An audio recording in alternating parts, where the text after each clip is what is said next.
What's up, y'all? What's good? How is everybody doing today, man? I hope you guys are doing good, man. I'm doing something different today. I'm bringing y'all straight with me to work.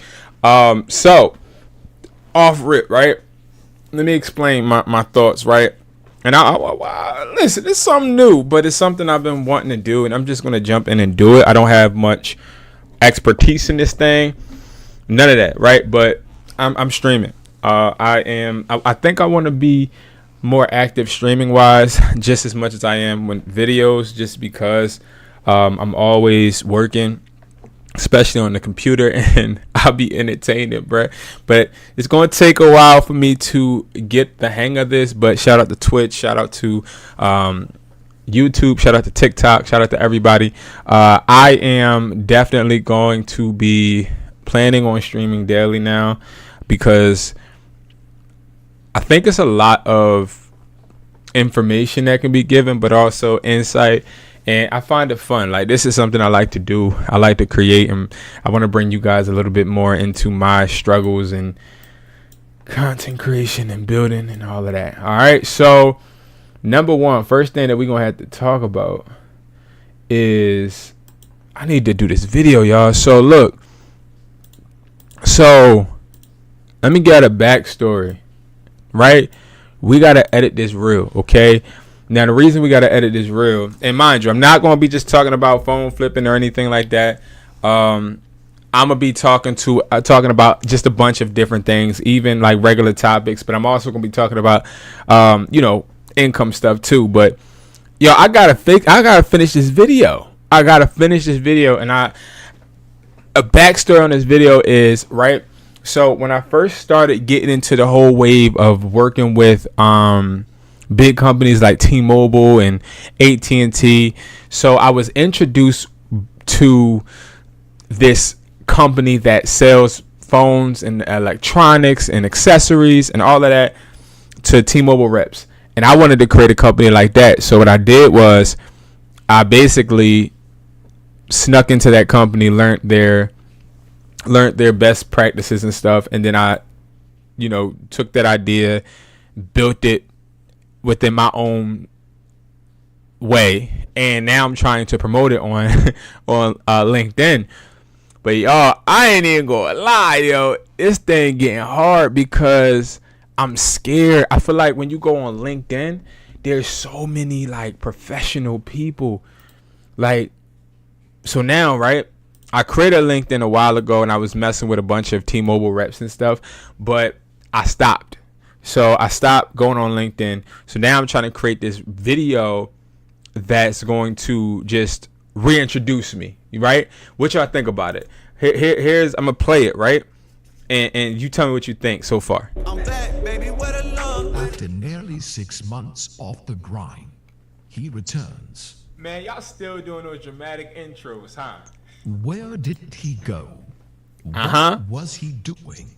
Why did he leave the LinkedIn streets so quiet? Chill, bro. Listen, I've been restructuring, I've been rebuilding, and finding high quality products for my customers to win with. My name is Brandon Jones. I run We Supply, a wholesale electronic company. We supply resellers, phone stores, and phone carriers with fast moving products to help you guys continue to grow and also make the most out of your consumers and customers' money.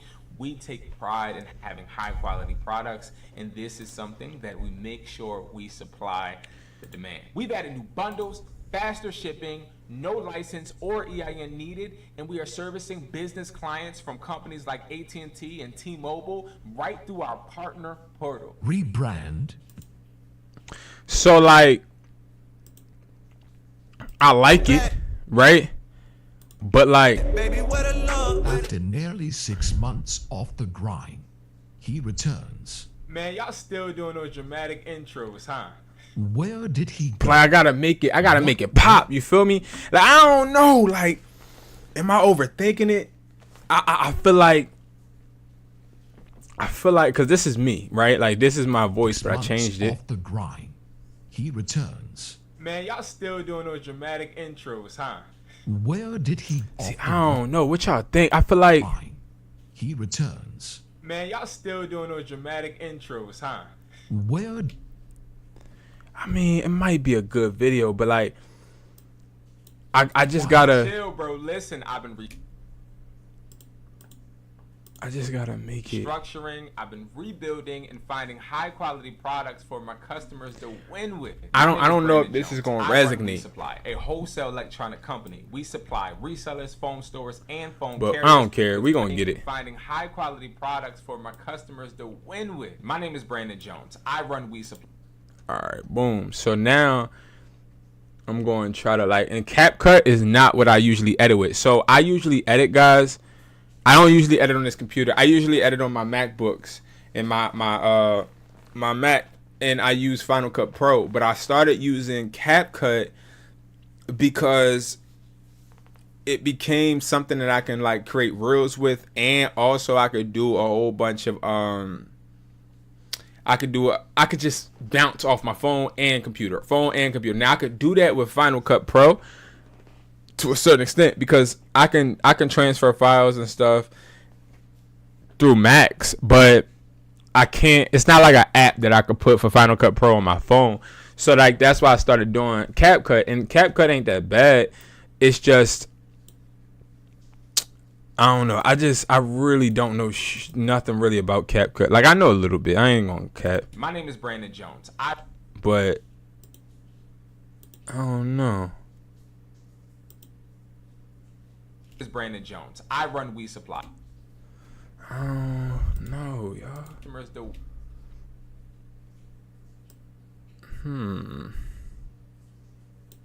Let me see something real quick. Faster shipping, no license or EIN needed, and we are servicing business clients from companies like AT&T and T-Mobile right through our partner portal. Rebrand. I don't freaking know, bro. I don't know, man. And let's get one thing clear. This time, I'm not just on LinkedIn. I'm building on it. I think I know why too. Let me see if I could do something about that. Let me see. Let's see. I think that I gotta do this real quick. No, I shouldn't do that.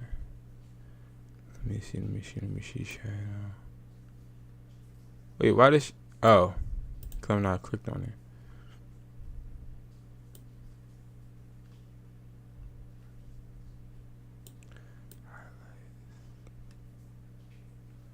No.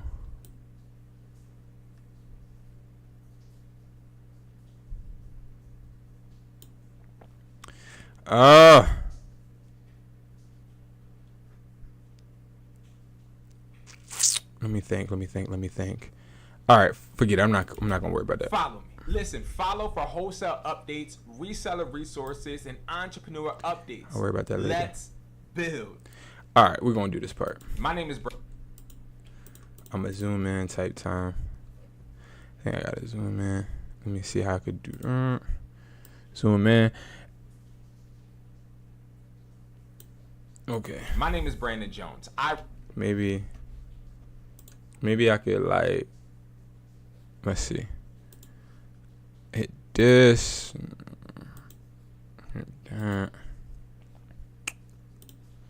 Zoom in a little bit, right there.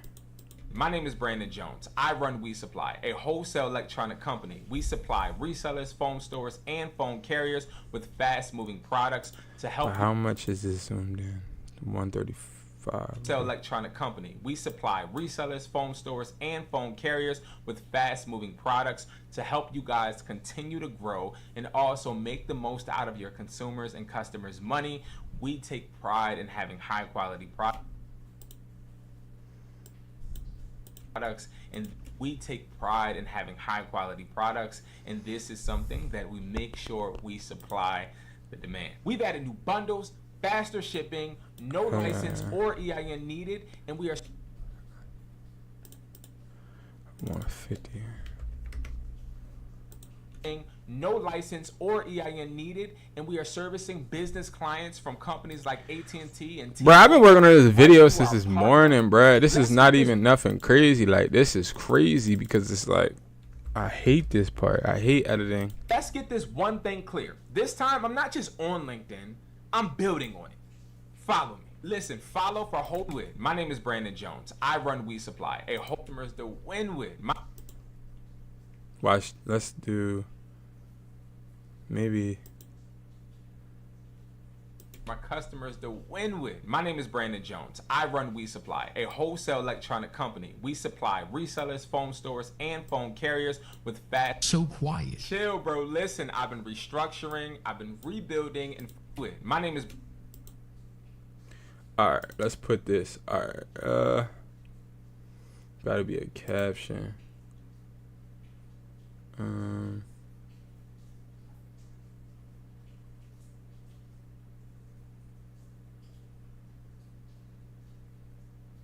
Nah. Chapter maybe? Alright, we do this one.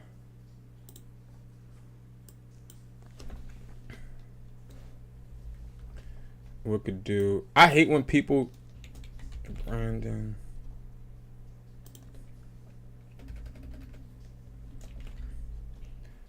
My name is Brandon Jones. I run. Alright, so we take that and put that down here, right? My name is Brandon Jones. I run We Supply, a wholesale electronic company.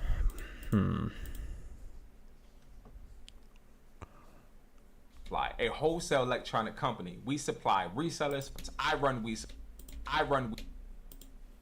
We're gonna take this down. Run We Supply. We need to get a We Supply. We need to get the logo for that We Supply real quick. So we're gonna get this logo real quick. Let's go get the logo.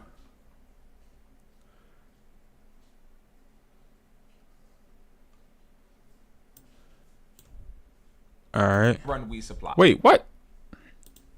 I don't want this one. I want the white one. Okay. Jones. I run We Supply. Okay. We're gonna need that to like fade in type time. So let's see. We need to fade in. What the heck is a combo? Nah, I'm straight. I don't need all that. We needed to fade in.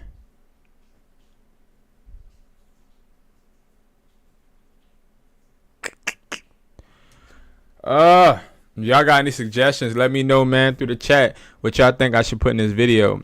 Again, this is like a video that I'm using to get just to reintroduce myself basically to LinkedIn, because I haven't been posting on LinkedIn at all.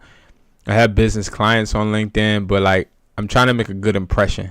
So I need y'all to help me look good, man. And I know that y'all probably got some good ideas. And again, I'm gonna start just doing my work live. Like, I feel like I want to get closer to you guys, build more of a community with you guys. Cause I just be working. That's really it, y'all. Hold on. And flashing, I don't want. It's not like one where I could just like.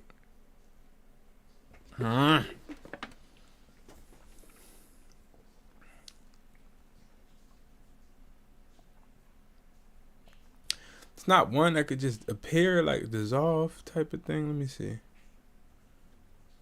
Unfold, drop down, zoom. These are like filters to the video, guys. I'm trying to think.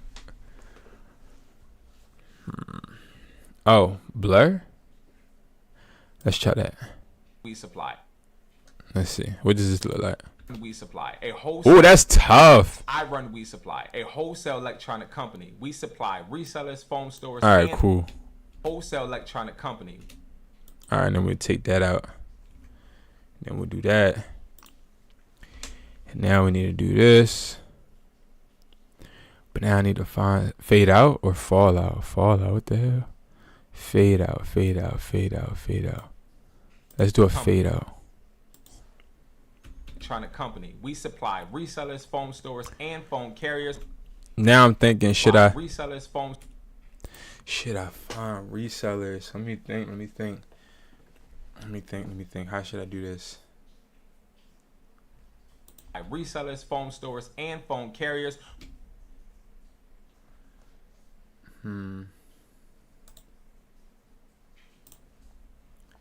if we go to Canva, we could probably find.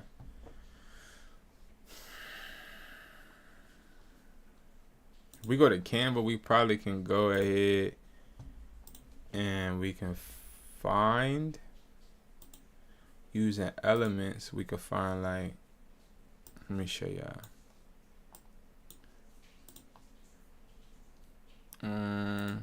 Go to Canva, we can find look, customer service. Customer service, like reps or something.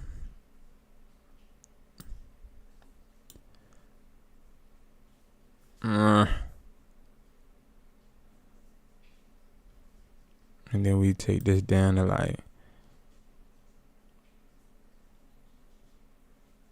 3 seconds, and we save this, and then we can find. So we did that, and then we need like resellers.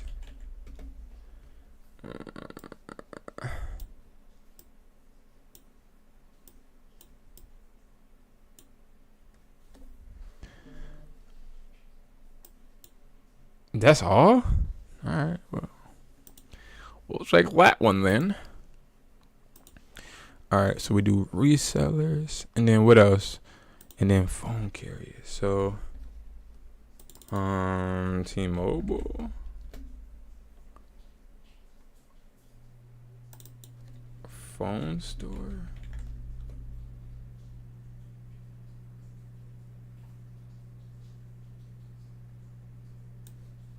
could we do that?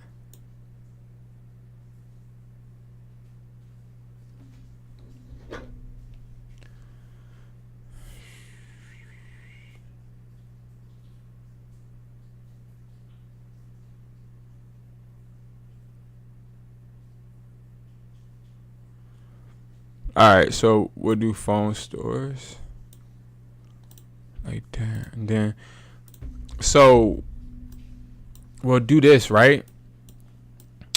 And then we're gonna add it into this video. Phone carrier and phone carriers with So resellers, supply resell, boom. resellers, phone stores and phone carriers, and phone. Alright, so I'm gonna import it. I got some vlogs coming for y'all too, man. Make sure y'all check that out. No kizzy. Alright, so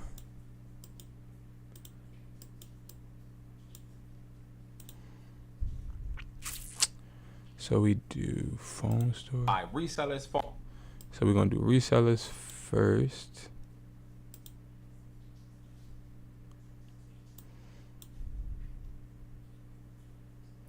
I'm back, baby. Where the love at? Resellers. Phone stores.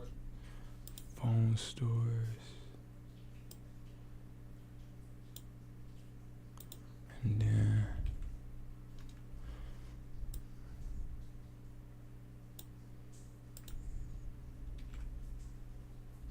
so resellers, phone stores, and phone carriers with fast-moving products.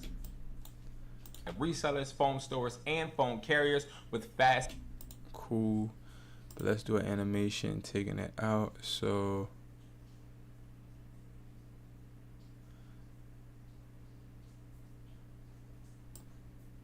should we do a fade out?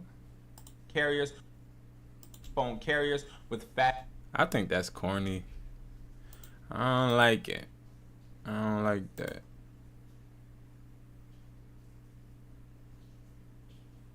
Phone carriers with fast-moving products.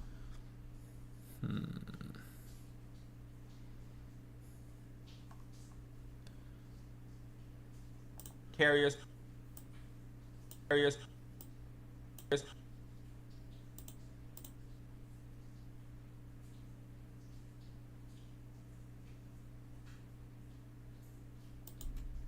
Resellers, phone stores, and phone carriers with fast-moving products. All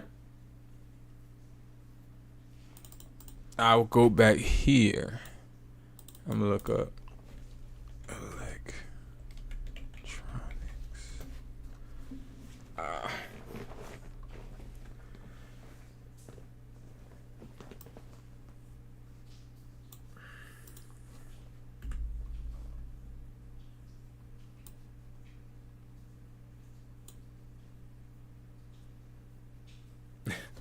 Those are not electronics. I don't know what the heck that is. Well, technically it is.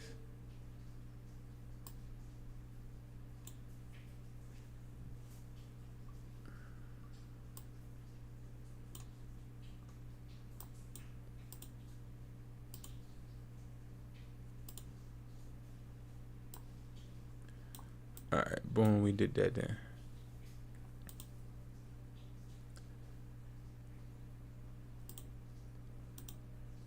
All right, cool. All right, so we got that.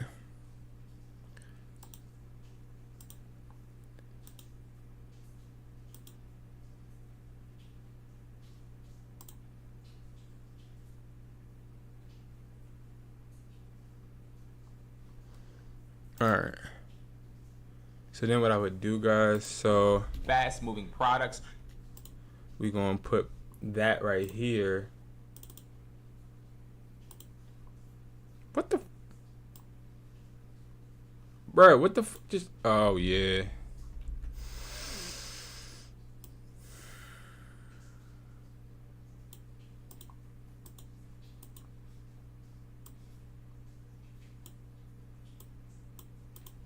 Products to Speed this thing up.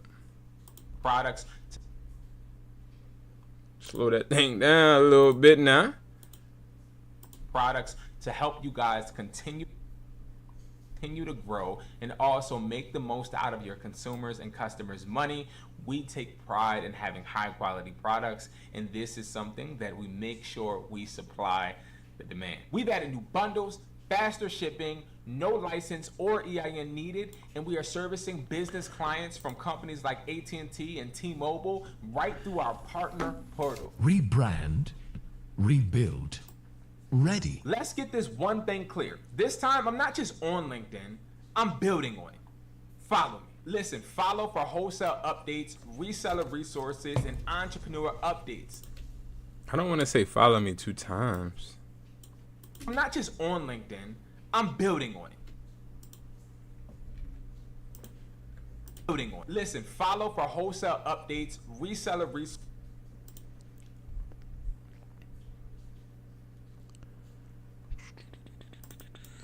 I don't know why I did that.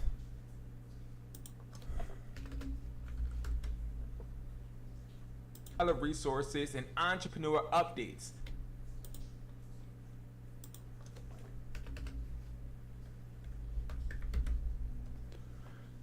Reseller resources and entrepreneur updates. Let's build. And then I gotta put in a tagline. Okay, so now I got one more thing to do, and then I'm done this video. So I gotta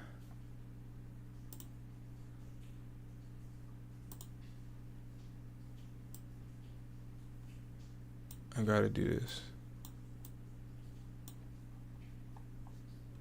I'm about to show y'all 1 second. Hold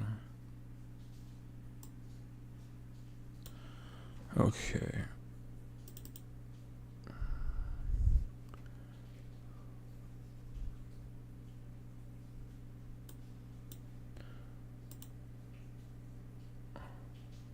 Hold on, y'all, because I can't see this freaking thing. Hold on. 1 second, y'all. I'm going to show y'all.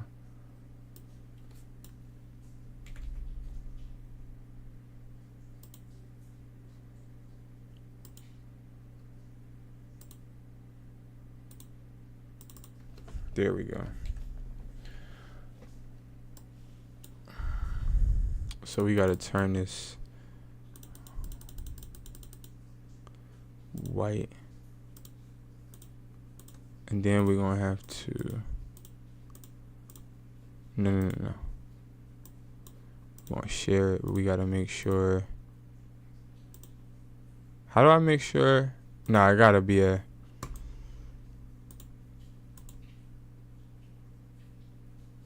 Okay, and then we're gonna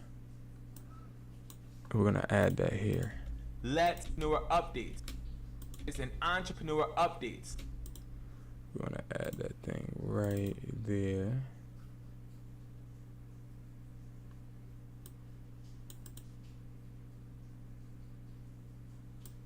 Why it look like that? Oh no, we're good.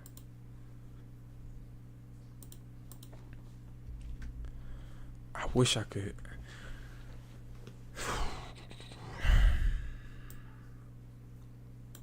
Oh, I know what I'm gonna do. Alright, so this is gonna fade in, right? So we're gonna fade in, or whatever that's called. What the heck did I do? Fade in. Updates. And then we're gonna fade out. But For updates. Let's build.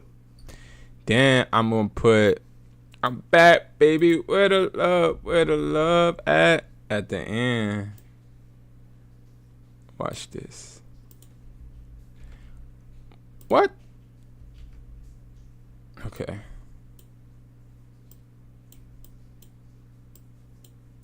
I'm back, baby.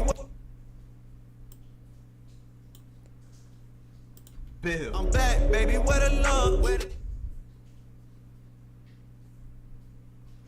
All right, cool. I'm back, baby. Where the love? After nearly 6 months off the grind, he returns. Man, y'all still doing those dramatic intros, huh? Where did he go? What was he doing?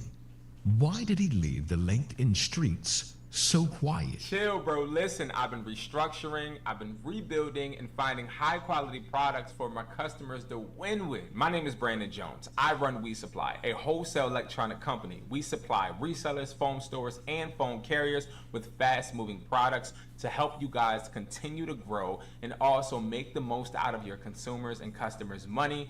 We take pride in having high quality products, and this is something that I feel like it needs some sounds, right? Don't y'all feel like bundles, faster shipping, no license. Wait, hold on. After nearly 6 months off the grind, he returns. Man, y'all still doing those dramatic intros, huh?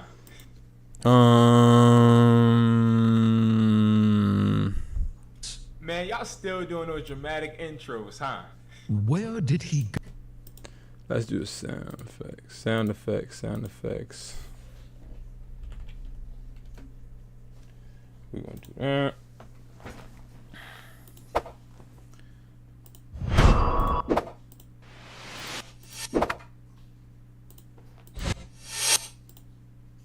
So we could do that, right?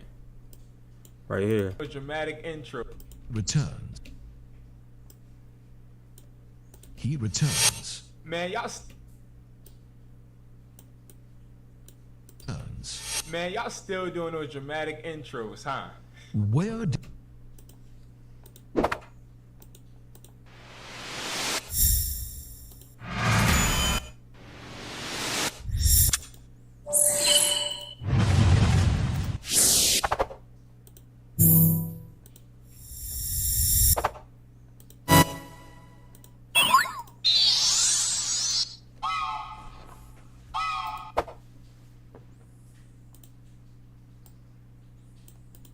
did he go?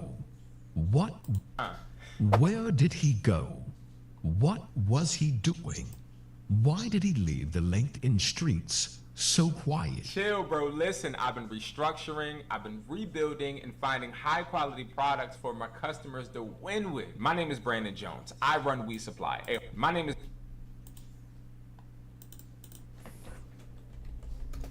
We can use a typewriter sound right here. So let's try to use a type. Oh, that's so slow. Whoever pressing on them keyboards is pressing hard.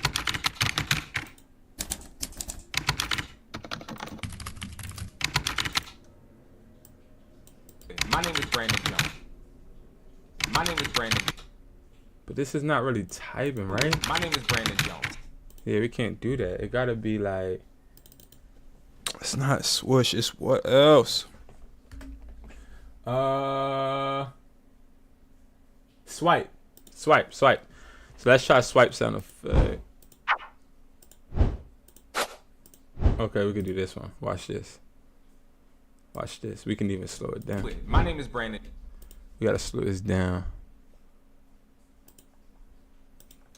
I don't want to do that. Slow down. Speed, slow down. My name is Brandon Jones. I run We. A little bit more. My name is Brandon Jones. I run We Supply, a whole. All right, now we gotta do like a pop Jonesky, a pop sound effect, and then we should be good.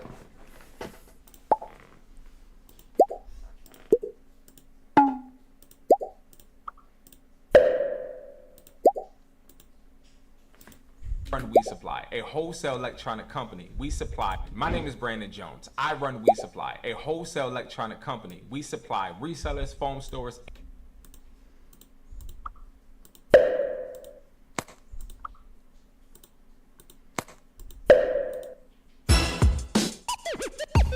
Hey.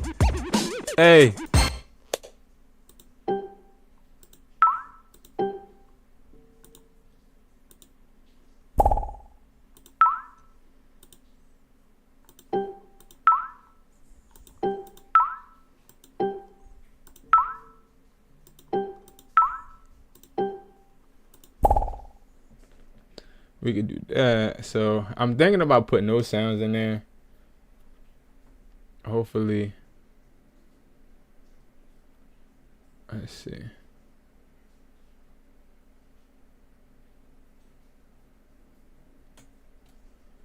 Boom.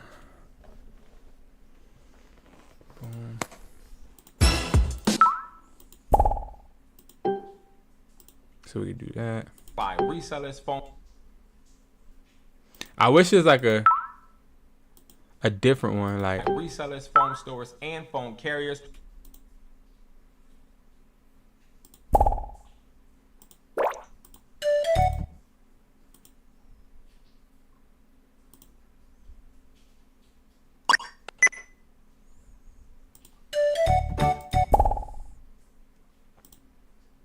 And phone carriers with fast moving. By resellers, phone stores, and phone carriers with fast moving. I forgot my daughter got to play today at like 4 o'clock. By resellers, phone stores, and phone carriers with fast moving products to help you guys continue to grow and also make the most out of your consumers and customers' money. We take. We've added new bundles, faster shipping, no license or we've added. We could do this, right?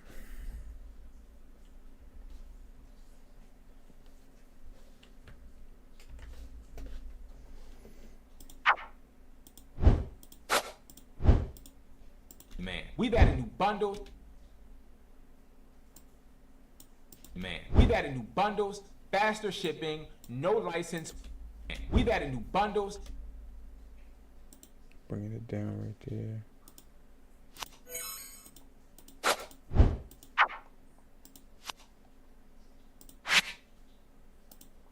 New bundles, faster shipping. Bundles, faster shipping, no license or EIN needed, and we are servicing business clients from companies like AT&T and T-Mobile right through our. Should I put the T-Mobile? And T-Mobile. See, I don't know if I should be saying that because then it can make both of the competitors, because they're petty. Like I'm telling you, if T-Mobile reps know that I'm working with AT&T reps, then AT&T reps probably would like that I mentioned them. But T-Mobile reps, they gonna be like, bro, I ain't working with you, bro. I ain't working with you, broski. You're not really gonna be banging with me like that. That's what I'm trying to think. Like, how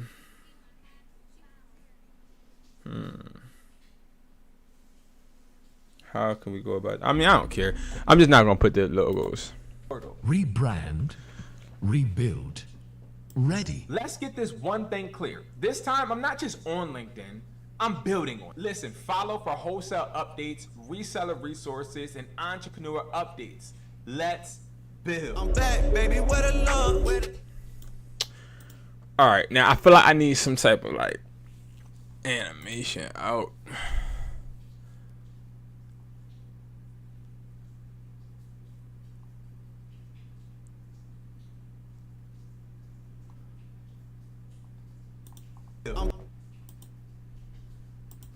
I'm back, baby, where the love? Where the love at? I'm back, baby. Where the love? Where the love at? Alright, cool. I think it's done, y'all. I really do. I think we done. We can move on to the next thing. I think I'm done. I'm back, baby, where the love? After nearly 6 months off the grind, he returns. Man, y'all still doing those dramatic intros, huh? Where did he go? What was he doing?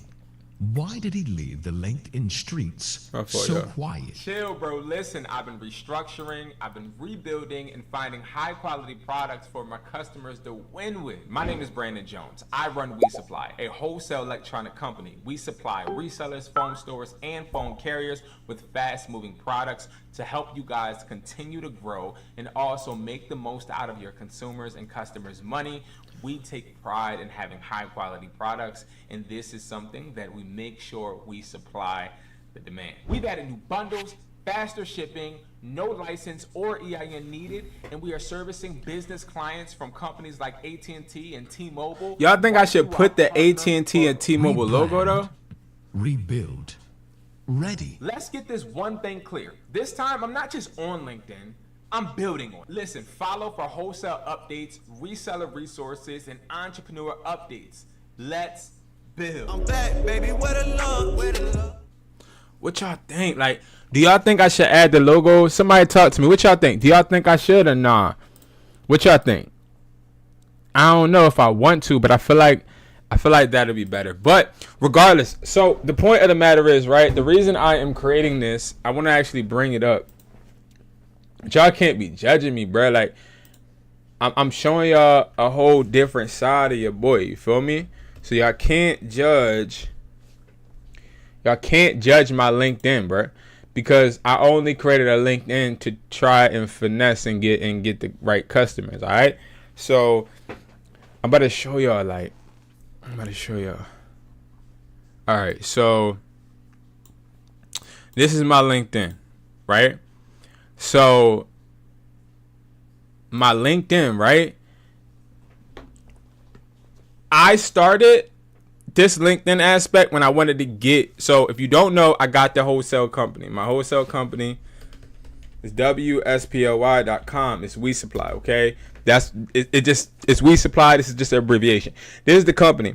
So what I did, right, is before any other website aspects or me even getting on YouTube and promoting that I have this company, before me doing my YouTube and all of that, right? So before Educated Hustler and all of that, so before this channel, I was already from the rip selling to T-Mobile. Like, I've worked with T-Mobile for a long time, but the problem is that they started to they didn't respect.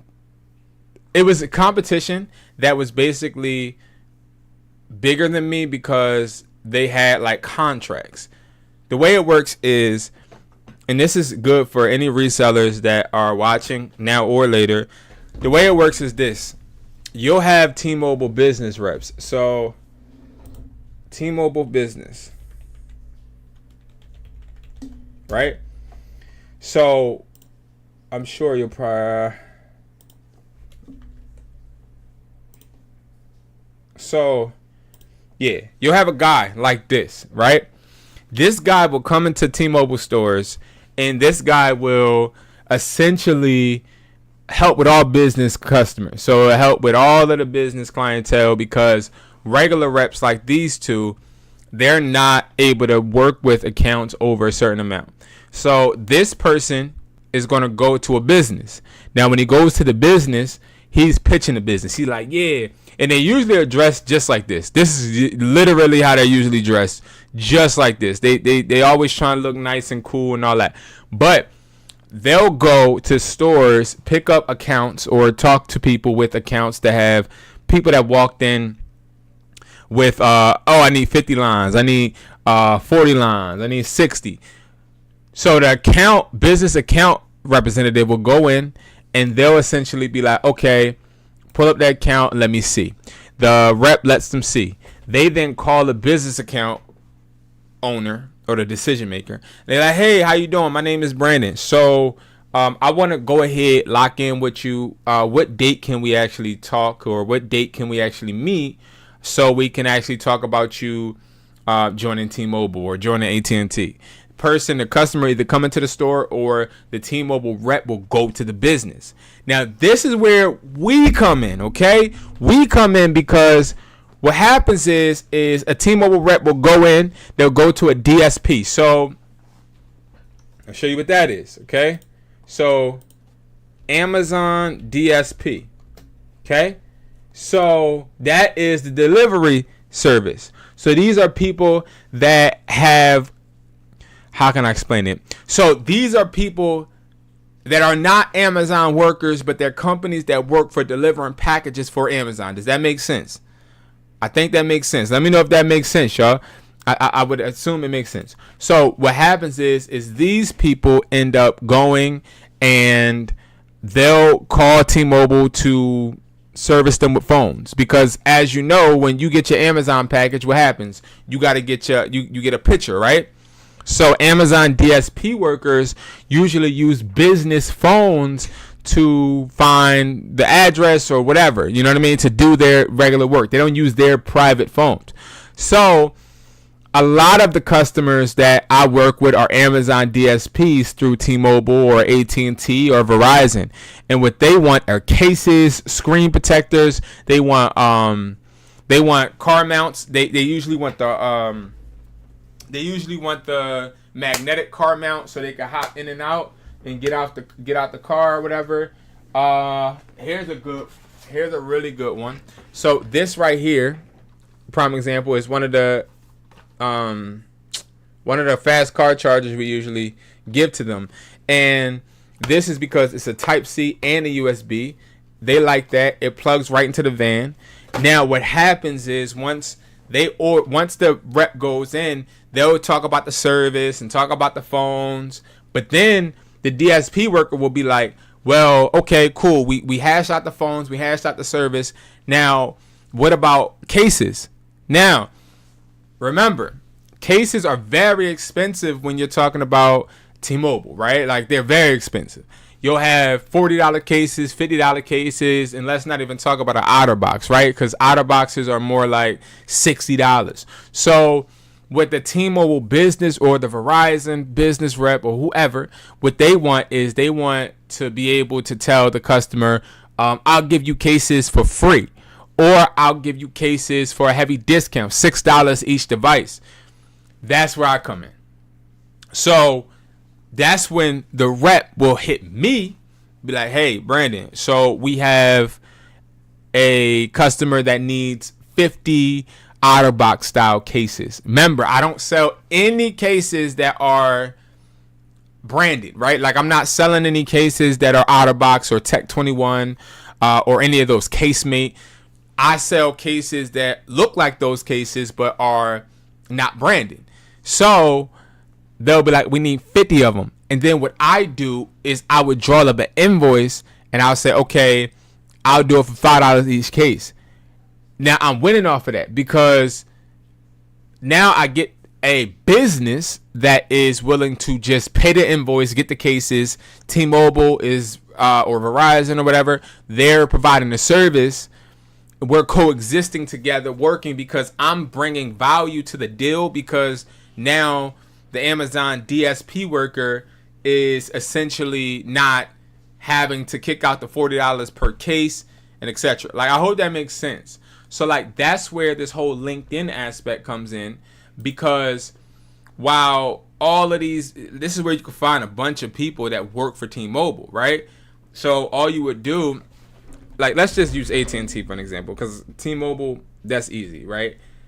I want to use something I don't deal with anybody but T-Mobile, to be honest, and that's my problem. I gotta stop being so loyal as far as like working with certain companies, right? So AT&T, so you can go ahead and go to people, and then you'll start seeing a bunch of people that work for AT&T. So I could say AT&T business account, right? So then it should, yep. So now you'll start seeing AT&T business account executives. So the reason this is important is because if I was, so we see Gina. If I click on Gina, right? I really wanted to open another tab, whatever. If I click on Gina, I see she's been a part of AT&T for 25 years and 1 month. All right, cool. So now I could like message her, right? I can message her, but first I got to connect. I can connect with her, message her, and then I can be like, hey, I work with WESPLY. I work with We Supply. We're a wholesale, and I can now bridge that gap and be like, hey, if you ever need customers that need cases or need hit me up.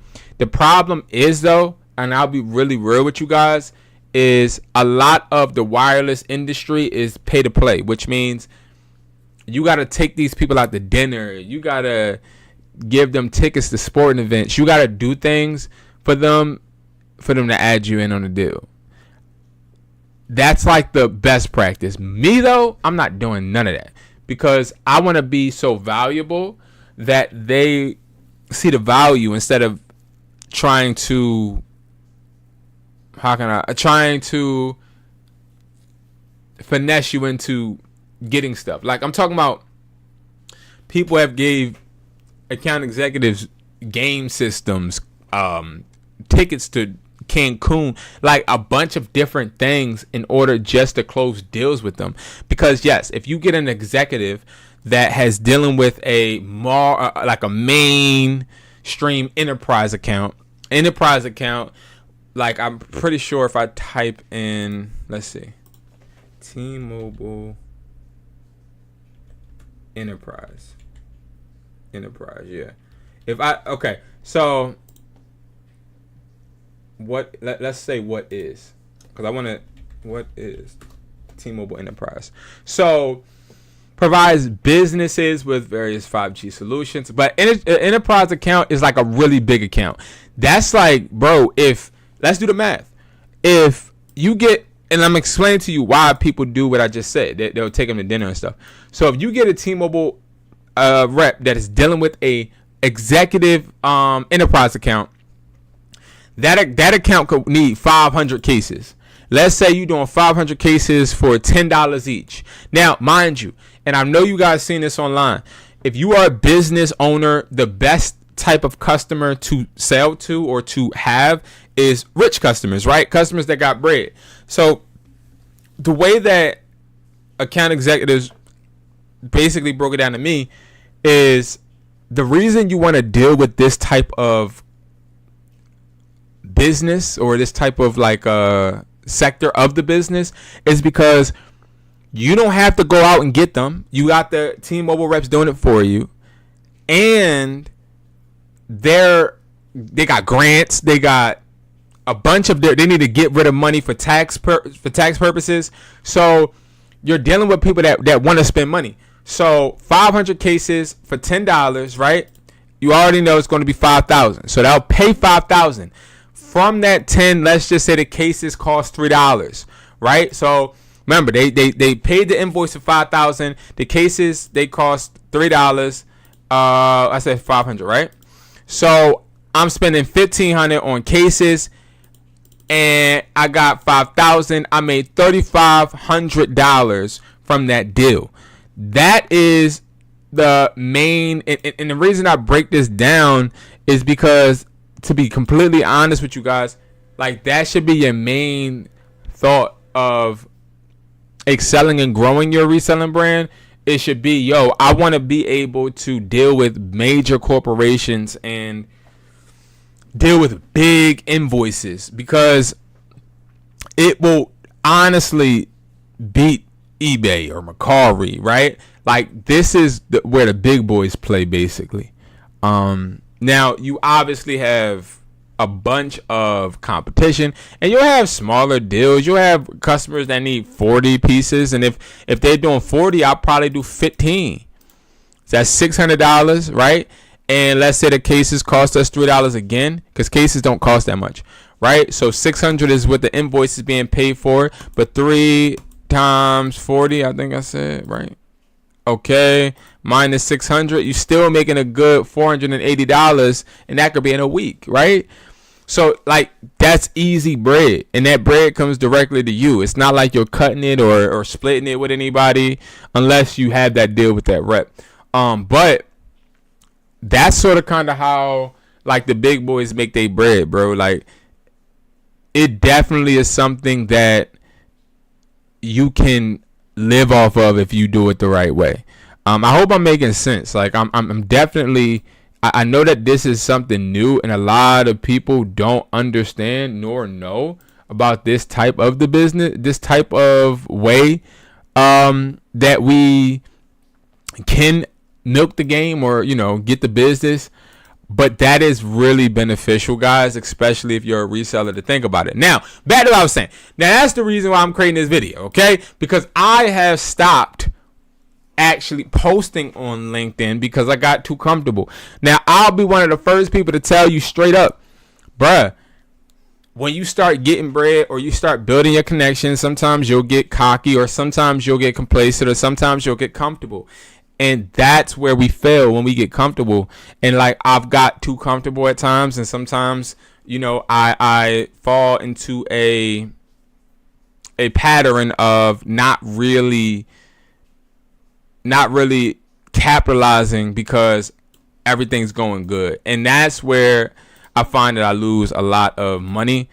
I put myself in bad positions, and it's all because, like, I try to, or I depend on a certain income stream, because let's not mention, you deal with one customer and you do a good job, they're going to want to come back. Like, they're going to want to actually work with you more.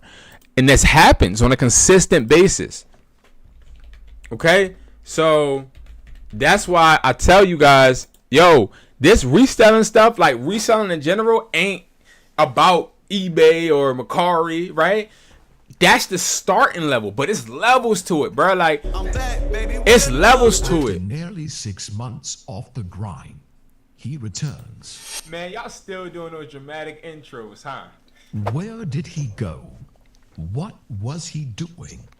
Why did he leave the LinkedIn streets so quiet? Chill, bro. Listen, I've been restructuring, I've been rebuilding, and finding high quality products for my customers to win with. My name is Brandon Jones. I run We Supply, a wholesale electronic company. We supply resellers, phone stores, and phone carriers with fast moving products to help you guys continue to grow and also make the most out of your consumers and customers' money. We take pride in having high quality products, and this is something that we make sure we supply the demand. We've added new bundles, faster shipping, no license. Y'all see how my camera got darker? I feel like I need more though. Like, I feel like right here, let me show y'all. Where is it at? Like, right here is too much talking. Right here is just too much talking with nothing. Guys, continue to grow and also make the most out of your consumers and customers' money. We take pride in having high quality product. Like, maybe, what if I use Canva? What if I use Canva and let's see. What if I use Canva and I look up like iPhone charger, and hopefully I'm helping people be able to see like the potential you guys could do, you know what I mean, with electronics or with your marketing, you know, because there's so much you could do, bro. Like, a lot of people will sit there and they'll keep talking about drop shipping and all that BS.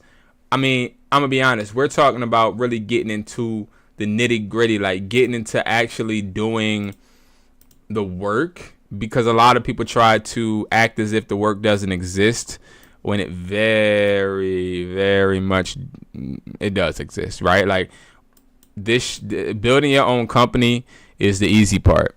Actually getting people to buy from it is the hard part. But then you got to talk about, well, all right, I got a good order, consistent orders. Okay, I got a good customer base.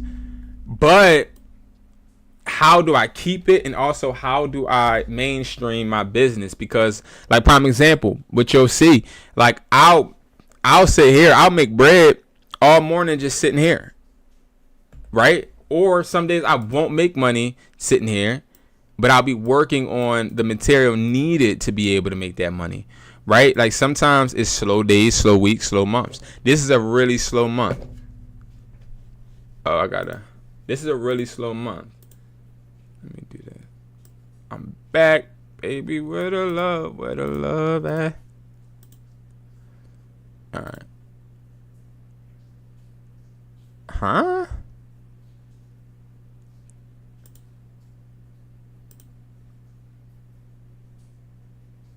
What are they talking about? Let's try that then. Okay, there we go. And then I'm gonna put. I'm also, y'all, believe it or not, I am. Where'd that charger just go? iPhone cord.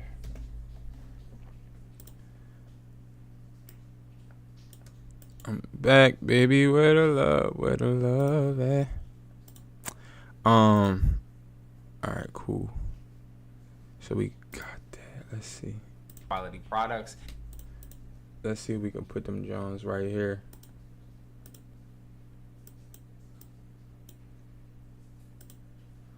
Right in. Quality product. Quality products. Products. And let's do. We wanna.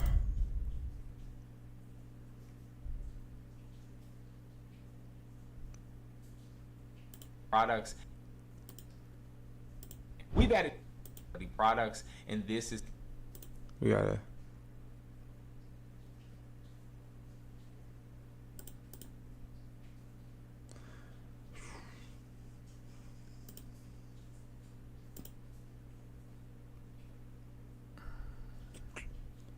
I gotta crop this image. How the hell do I crop it? Background. Alright, cool. Products, and this is some. So boom. I gotta. This gotta be. Hold on. Ooh, I got an idea. Alright, we're gonna do that. We're gonna slide down. We're gonna put this one above. But we're going to do it. We're going to put that John right here. Boom. Or should we put it right here? No, we're going to put that right here. And then.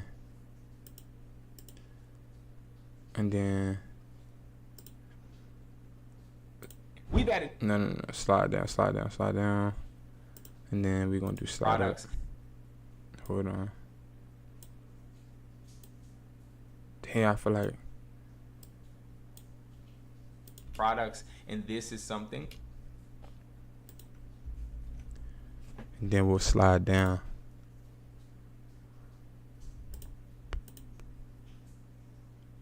No, slide down. This is some products, and this is something.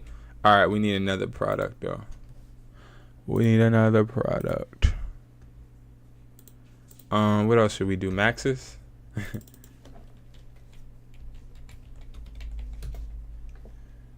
Oh, I like the pink. That probably will stick out, right?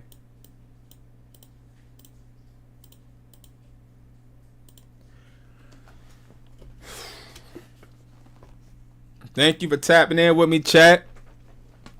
All of my hustlers, shout out to y'all. I hope y'all having a good day, man. I really do.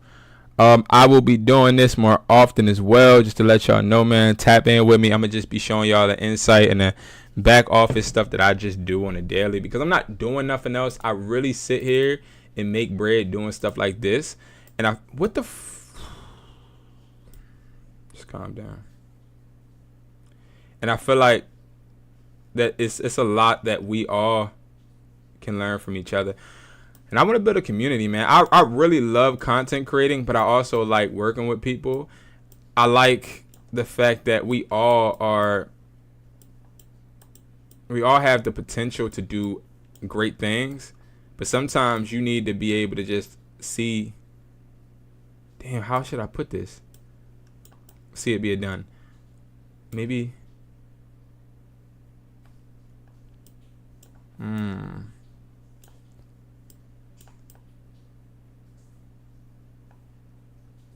All right, so that's gonna come in like that then. So we'll do the same thing. We'll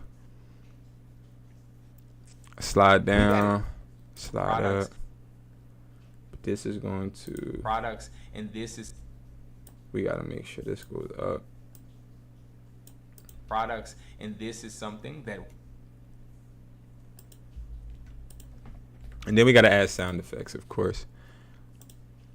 This why I don't do content, bro. Like, one thing I will say, and this is something that we make sure that I gotta do, and this is something that we make better at, is understanding or just thinking and wrapping my head around, like, putting the extra effort into doing like this stuff. That's what I would say would be one of my weaknesses that I hate. Is like, I don't feel like doing this shit, and I'm not hiring, and I don't want to hire nobody to do it because I feel like that's a waste of bread too, because I could do it. I just got to do it, man. Products, and I ain't gonna lie, I be being lazy with, like, I'll be being lazy with my my content, cause I dead ass just be products, and this is something that posting well, not anything, but I just don't be doing extra, which leads me to actually wonder how these people that are making millions of dollars doing nothing are just so active. Products, and this is something. Whoa, that's too loud.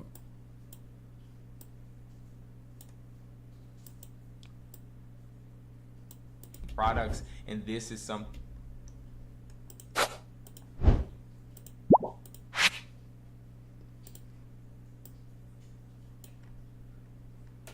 All right, so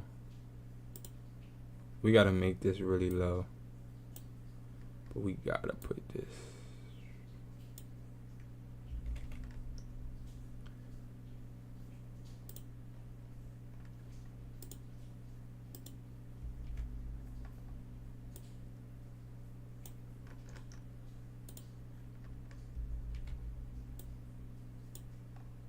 Products, and this is something that we make sure we supply.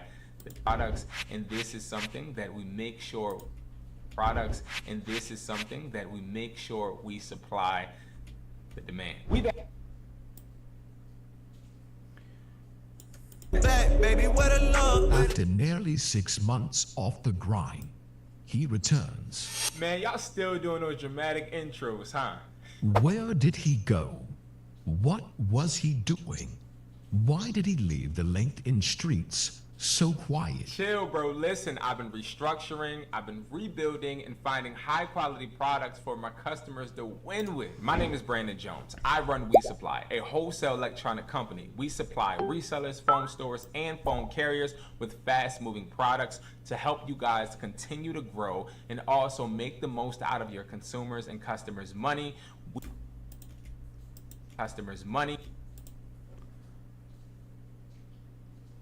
We gotta put money there. It gotta be some type of bread. We tripping. I gotta put some bread on this thing. Hold up. We gotta put money there. Got to.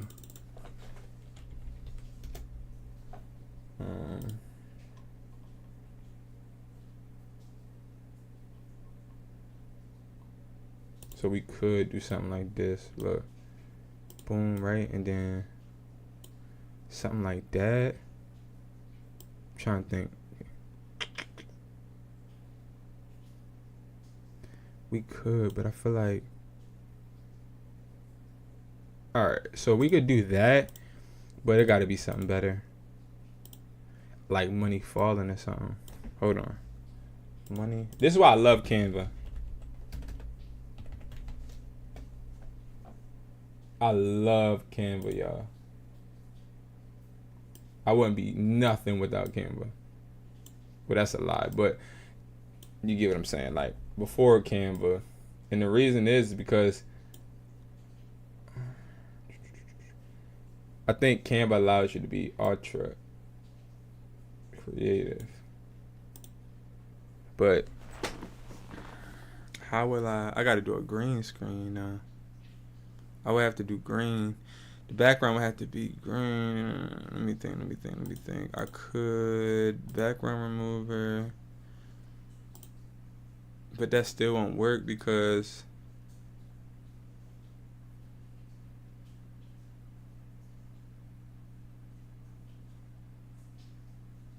I don't feel like doing all that. I'm not doing all that. It's money. So we just gonna do this. Like, I'm not doing all of that because that's gonna end up being a bunch of like green screen and all of that. All right, bet. So, oh my jeez, let's.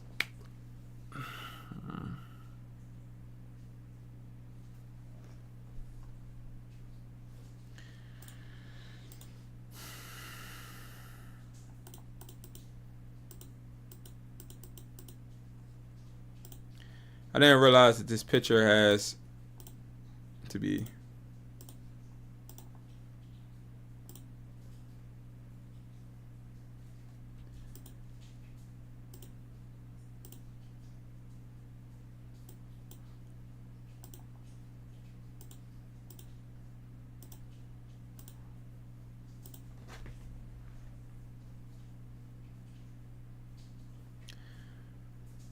Alright, so now we should be able to do it. Almost done, y'all, and then we gonna move on to something else.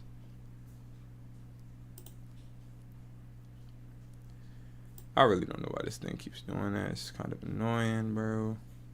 Dead ass. Or EIN needed, and we are servicing business clients from companies like AT&T and T-Mobile right through our partner portal. Rebrand,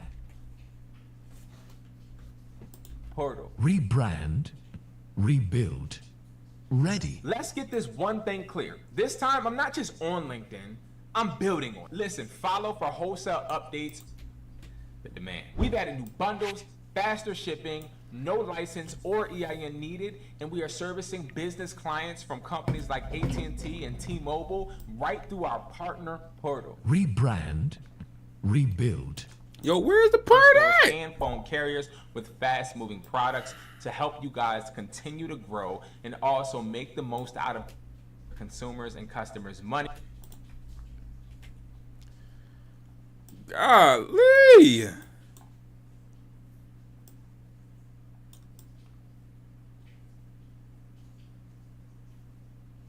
We could probably do that, right? Do like the little classic money rising type Johnsky. So let's do that. I should not even duplicate it yet. Let's just do that so we can get done this, because this is blowing my stuff right now. It's money. Okay, we still got to do this background remover. All right, so let's see. We take. Okay. And customers' money. We take pride in having. All right, cool. We just gonna cut this short. Then we gonna go here. Oh no. Let's finish this. I thought I did put slide down, but I guess not. Money. We take. All right, great. Paste it. We gotta rotate it.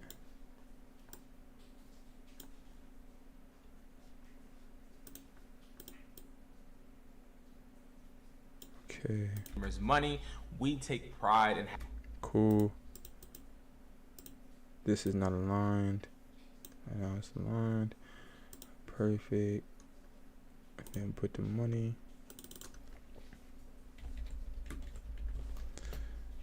Chingsky.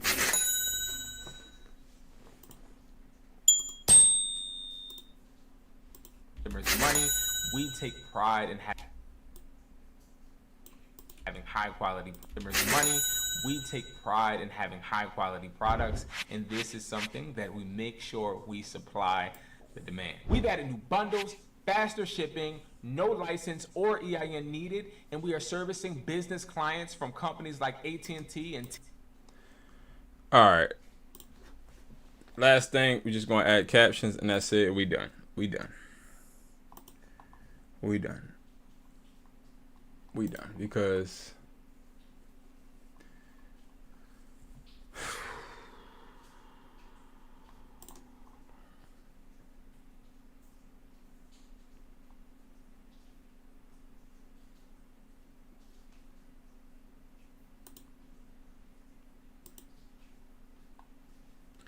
I don't want it like that. Let me see something. Yeah, I want it like that. Okay. So boom, boom. I hope y'all having a good day though. How is everybody? Y'all good? Shout out to TikTok. Shout out to R3T, Franklin G, and Noah. Shout out to you guys, man. I hope you guys are having a good one, man. I hope you guys are having a good one. Shout out to everybody, even on YouTube. Shout out to you guys as well. All right. After nearly 6 months. After nearly 6 months off the grind. After nearly 6 months off the grind, he returns. man, y'all still doing those dramatic intros, huh? Where did he go? What was he doing? Why did he leave the LinkedIn streets so quiet? Chill, bro. Listen, I've been restructuring, I've been rebuilding, and finding high quality products for my customers to win with. My name is Brandon Jones. I run We Supply, a wholesale electronic company. We supply resellers. Nope. Damn, Gina. All right, we gotta put this thing. Damn, Gina. A wholesale electronic company. We supply resellers. Oh, no. Why the freak is that there? It's not supposed to be actually doing that. I don't want it to do that. Why is it? Why? And finding. It was just doing good. Only on the other things. Only when I'm not talking, I don't want it to do that. Did he leave the LinkedIn streets so quiet? Chill, bro. Listen, I've been restructuring, I've been rebuilding, and finding high quality products for my customers to win with. All right. No, we don't need no subtitles for me. Also meaning.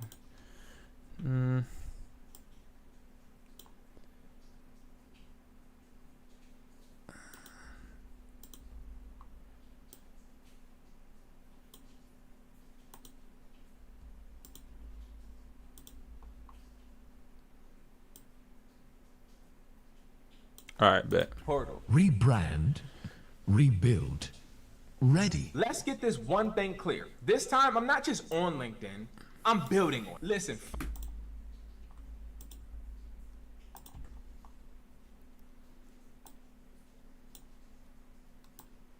I'm back, baby. I'm back, baby. Where the love? Where the love? All right, bet. So we good. That's done. Cool. I think that's it. I think that's it.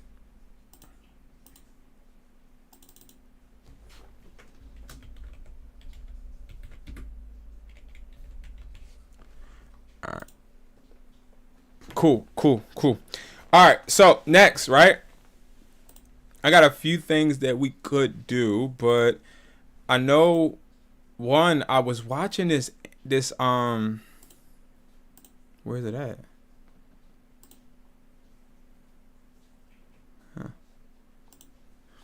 I was watching the who's in court right now?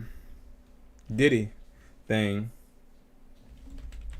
But on my boy Act, but I don't know.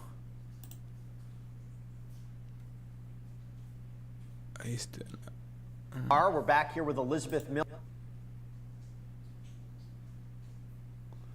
All right, bet. But I really need to. Yo, look at the Knicks lost. The Knicks lost. Thank God. All right. Let me stop playing. All right. So next, y'all, what I want to do is I want to actually, y'all going to help me, or we're going to do this together. I'm going to show you guys. This is a little project that I got going on. Is I'm redoing this Mercari that I have not been on in so long, and I have ignored so many people that have tried to ask questions about products that I did have listed. Because I was on the other Mercaris and I forgot about this one, so I changed this one. I changed the name. I put this logo there. So yeah, it's just, and then let's see what the. Okay, so we got one like. We're making customers pay for all shipping, which is going to definitely make selling very slow, but I'm not paying for shipping right now. It's not worth it. So I wouldn't even do that, because see, I was explaining yesterday, right, with Mercari, that I like Mercari, but the problem with Mercari is that you have a bunch of cheap ass people. Like, that's just 100. Like, I'm sorry, but people are cheap, right? Nobody that I know really even sells on Mercari that buys on Mercari, if that makes sense, right? So I don't really see a lot of people that actually buy on Mercari. Like, there are people out there that buy on Mercari, just nobody I really know. And like, this person is selling a fake.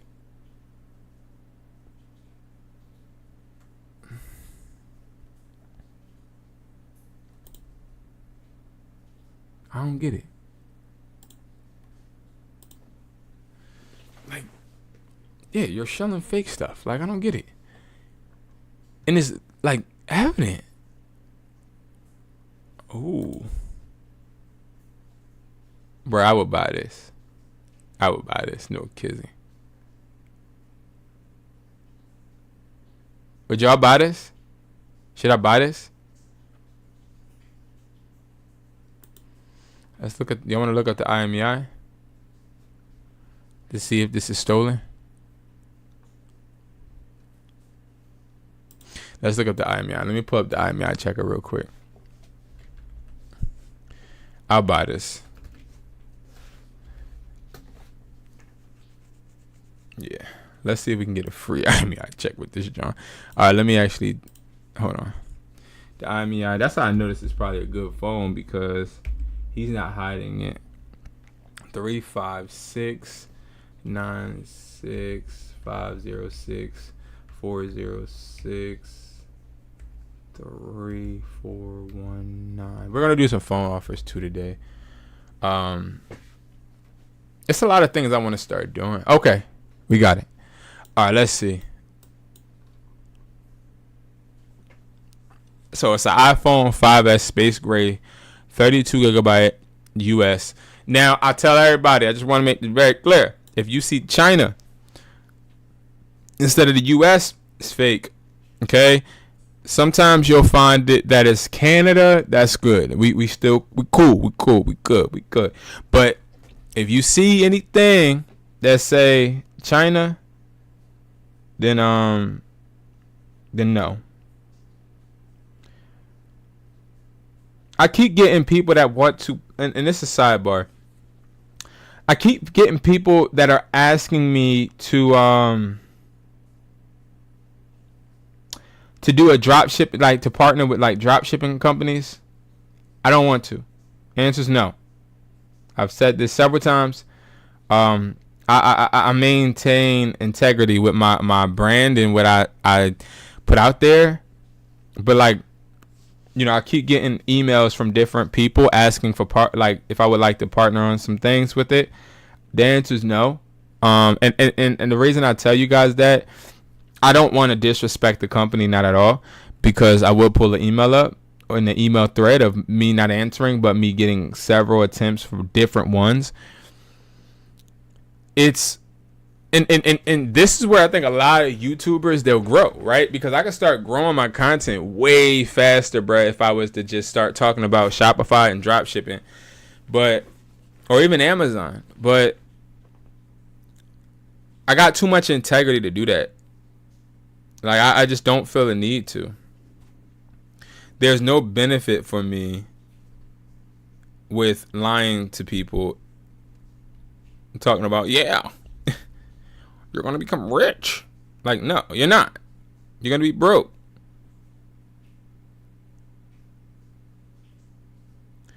Oh, what's up, Jayden?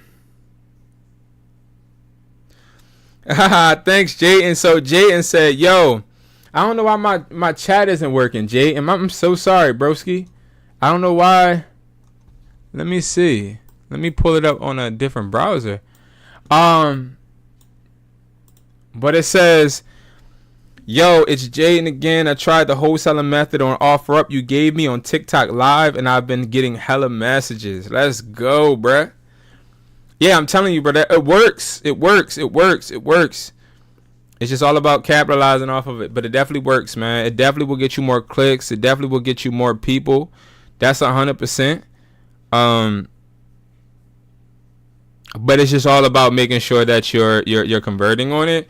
That wholesale method I told you yesterday is something that I've been doing for a while, bro, because I've had it at times where, you know, I wasn't getting any looks on OfferUp and stuff. So that wholesale method does work. It is very beneficial.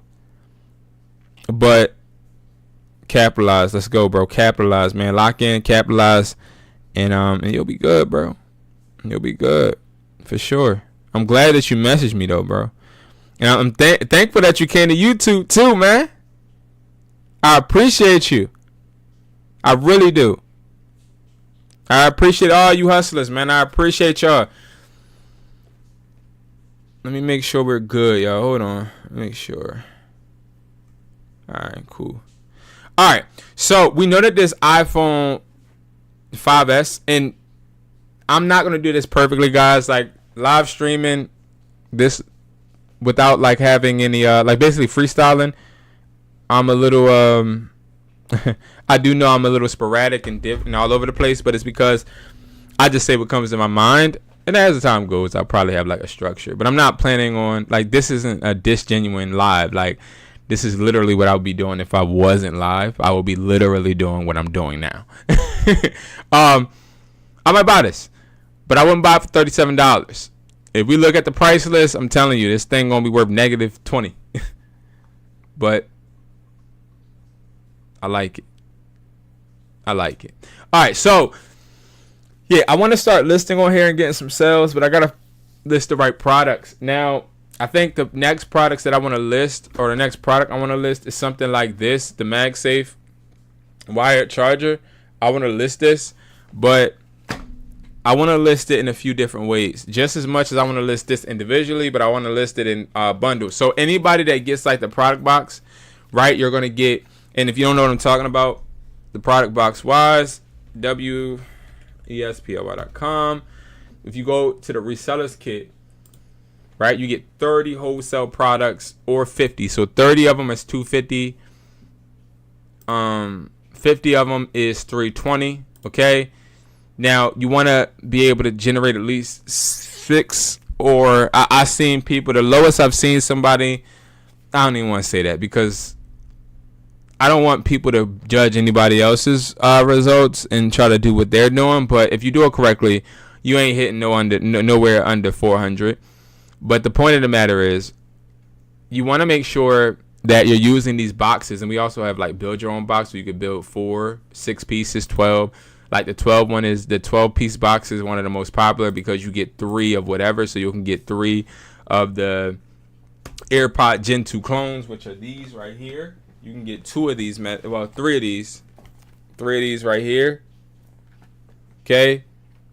Or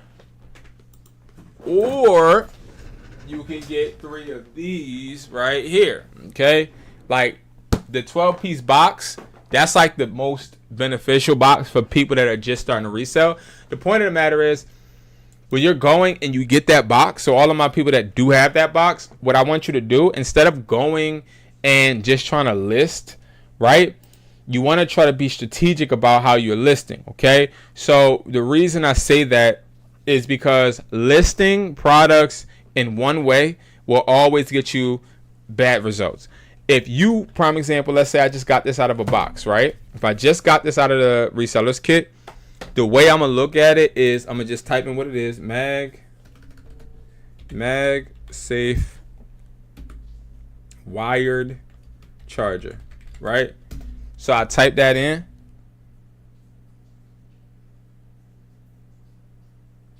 And then when I type it in, I'm going to go all the way down to status, sold, right?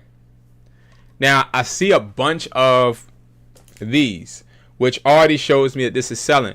The difference, though, is that ours has it's better quality. And you can already easily tell that this is better quality just off of the box-wise from others. But I'll list this, which I already have listed, but I'll also list something like this because this has a interesting price. I don't want to get too many tabs open. I'm gonna start getting confused, bruh. All right. So $6. Now he originally had it at $9.02. Now let's break down why the heck he went down in price. And he made a few mistakes, but I'm gonna say all the mistakes that I see in this post. Okay. One, you never change the price and revise the listing on a old listing. What do I mean? So if I went right and let's say I go here, I go to my listings. If I'm going to change this price, I'm going to first go and deactivate or delete. I don't want people to see that I dropped the price. This was at $9.02 plus delivery. So what the customer probably thought was, all right, bet if I go and buy this, I'm paying $9.02 plus $4.99. So I'm paying $14, right? So customer probably saw that and said, I'm out, right? And or customer emailed him or messaged him and said, hey, can you do $6? Now we're going to talk about all of that in a second, but because this is essentially how you can make 500 plus every day on Mercari. Now it's not going to happen the first month. It may not even happen the half of the second, but by the time you get the hang of it, you'll start getting bread. Trust me. But he did wrong by not just deleting the post and then pricing it. The reason is because when you go to your profile and hit sold, now somebody that's seasoned and knows what they're doing, they're going to do this, okay? I'm very smart, and I'm telling you guys, he sold one for $9.02, but then he sold one for $6. That shows me you antsy. That shows me you're impatient. If I'm somebody trying to buy a product from you, I know for a fact I can negotiate your ass down. All right? But he got this, and we need this. Okay, we need this. Okay, we need this. Just saying, we need this. So we ain't about to pass up on this pick. You don't know about me, I tell you this. I don't use my own pictures now. No need. I don't need to. I'm in my office chilling, relaxing, making this shmoney. And the last thing I need to do, okay, this is USB-C, is go ahead and whip out the light box. Light boxes are boxes that you had to take pictures. I don't use that. All right, so this person messed up because, like I just said, y'all, you can basically see what they've sold, how much they sold it for, and this person has shown, obviously, he took a hit, literally. I wonder if this one had shipping included. Yeah. So, he took a hit on this. Y'all want to know how much this cost me? So, all right, boom. Look. So, you can get this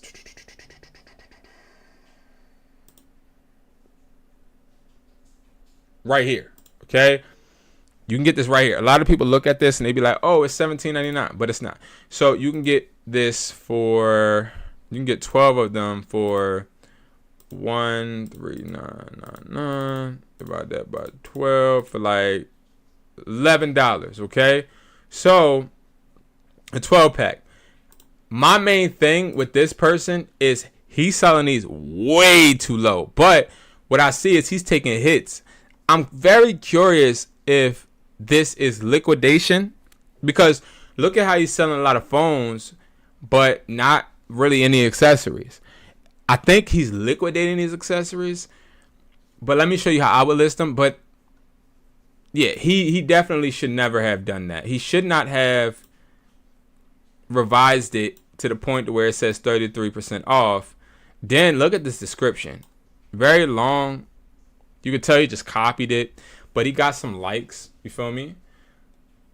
I like researching on Mercari because Mercari is so easy. And you see, he did the same thing here. So it looks like, yeah, he's liquidating. It doesn't look like he's standing on his you know what I mean? It don't look like he's standing on what he preaching. You feel me? It don't look like that. But we going to take these pictures, though. You feel me? Take the pics now. He do take okay pictures, okay? Something simple. Look like it's in a dark room, though. But I guess he did it because he felt like, all right, well, you know, a dark room, flash. Okay. All right. Mind you, our package is a bit more high quality than this one. I can see bend corners and stuff, but it's all right. All right, so now what we're going to do, all right, I want to go back to him. I want to list 2 products from him, actually. So we do that. All right, we got 2 products. So now all I do is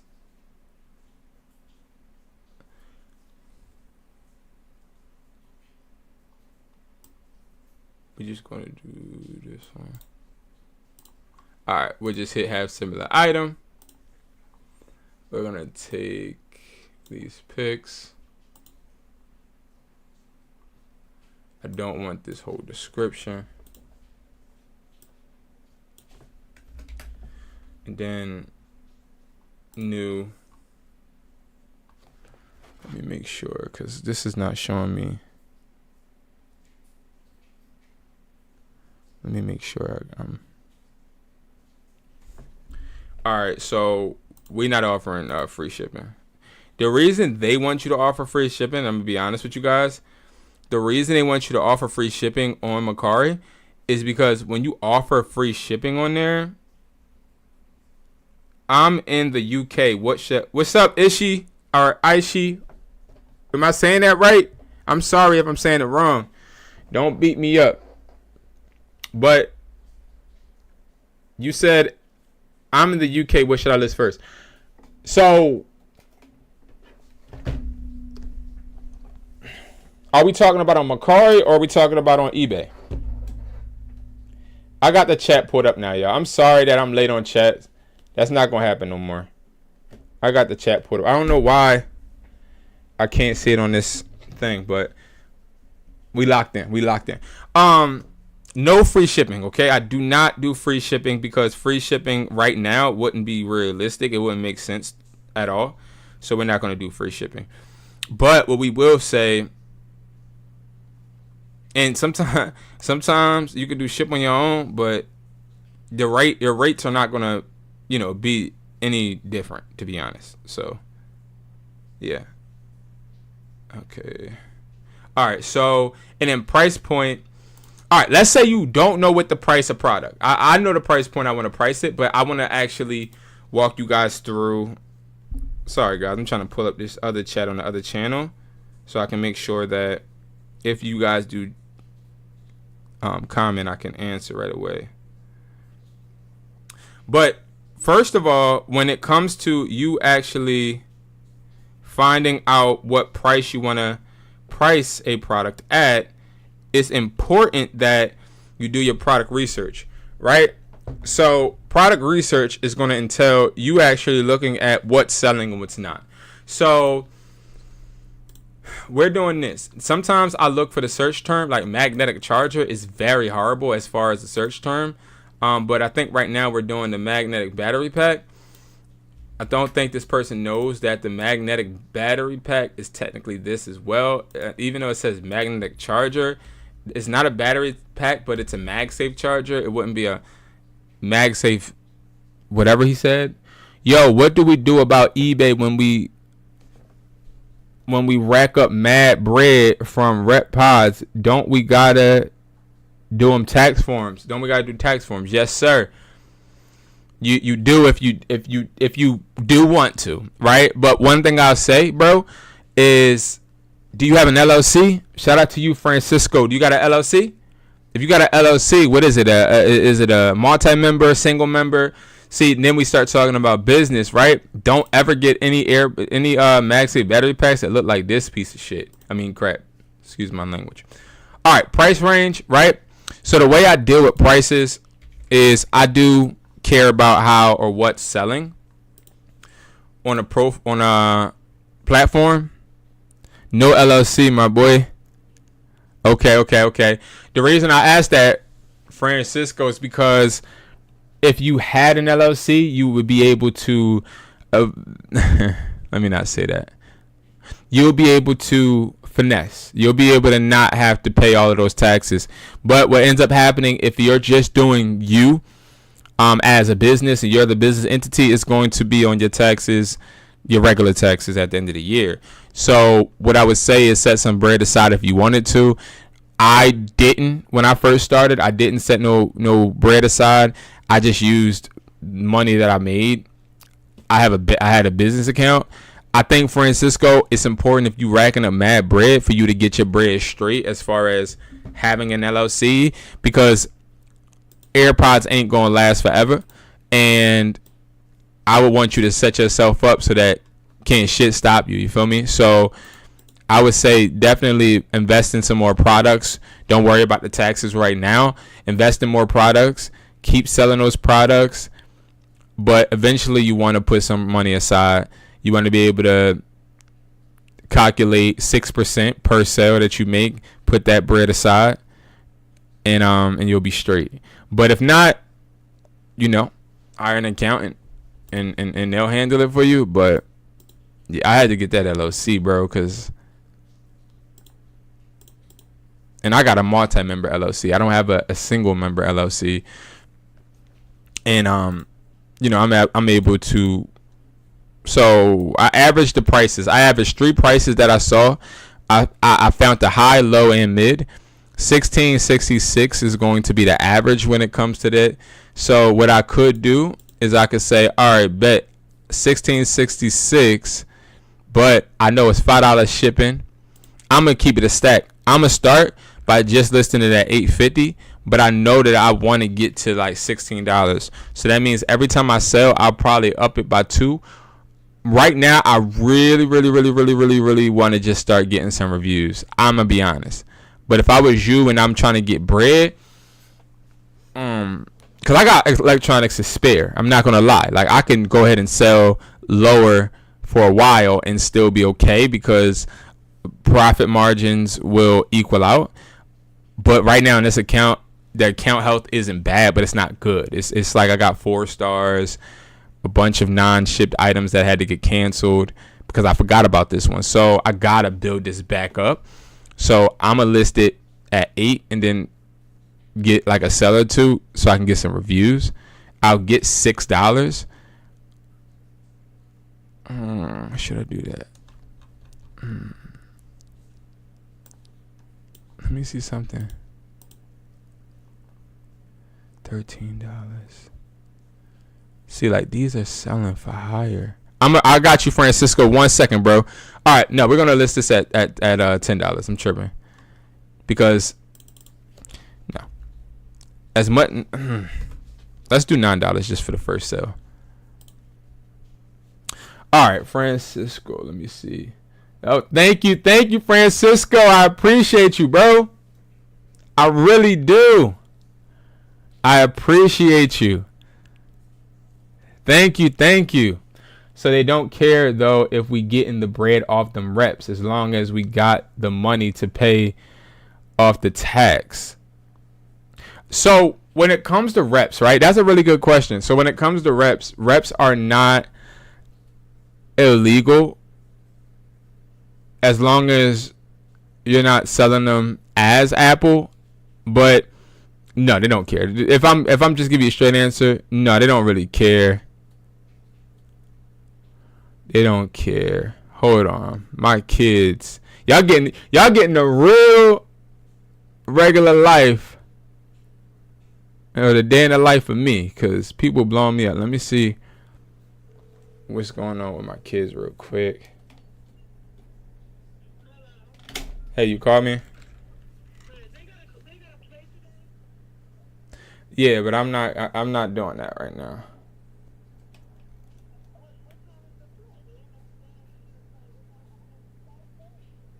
No, this is 4:30. That's what I'm saying. I don't know, but I don't know.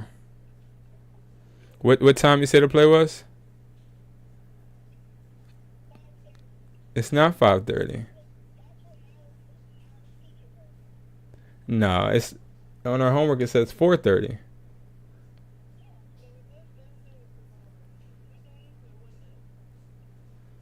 I believe it's one day.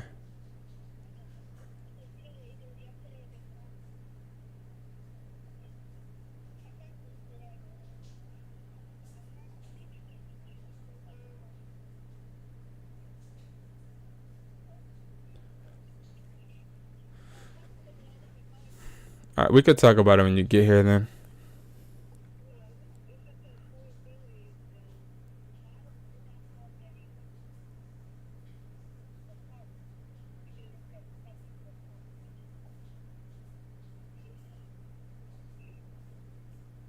All right, we'll talk about it when you get here.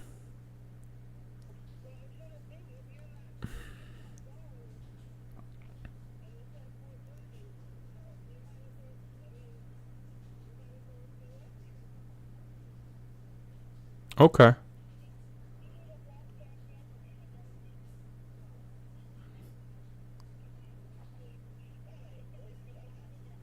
All right. Oh, Jesus.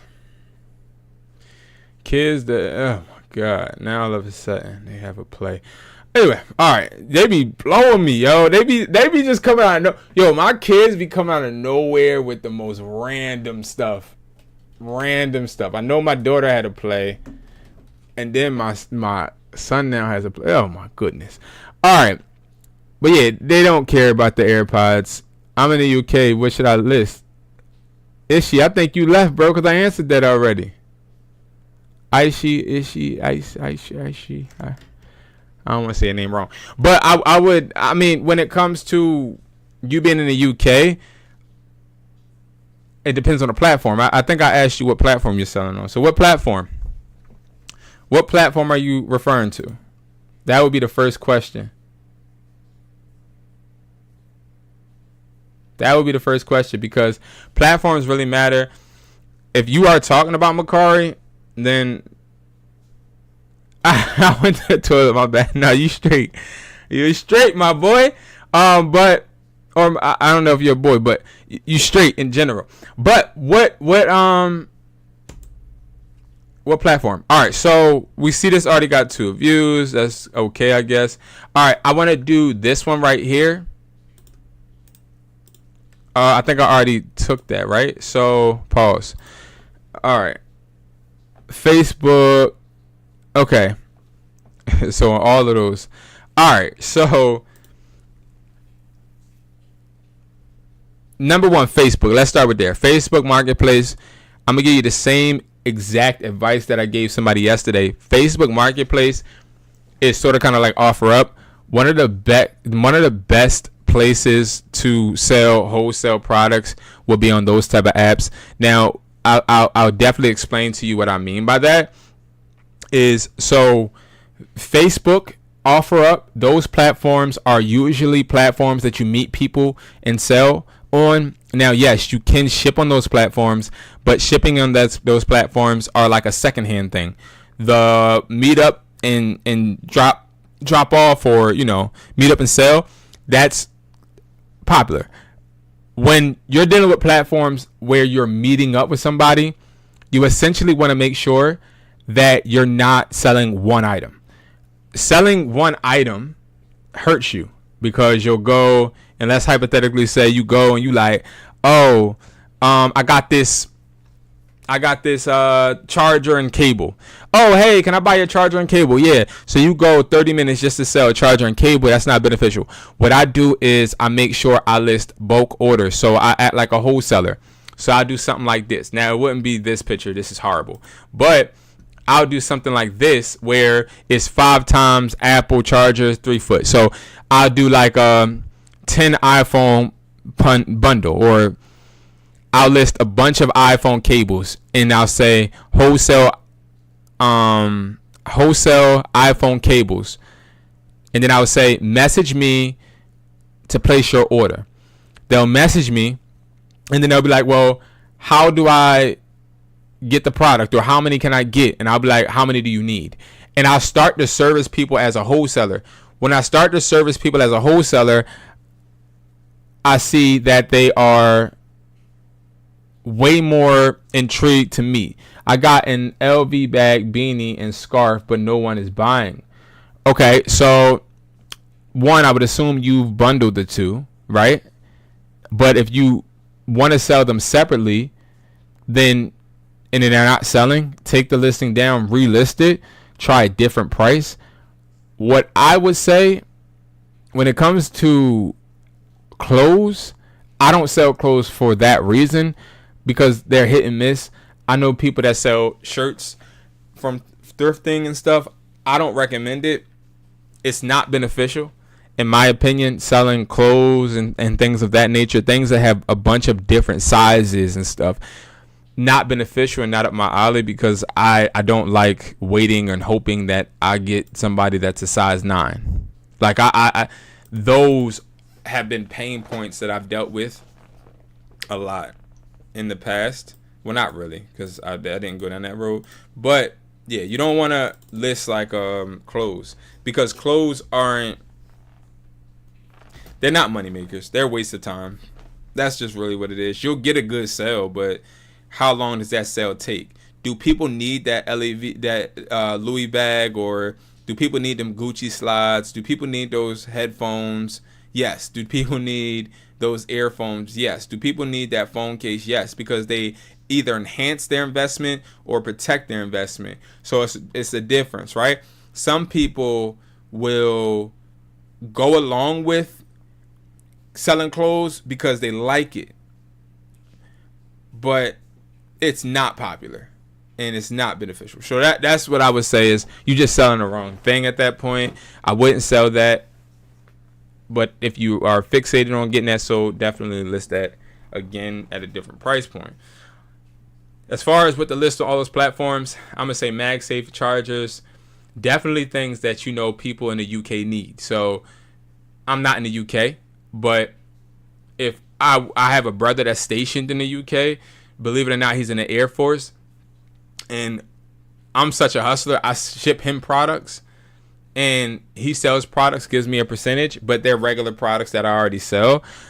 So I would definitely say MagSafe chargers, wired MagSafe chargers. I wouldn't exclude AirPod clones or AirPod Maxes either. Sell those. Sell the regular things, but just sell things that you know enhance people's lifestyle or their lives, because that's what's going to really help you out. That's what's going to get the sales immediately.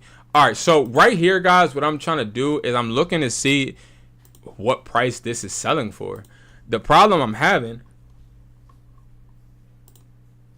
is I don't really see it selling. Not on this platform. Sometimes that's how it is. You just don't. It's not a good product to sell on this platform. This is interesting.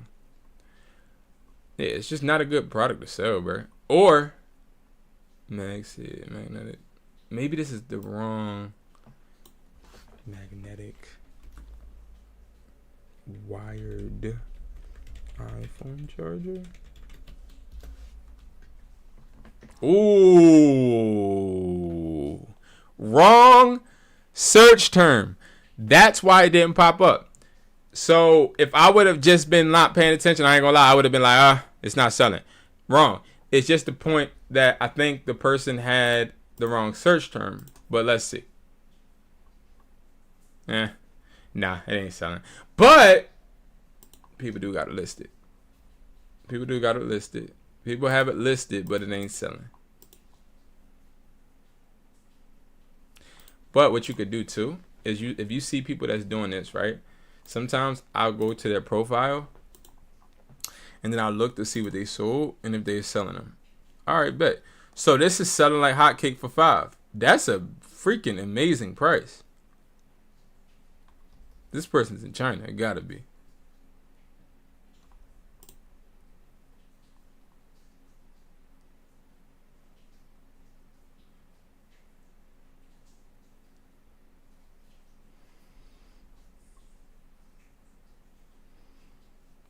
This don't make sense.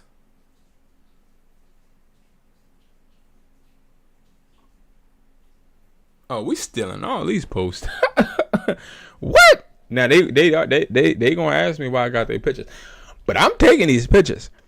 The problem I'm having though, if I see, yeah, something ain't right. Let me see something.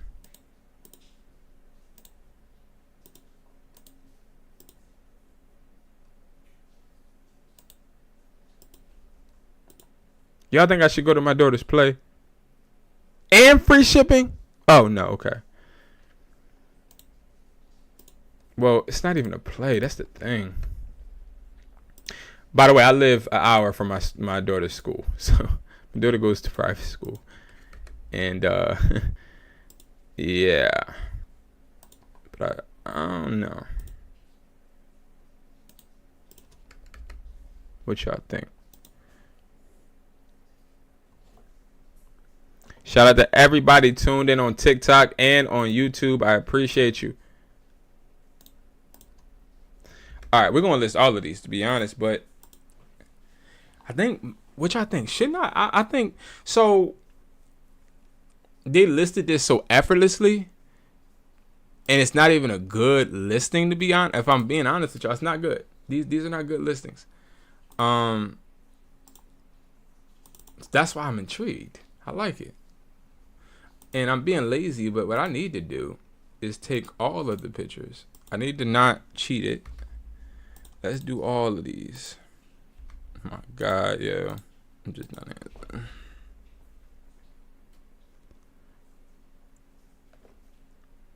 Let's do all of them.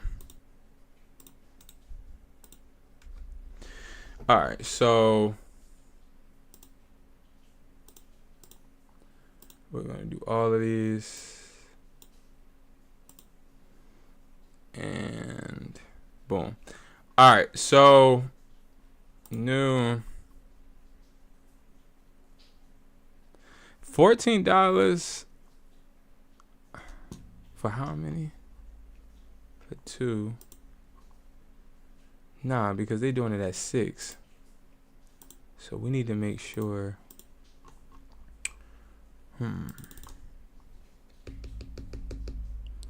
The reason I'm thinking is $6. That's what I'm saying. Even if you didn't do free shipping, $6 would make you $4.87 for 2 of them. That wouldn't work because it wouldn't make sense.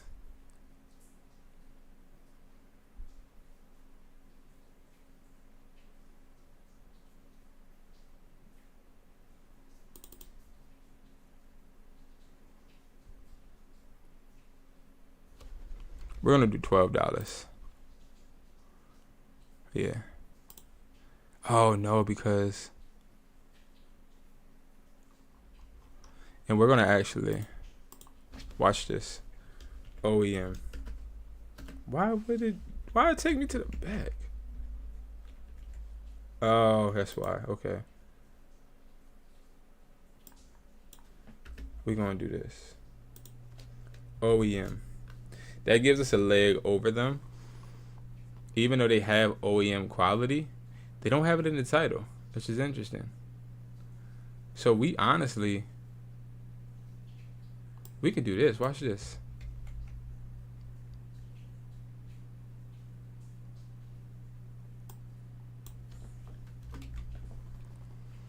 OEM quality 15 watt MagSafe charger, wireless charger. Why do we have two charging aspects in there? We just need wireless. So we'll do OEM 15 watt MagSafe wireless charger for, and then that way, and then we can do 16 Pro Max, and we'll change this to 15. That gives us the upper hand, makes it look like it is a more upgraded charger. We're not offering free shipping. We're doing that. We got the pictures. We're doing a 2-pack, right? So if it's a 2-pack, how do they have it? 2 times? I believe they do. So we're gonna do 2x, and then we'll do it like that. And then that should take care of that. And then we're gonna actually do another one. I'm gonna list real quick, guys. I gotta call my daughter back. 1 second.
One second, y'all.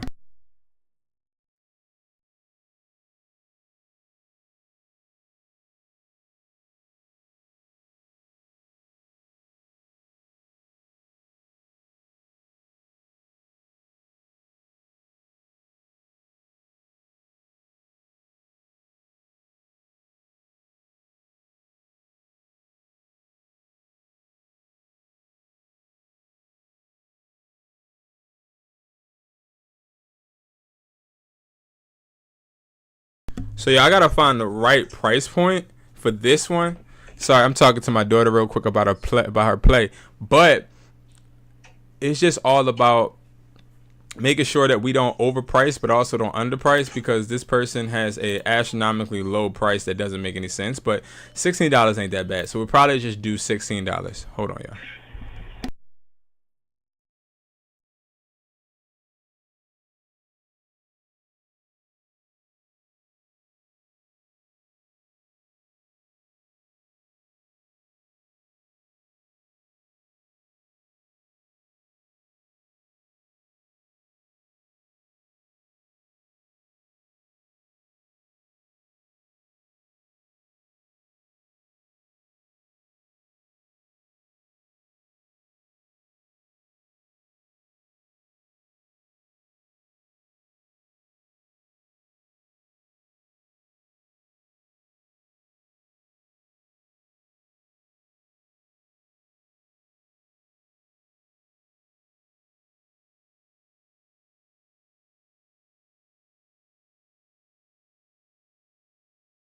You try hard to do your best on the dance part or the sing part? What do you mean? Yeah, the tiger part and the dance part. Okay. I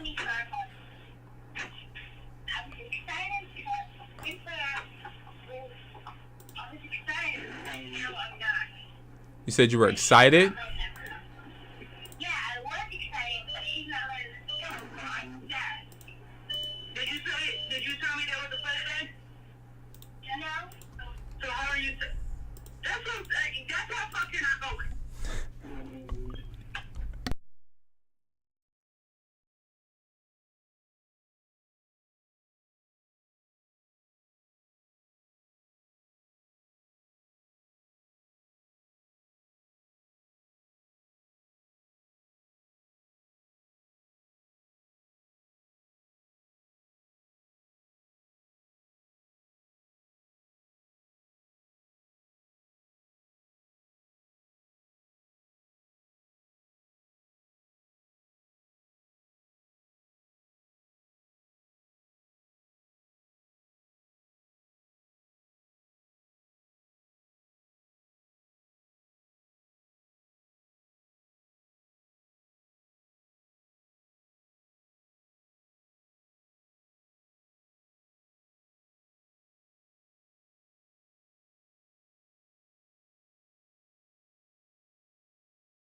Sorry, guys. I'm going through. This is the parenting part that's just like, hold on, y'all. Almost done.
Hey there, no need to adjust your TV, or more likely your phone. You're watching a recycled commercial. See, at Mint Mobile, we cooking now. All right, bet. So, Cuddy is done. All right, Cuddy's out of there. They take a break. Yo, let's go real quick. I don't know what played while I wasn't here. Here we go.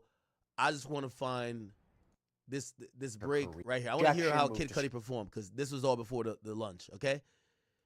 Shit, here we go. Number. All right, man. Somebody got to get billed for that, man. My time is 5 bands an hour, man. It's wasted 2 hours of my time, bro. I'm good, though. Big Ack is back. I'm about to order some steak for Pluto, man. That's my boy. I'm ordering some steak for my nigga. Big gangster. That's my love. Yo, chat, I'm gonna be honest with you. I don't even like dogs. I don't even know how much, Pluto's my first dog ever. Like, he's my heart. Like, the way that nigga look at me, bro, like, I know that's my love. I'm about to bring him in here, too. He might as well stream with me, because this nigga, he got me doing depositions for him. I'm about to get my boy. I got to go get my boy. Oh, I'm muted? No, I ain't muted. I'm about to go get my boy. I did a 2-hour deposition just now, man. They asked me all type of dumb shit. They ain't clout chase, though. They ain't asked me about no crazy shit. They asked me about DJ Vlad and off the record, but whatever. All right. What happened with Kid Cudi? Nah, I ain't bringing him in here because I definitely gotta catch up on this Kid Cudi shit. Did Kid Cudi say something crazy? Damn, chat. All right, I thought y'all was gonna leave me. Some of y'all did. Fake ass niggas. The real one stayed, I could tell. Still got 14,000 in here. We lost 10,000. We lost 10. It's all good. All right, chat. Let's get it, right? Okay, so we're going to back up a little bit. So we got Kid Cudi, who was on the stand. This is 3 hours ago. I'm sorry. I think court is still going on. So just lock you with me real quick. We're just going bang, bang, bang, bang, bang. I got to hit everything real quick. So Kid Cudi gets on the stand, right? This is after he said he's a musician. They ask him, yo, they show him Cassie. They said, who's Cassie? They're like, we dated in 2011. They said, who else was she involved with? He said, Sean Combs. What did you know about their status? He said that I knew that she and Sean Combs had some problems, that they weren't dating no more. AUSA says in December 2011. All right, I'm back. Y'all, listen. Kid Cudi said, so this Diddy thing, I've been watching this for a minute. We're going to watch this for a second. I just want to catch up with this.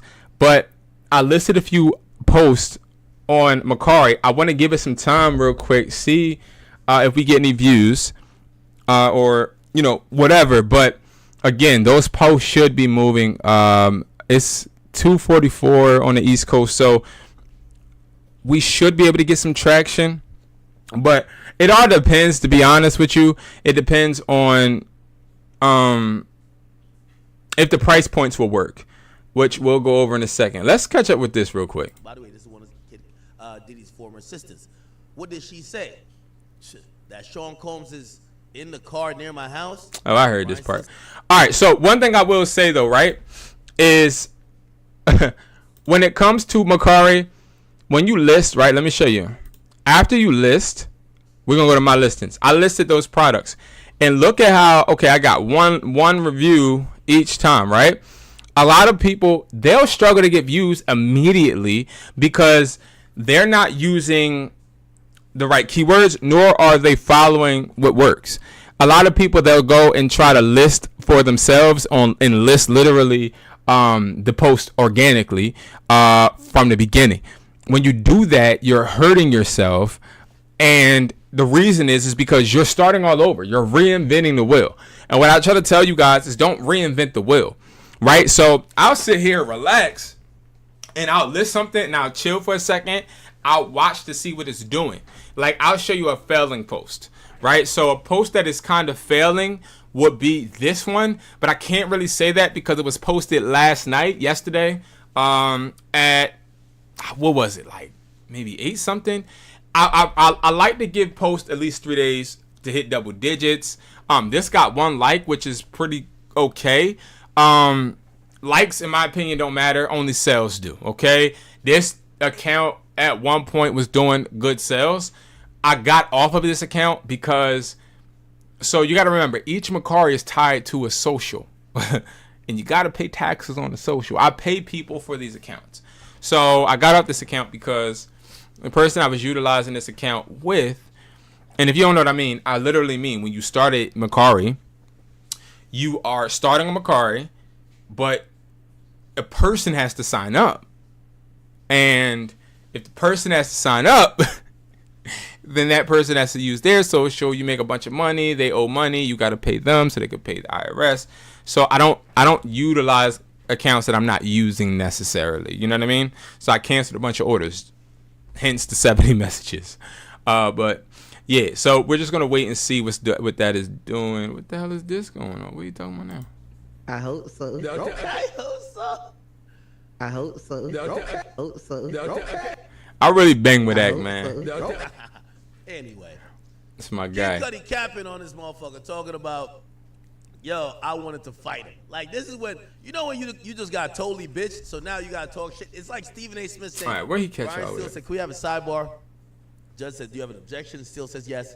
Judge says sustained. I remember this part. AUSA says, who set up the meeting at the Soho House? Mercari, even when she would be with other, there were DNA results? The judge says, I'll allow that question. Cudi said no. Steele says, Ms. Ventura told you it was over, right? Kid Cudi says, yeah, we just stopped talking. Steele says, you told this honorable court and this jury that she played you. You played me. You played me. Low down, dirty, take. Shameless. Jaded, Drake. Go check it out. So you told this honorable court and the jury that she played you. He said, Drizzy. yeah, I felt she played me. Steele says, yeah, she played you and you had no clue, huh? He said, I had no fucking clue. Basically, because what would happen, just to give y'all some realistic perspective, no matter if, even up to her husband, they would have these breaks that were constantly on and off. But even when she would be with other dudes, she would still freak off for Diddy. So like, these other dudes would be thinking that she's leaving Diddy for them. Yo, Cassie, I ain't gonna lie, bro. Like, this whole Cassie thing, Cassie is one of them people that you really feel sad for, but you right? can't help but wonder, like, At the time, was an I icon. don't know, like, did you incite some You of this and Ms. because you Ventura allowed it? had But a then they're sexual saying relationship. AUS says objection. she didn't realize. Mr. Steele, can I? The judge says no, you cannot do that on redirect. Okay. Steele says, do you want to tell me something? Kid Cudi says, because it looks like Yeah, he wants to tell us Kid something. Cudi wanted to say something. He then says, Sean Combs asked me about doing a song with Miss Ventura in 2010. Okay. Steele says, thank you. Steele then says, you believe they left your front door unlocked? Kid Cudi says, yes. Steele says, but it was not forced entry, right? Kid Cudi says, no. Steele says, just presents open and door for the bathroom locked with your dog in it? I'm not belittling anything. I'm just asking, right? You called Diddy, didn't you? Kid Cudi says, yeah. He was calm? Yeah. Steele then says, you went to see him. You didn't think he had a gun or some shit? Kid Cudi says, I couldn't call him. Steele says, I can't believe Kid Cudi on a Stansky. how That's you crazy. yourself, right? Kid Cudi said, yeah, I'm a strong person, but I crossed the line. Kid Cudi says, no. Steele says, Miss Ventura told you she was abused? Kid Cudi says, yes. Steele says, but she never said it was sexually abused, right? Kid Cudi said, yeah, she ain't tell me that. Steele says, you loved her. Tell me if I'm wrong. Kid Cudi said, I did. So he admits he loved Cassie. Kid Cudi said, no. Steele says, you got played by the same person who played Sean Combs. Dang, that's a good one. Ventura. Oh, shit. That's I told you he was a crazy. bulldog. He's the first lawyer from Diddy's team that finally said, Cassie's the fucking manipulator. This cheating asshole playing Yo, niggas left no, and he be right, snapping. freaking off when she got a whole man. She's a fucking hoe. Yo, he be. Finally, Chad. It took Brian Steele. Brian Steele got tired of the fucking chat. He got tired of it, man. He got tired of it. You got played. Yo, memes. Grab this to me. I need this for the gram. Yo, you got played by the same person who played Mr. Combs, Cassandra Ventura. So what they're trying to say is she lied to you because, you know, they're setting it up In for the jury. 13 years since you had California. It sounded like she was telling both of y'all she was with both of y'all. She told you she was done with him. And she Let me was see. telling Can you I she find wasn't these? fucking with you. Let me see something. That's why when y'all meet up, I don't think I got Diddy Twitter. gonna tell you, like, Do I got yo, you know Twitter that's my on here? bitch. Like, I don't know what you doing, but that's my bitch. Like, what you doing? Kid Cudi the whole time was thinking, that's not your bitch. She say y'all don't go together. Y'all don't go together Twitter real bad. on here. I don't go on Twitter. So Steele doing his thing. Okay, Brian Steele. Brian Steele says in the Oh, I do. 13 years since, have you ever been notified in California that there have been any more action on this car fire? Kid Cudi said no. Brian Steele then comes back and asks, yo, did Cassie have two phones? Kid Cudi said, I don't remember that shit. Steele says, got you. 3512, that's an exhibit. Kid Cudi said, oh shit. Dang, court's still So this is an going. exhibit where apparently he said before that Cassie had multiple phones. Must be an interview or some type of meeting with the government. Steele says, Kid Cudi, you know what a Kevin Durant burner phone is? Oh, Kid Cudi says, untraceable. Okay. Steele says, the trespass. You call it a break-in, right? Miss Ventura told you she had given your home address to Combs. oh, snap! Oh, shit. That's explosive. That's explosive. So look like Cassie lined up Kid Cudi. You know one of those? What? You find your bitch cheating on you. Where that motherfucker live at? Where he live at? So she gave up the address to where Kid Cudi live at. So, by the way, you know what Brian Steele is painting? How are you, like, we getting you in love with her and shit like that, but it sounded like she was playing both of y'all and that she lined you up. She lined you up, nigga.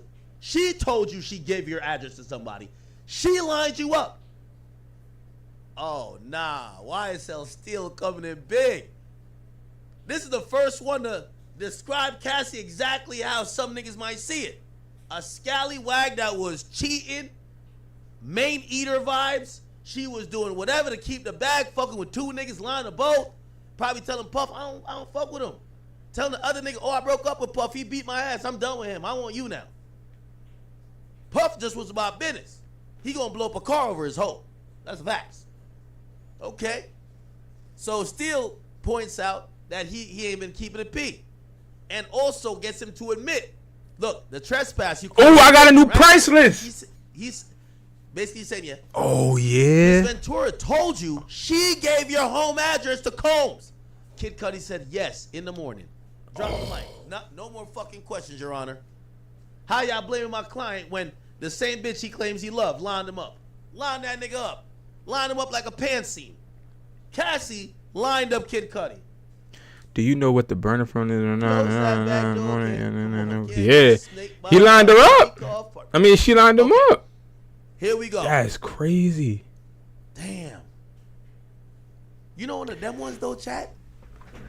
Now, granted, I think the government needs to come back and spin this. Yeah, They definitely. need to spin this and say, Kid Cudi. Yo, I got a new price after list. she Let's told go, you she bruh. gave Sean your Let's address. freaking go. Why did she say she gave it to him? Files. And it got to be something where, oh, he was beating me, he was Oh, whatever, yeah? and he forced me to give your address. Because otherwise, it looked like Cassie on that backdoor vibes, okay? So the government got to come back. Hold up. The judge says redirect. Okay, here comes Miss Johnson. Miss Johnson. Yo, it says, what did Miss Ventura confide in you about abuse? Kid Cudi said that he would hit her and sometimes kick her. See, they trying to set it up. Look, you see the play? Check it out. AUSA says the day of the break-in, was she carefree? Cudi said no. Says, what did Capricorn Clark tell you? Sean Combs, an affiliate, forced her. Oh, shit. Forced her in the Oh, car snap. to come to my house. I called the police. How would you describe Cassie that day? Just really shook that he found out about us. AUSA, what's your relationship with Miss Ventura's end? Oh, when did it end? Why did it end? The drama. It was getting out of hand. I wanted to give it space. Said, what drama? The break-in. For my safety, her safety. Steele says, objection. Judge says, what grounds? Steele says, speculation. The fuck? They overruled it. AUSA says, why did you have safety concerns? Kid Cudi says, because I knew that nigga Sean was violent. Diddy was on some shit. Steele says, Your Honor, could we approach real quick? They have a sidebar. Bet. Sidebar happens, they come back. I gotta walk my dog in a second, y'all. Combs said, I don't know what y'all talking about your car. Did you believe him? Steele says, objection. The judge says, rephrase that question. AUSA says, what was your understanding? Meaning, what was your understanding about the conversation that happened in the Soho House? Mess Cudi, which is Kid Cudi, says, I thought he was lying. So he took away that when he asked Diddy about a car, whether Diddy said, what car, little nigga? Or Diddy said, I don't know about no car. He took from that Diddy was lying. AUSA drop mic. No further questions. The judge says any recross, Steele actually stands down. The reason why he stands down, I think he wants his drop mic moment because they didn't address it. He thought they were going to address it. They don't address. They only bring up lightly about the abuse. They don't bring up why Cassie gave Kid Cudi's address to Diddy. Yes, they did because he said he put her in the car. That might blow up a car, might disappear a nigga, or might Tupac Shakur a motherfucker. Respectfully, love Tupac, but still, the AUSA does not touch on that. So that's why I think Brian Steele doesn't recross. You know why? The jury's gonna be like, wait, so y'all talking about arson, but the same woman that is supposedly in the middle of this love triangle dropped the Addy to the Johnski. Like, that's crazy, bruh. If he did do that, could go do that. If that's the case, she complicit. What Jolit09 said, can I get good job $10 cash out? Bro, I got too many people asking for money in general. I'm broke. He says, yo, I don't got no money. You were basically broke. You were played by the same person that played Mr. Combs, by Cassandra Ventura. You got played by the same person who played That was Mr. a good Combs. one. That was a good one. Okay, bet. All right, we cooking now. All right, bet. So, Cudi is done. All right, Cudi's out of there. Yo, Act be reading this joint so animated. I don't know what played while I wasn't here. Here we go. I just want to find this break right here. I want to hear how Kid Cudi performed because this was all before the lunch. Okay. All right, I'm about to go ahead and walk. Well, I gotta walk my dog real quick. I'll be right back, guys. Remember, man, we together, man. We working today, man. I mean, they trying to put Pluto in jail. I appreciate y'all tapping in. About hook about crook, man. Pluto my heart. I'm about to go ahead and walk him real quick. I'll be right back.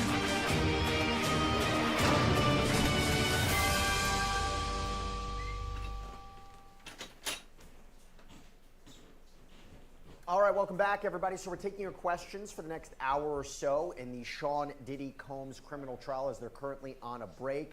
A lot to break down about what was happening today. We've been talking about Kid Cudi's testimony, week 2 in general. But right now I want to bring on Elizabeth Milner, our long crime reporter, who is inside that courtroom for Kid Cudi's testimony. Now, one of the things I want to ask you about, Elizabeth, is we're reading the transcript, right? We're reading what he said on the stand. What was his tone like? Because I got to tell you, he was hitting one-liner after one-liner after one-liner. By the way, shows up in court, leather jacket, smoking a cigarette. I mean, this is Kid Cudi, major celebrity comes in. What was the substance of what he was saying? And I got to ask you the tone in which he was saying it. Well, obviously, I didn't see the cigarette smoking part. I was inside the courtroom when this was going on, but it was a packed courtroom today, Jesse, despite it being very cold outside today, despite it even pouring down raining this morning when I came to court today. A lot of people were inside that courtroom because a lot of people wanted to know, what did Scott Mescudi, aka Kid Cudi, really have to say? So when he walks inside the courtroom, to your point, Jesse, he was very, very casual. He had on a leather jacket, it was a little bedazzled, he had on a white t-shirt, he had on jeans, something that you kind of really don't see necessarily, especially in federal court. I mean, all the other witnesses have been in suits, even some of the escort witnesses. But for Kid Cudi, he just came in very casual. He just walked right to the witness stand. Didn't pay Diddy any type of attention from what I could see of him, but he got onto the witness stand and swore that oath like he normally, like all the other witnesses do. And then that's when we got into the testimony. And let me just say, Jesse, there was so much testimony. I was just writing things down and down and down again because there was really so much. And we knew about kind of the Molotov cocktail incident, especially because it was laid out in Cassie's federal lawsuit, right? But just hearing Kid Cudi explain it from his own words were just a whole nother level, I could say. So people were laughing, right? People were laughing when he was testifying because he made that one comment that he sees Sean Combs. He had a meeting with him and said he looked like a Marvel supervillain. Were people laughing?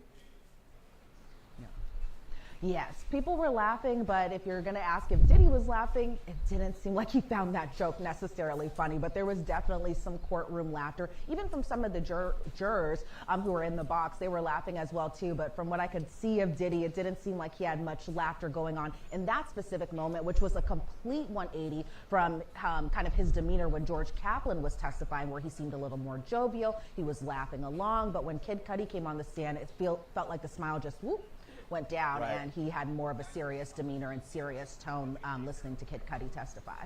And because, you know, Kid Cudi was providing some quite important pieces of damning evidence against Sean Combs. I mean, talk to us about his direct examination. What were some of the highlights that you took away from his direct examination? Because the prosecution, in my opinion, I was talking about it before, they're calling him not only to corroborate, I think, the account of Cassie, but to establish some of the elements of racketeering, right? The underlying crimes of maybe kidnapping, arson. Talk to us about some of the big moments from his direct examination, and then we'll talk about what the cross-examination was like. Right, because the jury has been hearing about Scott Mescudi a lot, and they've been referring to Kid Cudi as Scott Mescudi during this. So seeing Kid Cudi in the flesh, I'm sure a lot of people wanted to know, what did he have to say about December 2011 specifically? Now, around that time frame, police actually responded to Kid Cudi's then home. He's no longer in that home anymore now, but we back to a call about a break-in at his home. So he said we got the Celsius on deck. You feel me? These the only two flavors I drink. The grape, and then this is orange sickle. These joints be hitting, and I get the So what Kid Cudi did was he picked Essentials. her up. He took her to a hotel called Sunset Marquis, so that way it was a little safe for her to kind of hang out there and be at that hotel. But Kid Cudi at the time said he didn't think that Cassie was even. Oh, I'm sorry, Francisco. I didn't see that. One Diddy last had question, asked, bro. We gotta Kid tell. Cudi's address around this time. We gotta and tell one of the big they moments was that Cassie was copping the one reps, who right? actually gave Diddy Kid Cudi. Yeah, you gotta tell them you copy. Yeah, you gotta tell them that they Always reps. Be careful of a Cassie type bitch, man. Always tell them they Claiming her reps. Man beating her ass, she claiming that nigga keep giving. Like her what I guys, do. But when she find out you fucking her, when He her be man snapping. What I do, y'all, is so I have a I'm not telling y'all to buy it, but right here on HustlerTaughtMe.com, right? Did they put it up? I think they did put it up. So under helpful guides, we got plug and play product listing. I actually tell you exactly what to put on all listings. So I update it every single month. And it has AirPods, AirPod Maxes. It has a bunch of different listings that automatically get you sales, especially if you promote with the general promotion method that I told you guys about. So that is definitely something you want to check out for sure. Come on, Chad. For sure. That's why you got to be careful of these bitches that got crazy niggas. Because as much as they sure. seem like a victim, Nobody said nothing on if TikTok. it's in between losing their crazy nigga. Shout out to R3T. What's up, man? Shout out to you. Now, not setting you up, bruh. They're going to set you up for their crazy nigga, man. I appreciate you guys. She set Kid Cudi up. That's why another thing I tell niggas too. When you hear a chick come to you telling you that their boyfriend been beating their ass and they never put that nigga in jail, mind your motherfucking business. Mind your business. Stay out of it. Stay out of it. Acme, yeah. I don't know. Like I do agree. Like she not gonna leave him. She just going she going to try to diss. She going to try to just X you out. Bitch, it's either me or him. She ain't picking you, bro. Yeah, she is not picking you. Trust me. If you don't give me his address right now, she gonna get her address up, bro. Facts. All of a sudden, you on a t-shirt now, nigga. You up in heaven looking like, what happened? Oh my God, not the bitch who was crying to me. She sucking his cock the same night he killed you. He's wilding. One thing I will say about that though is I've had that happen to me where I've been in a situation where a girl was telling me that something wasn't right. Why does this look like this? The heck did I do? She was telling me it's not in focus. She was telling me something wasn't right, and I'm thinking that she fitting to lead a person, and she ain't lead that person, bro. She didn't leave him. Long story short, it was an icy dunny bun for me, and she would throw me to the wayside if she could. Also, I gotta work on this too, so I'm gonna work on this side. I need to actually download this new price list that just came out. It just came out literally while we were on here. It just came out. A phone flipping price list is available, so I want to check that out. Why is my camera looking like this? Am I tripping? This the out of focus. I don't feel like turning on these lights though. Like that's what be making me not want to. Yeah, no. I don't know. But either way, let me work on this real quick. Matter of fact, let me do this. Speaking to him, so Kid Cudi thought his security cameras were working, and turns out he said someone kind of had moved them and angled them a little bit down, so that way I guess whatever was going on wasn't captured on that video. And they had moved them the opposite angle, and said Kid Cudi verified. New price list update. I repeat. He said gifts were open on the kitchen counter. Stuff was pretty expensive. It was from Chanel. And that his dog, surprisingly, was locked in the bathroom. Now, his dog normally roams around free like a lot of our pets. I gotta pay my Canva. My cats right now are probably wandering around. I would never lock them inside the bathroom while I'm out of home or anything like that. So I can understand why that really stood out to him as far as his dog being inside the bathroom. Let me pull this up real quick. We're going to watch this while I update the price list. Well, while I get the price list from this buyer. He just sent it to me. Happened that his dog became jittery and was always on edge at the time. So Kid Cudi. Yo, Kid Cudi, you got a punk ass dog, man. You think a nigga whoa, what I just saw. Come on, man. Ain't nobody coming to my crib. Ain't none had that in my house. Listen, there's gonna be a funeral happening for somebody. Ain't nobody could lock my dog in no goddamn room. You crazy as fuck. You must be out of your motherfucking mind. Yo, if niggas could break into your house and lock your dog in a room, your dog pussy. Y'all need to. That's a fact. Pluto's still fucking. He having kids. If y'all need like a dog, a real dog, Pluto, I could give you one of Pluto kids. You can't lock my dog nowhere. Period. Nowhere. Nigga, it's gonna be a episode of Tom and Jerry up in that bitch. He's chasing you everywhere. He got back into his car, he says, and called Diddy because a whole ass dog you got. Diddy. He wanted to see. That's why I don't like. See, my dog Hustle, he don't play that either. You feel me? I got a German Shepherd straight from Germany. Nigga, I want to feed that nigga for a week. The fuck? Nigga, what the fuck I got you at the crib for? Yo, I'm Jamaican. Yo, when I grew up in Jamaica, nigga, I had like 5, 6 dogs. They all slept outside. Nigga, we don't even know where they slept. Nigga, the only time they came, they wasn't even trained. Nigga, they only came when we scraped the plate, nigga, because there ain't no dog food. Nigga, I lived in the country, nigga. Once you start scraping the plate of leftovers, let somebody come try to steal, because I had goats, pigs, everything. We lived in the country. Let somebody come try to steal some shit. They know where their yard was. They know where their bread is buttered at. Oh, what the fuck? They get active. They just don't be inside. They know inside is for humans. Over here, I get it. When in Rome, blah, blah. Pluto sleeps very comfortable inside the mansion. But I'll be damned if Pluto get bitched around and get locked in the fucking room by some intruder. What the hell? to square up essentially and just find him and fight him because he believed that Diddy broke into his home. And so He said after this phone call, he thought about the reality of the situation and what more could possibly escalate from that situation. So what he ended up doing is he just called the police, and when he had returned home, because remember he was driving around looking for Diddy, essentially wanting to fight him, he says, and when he returned home, the police were there at his home. He filed a report, and then he was speaking with Cassie about the situation, and Cassie seemed pretty depressed. Yo, a woman will set you up at every given... Yo, I can't believe Cassie gave the nigga his location. The nigga been beating your ass for years. You know what he's capable of. But he gotta remember, she was under pressure. Trying to grab guns to go kill Suge Knight, and you fucking with a new nigga, and you give the location. Oh my God, what is up with these bitches, bro? Yo, he be snapping, bro. What the fuck? Yo, what is going on? He be now, snappy. He be snappy. And pack that nigga. All of a sudden, it's R.I.P. Kid Cudi. Her ass. What are we gonna do about my?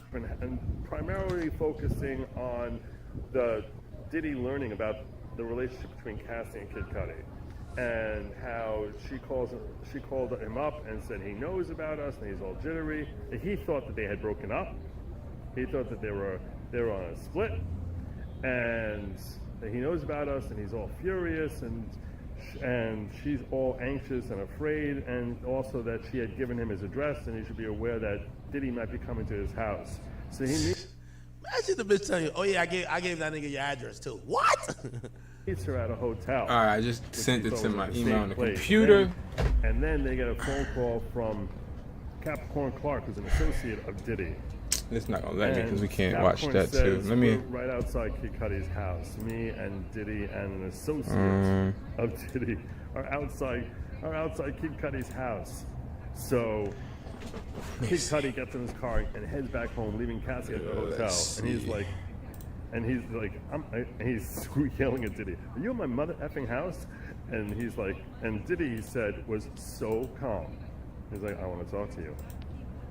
And he's like, "Are you at my mother effing house?" He's like, "Well, I want to talk to you." By the time he gets back to the house, Diddy's not there. He said that he went inside and he saw that he had left his door open. But then when he went inside, he saw that someone had gone through his packages and his dog had been locked in the bathroom. And from that day forward, his dog would act jittery. So now he goes looking. Now he's outraged. He goes looking for Diddy, and he got in his car and he's driving, and they have an exchange where he's like, "I want to talk to you." He's like, "Well, you're gonna be talking to me. Come to my house." And then after they had that exchange, he said he thought better of it. He's like, "I don't know who's coming with him. I don't know who's got guns. I don't know what's going down here." And he said he thought about it some more, and he called the police and told the police that there was someone who had trespassed or burglarized and gone into his house. So the police come, and he makes a report with them. Diddy isn't there. Diddy never ends up showing that day. But then he ends up going out to Connecticut, and he meets with Cassie. And when he meets with Cassie and he tells her, "Hey," Cassie ends up breaking up with him when he goes to Connecticut over Christmas because he said it was too unsafe, it was too dangerous, too unsafe. So there have been threats that Kid Cudi was going to destroy, firebomb Kid Cudi's Porsche 911. His Porsche 911. So, sure enough, January 9th, 2012, Molotov cocktail. Someone rips open the ceiling of the convertible, drops Molotov cocktail inside. We get to see pictures of that. He ends up having a meeting. The last time he's spoken to Cassie Ventura was the next day. He said when they had a meeting at the Soho House, and this is how he describes it. So I get there, it's supposed to be me and Diddy, and I come upstairs, and when you walk into the meeting room that they used to have there by the Soho House, there's a wall of windows that's just like this floor-to-ceiling windows is one wall overlooking Beverly Hills. Diddy's standing there, and he's got his back to me with his hands clasped behind his back like he's some Marvel supervillain. And we end up having a conversation. And what were you talking about? Well, he said, you were my homie. You knew she was my girl. He's like, I thought you were on a break. And we had this whole exchange back and forth. And then Cassie showed up. And I was very confused why she was there. Oh, it Because went up. I thought after he had heard about all the physical abuse that she had suffered at his hands, and the threats, and the blackmail, and the extortion. He knew about all that stuff. It's like, why are you back with him? Why? And he was very confused. But he ended up admitting to defense on cross that, hey, look, she played us. Cassie played me. Cassie played Diddy. And that's We got at the very end of the meeting. He said, I shook his hand and I said, what about my car? And I wanted to be holding his hand when I did that. I wanted to look him in the eye and have him say to me, give me an answer for the car. And he goes, I don't know anything about that. And then I start walking out, and he goes to me, hey, just make sure, we cool? Meaning, is this over? That's what Diddy said to Kid Cudi. And Kid Cudi said, you say you know nothing about it, I got nothing more here. We're cool. And he said a few years later that Diddy ended up apologizing, saying, I'm sorry about all that BS that went down. So we end up having this cross, and the effective part of the cross was them basically coming out and saying that Cassie was very successful at convincing her that she was done with Diddy, and to help portray her as someone who can convince people of things that are not true, which we can expect that the defense is going to raise in their closing arguments. That certainly was a win for them. On redirect, the final question on redirect was about the whole exchange in the Soho house when they had their final meeting, and the final question was, so he said we're cool. Did you think he was telling you the truth, that he knew nothing about your car? He's like, no, I thought he was lying. And that's what we got today. So, short breakdown, and yeah, I'll be reporting later this afternoon. So then, Godspeed. Okay. So I'm just looking, guys. Here we go. Lunchtime update. It's basically winter.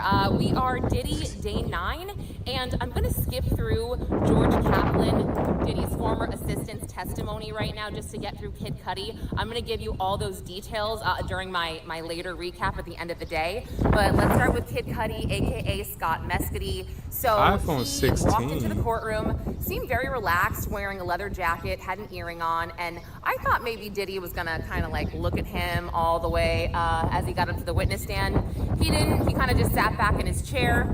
So Kid Cudi testified that he met Cassie, they dated, they worked on music together, and he said that he thought that Cassie and Diddy were on again, off again, but at the time that he was seeing Cassie, which we found out was pretty much about a year. Oh, and also he got up there and said that he loved her. He was in love with her. It was sweet. But he said that he was under the impression that she was totally off again with Combs for that entire year. So, and we all know that Diddy found out about Cassie and Kid Cudi from her testimony when Diddy found an email on her phone to Capricorn Clark or one of Kid Cudi's assistants, something about her toiletry bag at his house. So we hear about this. We hear about this night. And oh, by the way, not to jump around again, but when the prosecution had their opening statements, they mentioned a break-in involving Diddy's assistant that was kidnapped out of her bed at night and was forced to go break in. Man, all that wind, bro. To look for Cassie, and it turns out it was Kid Cudi's home. But we'll get there. So he goes back to that evening, December 2011. He says that, hopefully you guys can hear me, it's so windy. He says Cassie calls him very upset and stressed, saying, Sean Combs found out, and the iPhone 16e went down, which means people have been getting them, selling them a lot. She'd be off the radar. 16e 128 new has went down. Cassie gave Diddy his home address, Kid Cudi's home address.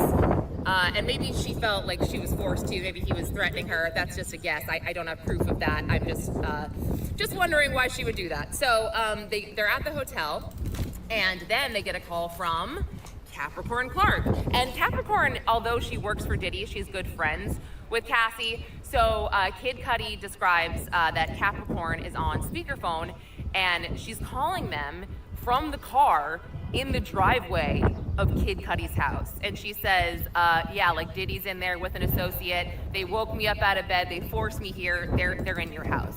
So Kid Cudi is pretty mad and he's like, what the hell? So he gets in the car, he drives over to his house and he said he calls Diddy and he goes, motherfucker, why are you in my house? And he just said, I just want to talk to you. That's what Diddy said. And then Kid Cudi says, I'm on my way over. I wrote all this down. And then Sean Combs says, I'm over here waiting for you. So he arrives at the house. He also says that his security cameras, they normally point a certain way. They were pointing down for whatever reason. And, but he goes inside, he said nobody was there. All that he noticed was that there were Christmas presents for his family on the kitchen table. They were Chanel, that's all he remembers, and they were opened. And that his dog was locked in the bathroom or like behind the bathroom door.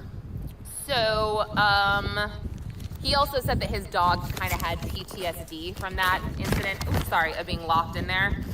Okay, so, sorry, next page. Oh my God, it's so cold. All right, Wow. Okay, so he calls Diddy after that, and he says, you know, where are you? And then, I guess Sean Combs says, yeah, I'm on my way. And I don't know, he said that things went through his mind, like, you know, should I stay here? Should I do something? You know, whatever. Or should I meet him?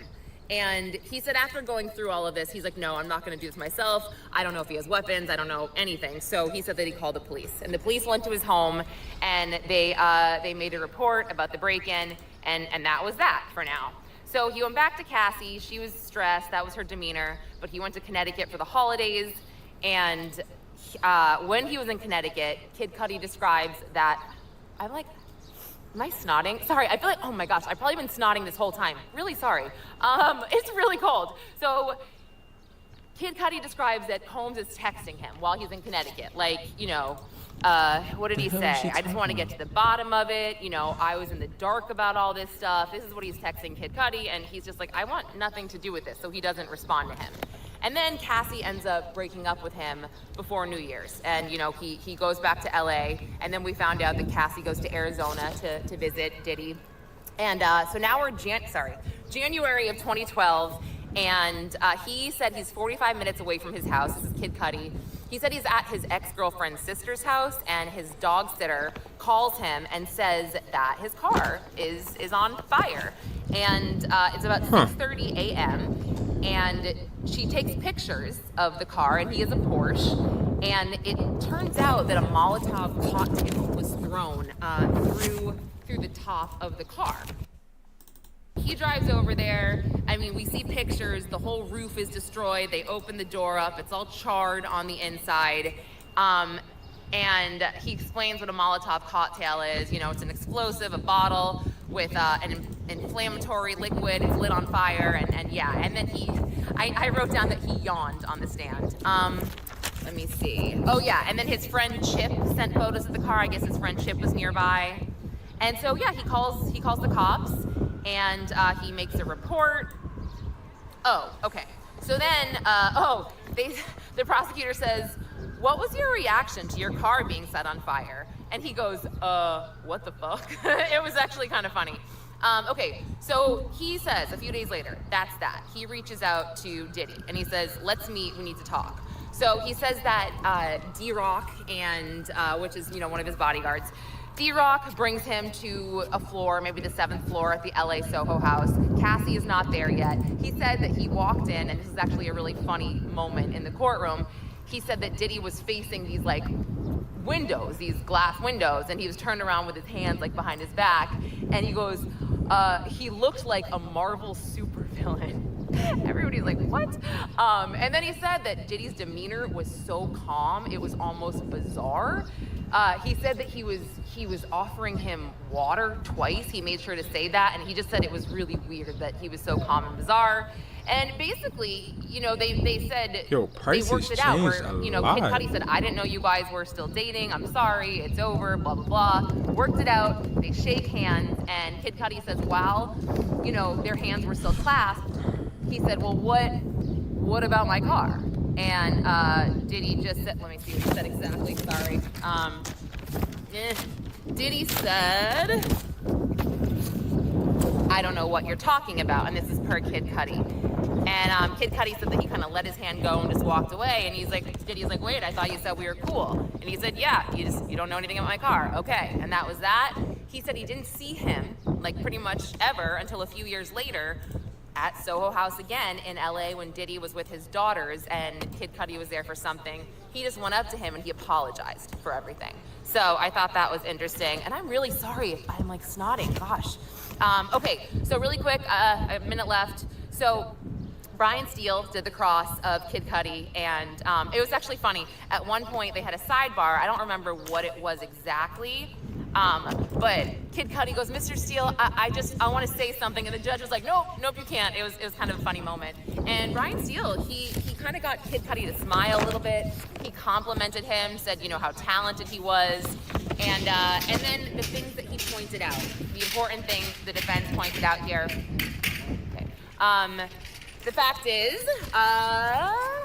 he asked him about the police report with the car, and he said, well, did they ever follow up with you, the LAPD or whichever agency it was, about the car? Because, you know, they got fingerprints, they got DNA, and he said, he basically was like, I don't know what you're talking about.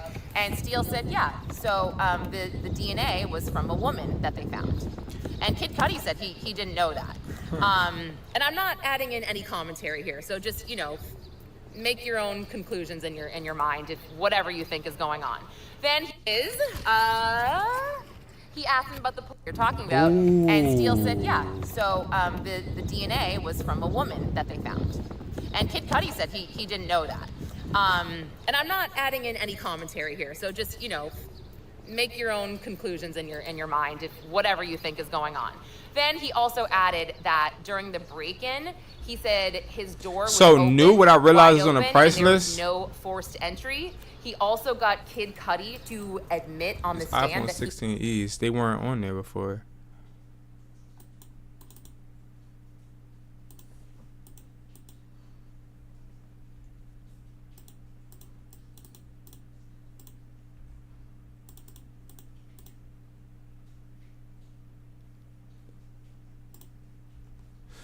Act is muted again, ain't he?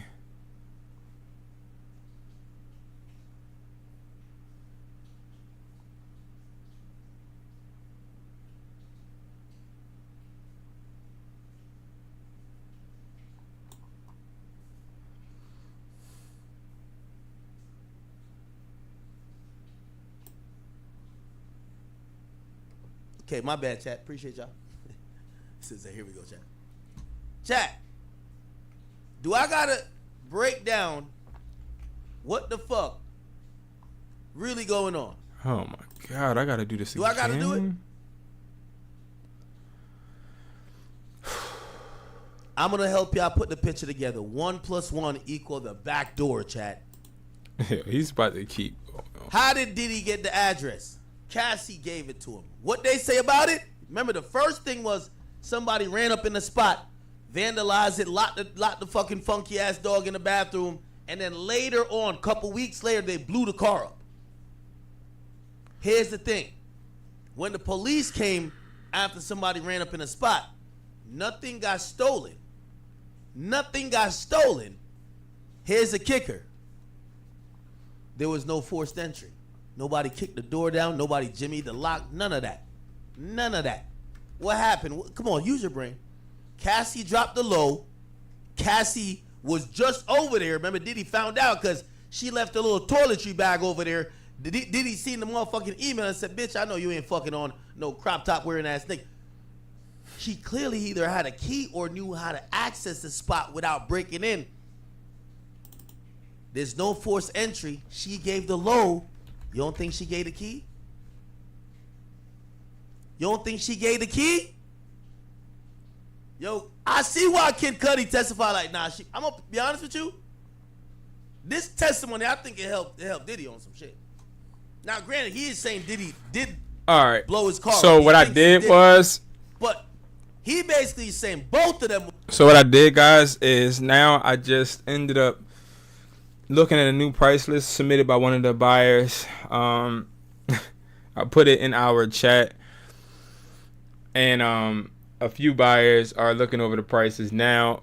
The way it works is I have buyers basically look at each other's prices. We average the prices out, and then we put it on the price list. So I'll have the price list for you guys in a second. Well, not in a second, in a little bit, because we gotta average it out. We gotta see.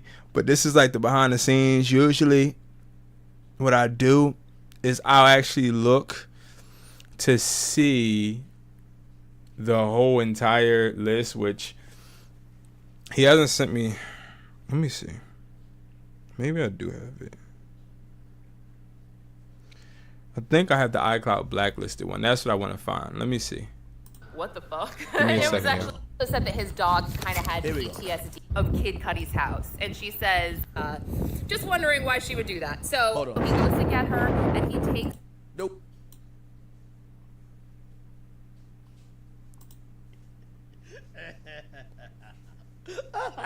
Yo, chat, don't I be telling y'all? Yo, I've done a good job. I've avoided a couple things. I bob and weave. I know how to get out of it. I Let me see do something. I? But let me tell you this. This is what I be trying to say. You ever heard that song? Oh, don't cry for me, Argentina. Listen, I know I'm a motherfucker. I know. I ain't get my ass whipped yet. But I'm still going to sue. I'm still going to the police whenever I do. But I ain't going to be in the hospital bed like, why did they beat my ass this bad? I'm gonna know. I'm gonna know, Chad. I'm gonna know. I'm a motherfucker. I know, nigga. Yo, I got some of these niggas tossing and turning. I cost a couple of these niggas a couple millions. I done fucked up a couple like harems. This nigga Diddy had a strong pimp game that he done violated niggas from the 90s. Kid Cudi learned his lesson. And right when I seen he was about to make an example out of me, I could tell. It was like, I was like a weatherman. You know the weatherman could tell you, oh, it's going to be raining later. You're like, nah, nigga, it's sunny. No, Yo, he is a raining. nut, bro. No kizzy. I could tell shit was about to go to dark. Go dark. I fell back and apologized. Brother Love, I only want to show love. Carisha, I got no problems. Whoa. Harem of side chicks. Young Miami herself clapped back and said, I'm nobody's side. Let's just make this clear on this good Monday. Yo, chat, let me tell you this. That was my strategy at the time. Nothing pisses a woman off than dismissing her as a side bitch. All these chicks got that main character syndrome. They don't care if you say he got side chicks. They don't want you to call them the side chick. So I was trying to get under this chick's skin. Well, she was a side chick, though. Keep her up. Once I said that and she tweeted that, I know the next text to Diddy. Bitch, look how you got me looking crazy in the media. You got these bitch-ass, hoe-ass niggas like academics talking shit about me. Why you don't set shit straight? This is because you don't check niggas no more. I thought you was Sean John. I thought you was Diddy. What you got these niggas talk? And then when I seen Diddy start tweeting, I said, my bad, player. I ain't trying to fuck up your pimp game. I don't want to get done like Kid Cudi. Don't dangle me off a balcony. I'm fat. It's going to take a lot of y'all to hold me up. Well, I'm not fat like that no more. But imagine how many niggas got to hold me up over the balcony. Ah! Ah! I'm too fat to dangle off a balcony. You can't do that to me. Gotta do that to like a Wale type nigga or like Shy Glizzy or something. Yeah, he's a nut. You can't do that to me, brother. You can't do that to me. I don't come second to no. Diddy also jumped in with an adorable nickname, I may add. He tweeted at YoungMiami305. Chat, I know a real threat when I see it. When Meek said he was gonna come piss on my steps, I took he was trying to flirt with me. I'm like, I don't swing that way. I'm not calling you daddy in the pool. Please don't say that to me again, sir. Hey, Ack, I'm about to come to your house, whip my dick out, and piss on your steps. Whoa, yo, what? I was confused. What is he talking about? He's trying to flirt with me. I don't like this. Pineapples, I'm uncomfortable. Anybody who's socially aware know a real threat. When Diddy started tweeting, that was one of the realest threats I've ever seen.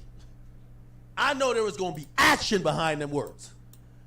Meek Mill was trying to come get freaky, my nigga. Like, he was, nigga, he came to my house. If I threw out 2 bottles of baby oil and Astroglide, that nigga would have a slip and slide in my fucking driveway. That nigga was. Yo, my boy Meek gonna really hurt this boy. Wasn't finna do nothing, man. But that nigga, did he? Ooh, he started tweeting, told my I'm gonna come to your house so we can have a conversation. Nigga, that's a hit. Like, what are you talking? Nigga, you was there when Biggie got killed, nigga. I'm not listening to no shit like that from you. Is not my side chick. Never has been, never will be. She's very important and special to me. Put it like this: when a nigga gotta come out and address his relationship, because all these niggas are hoes, that means he's going through hell. Like, for example, me, right?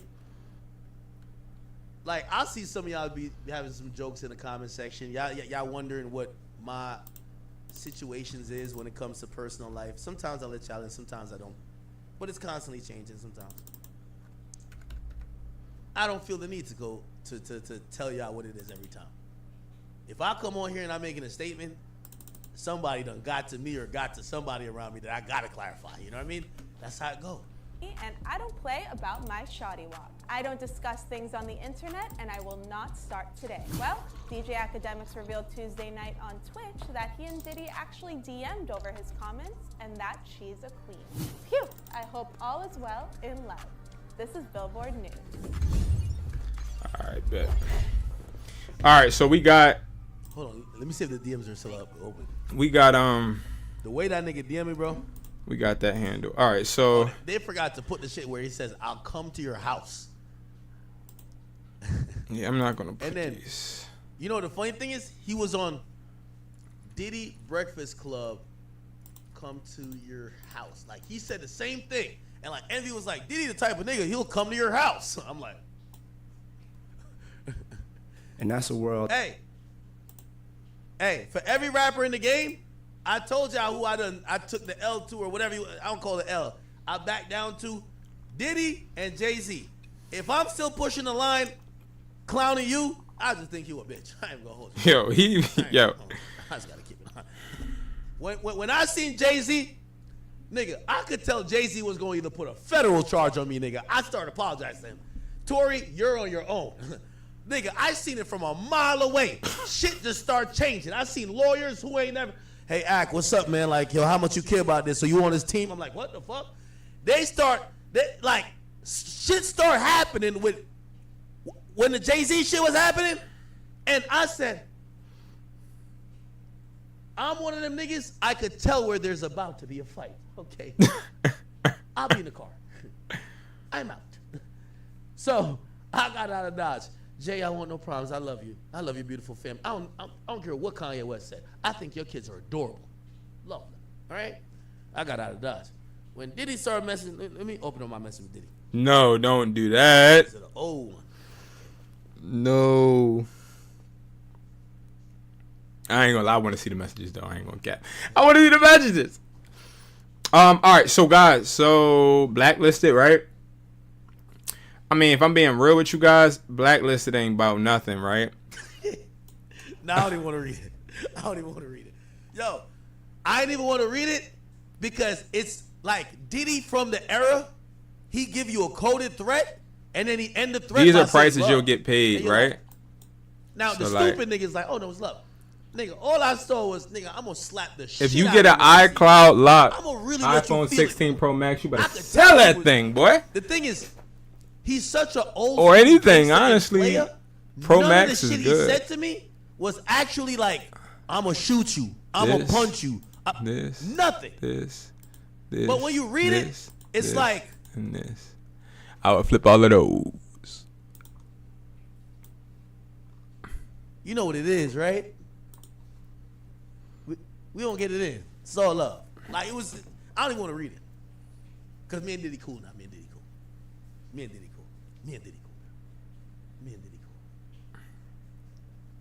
Somebody say you let White bitch you every day. White not sending serious threats. These niggas were sending serious threats. I'm telling you.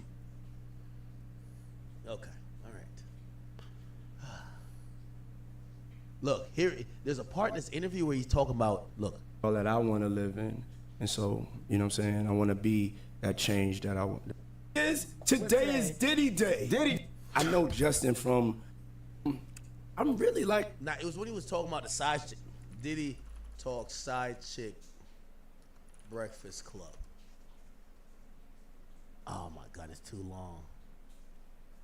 Dang, that's a long interview, slogan bro. to go share with nobody else, and so that's the only message. We don't have to condemn Kanye or for no other lives matter. At one time, it was all about Ciroc and all being changed to.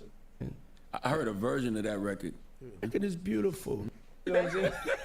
I'm saying. You don't believe in that. No, I'm saying I just and then.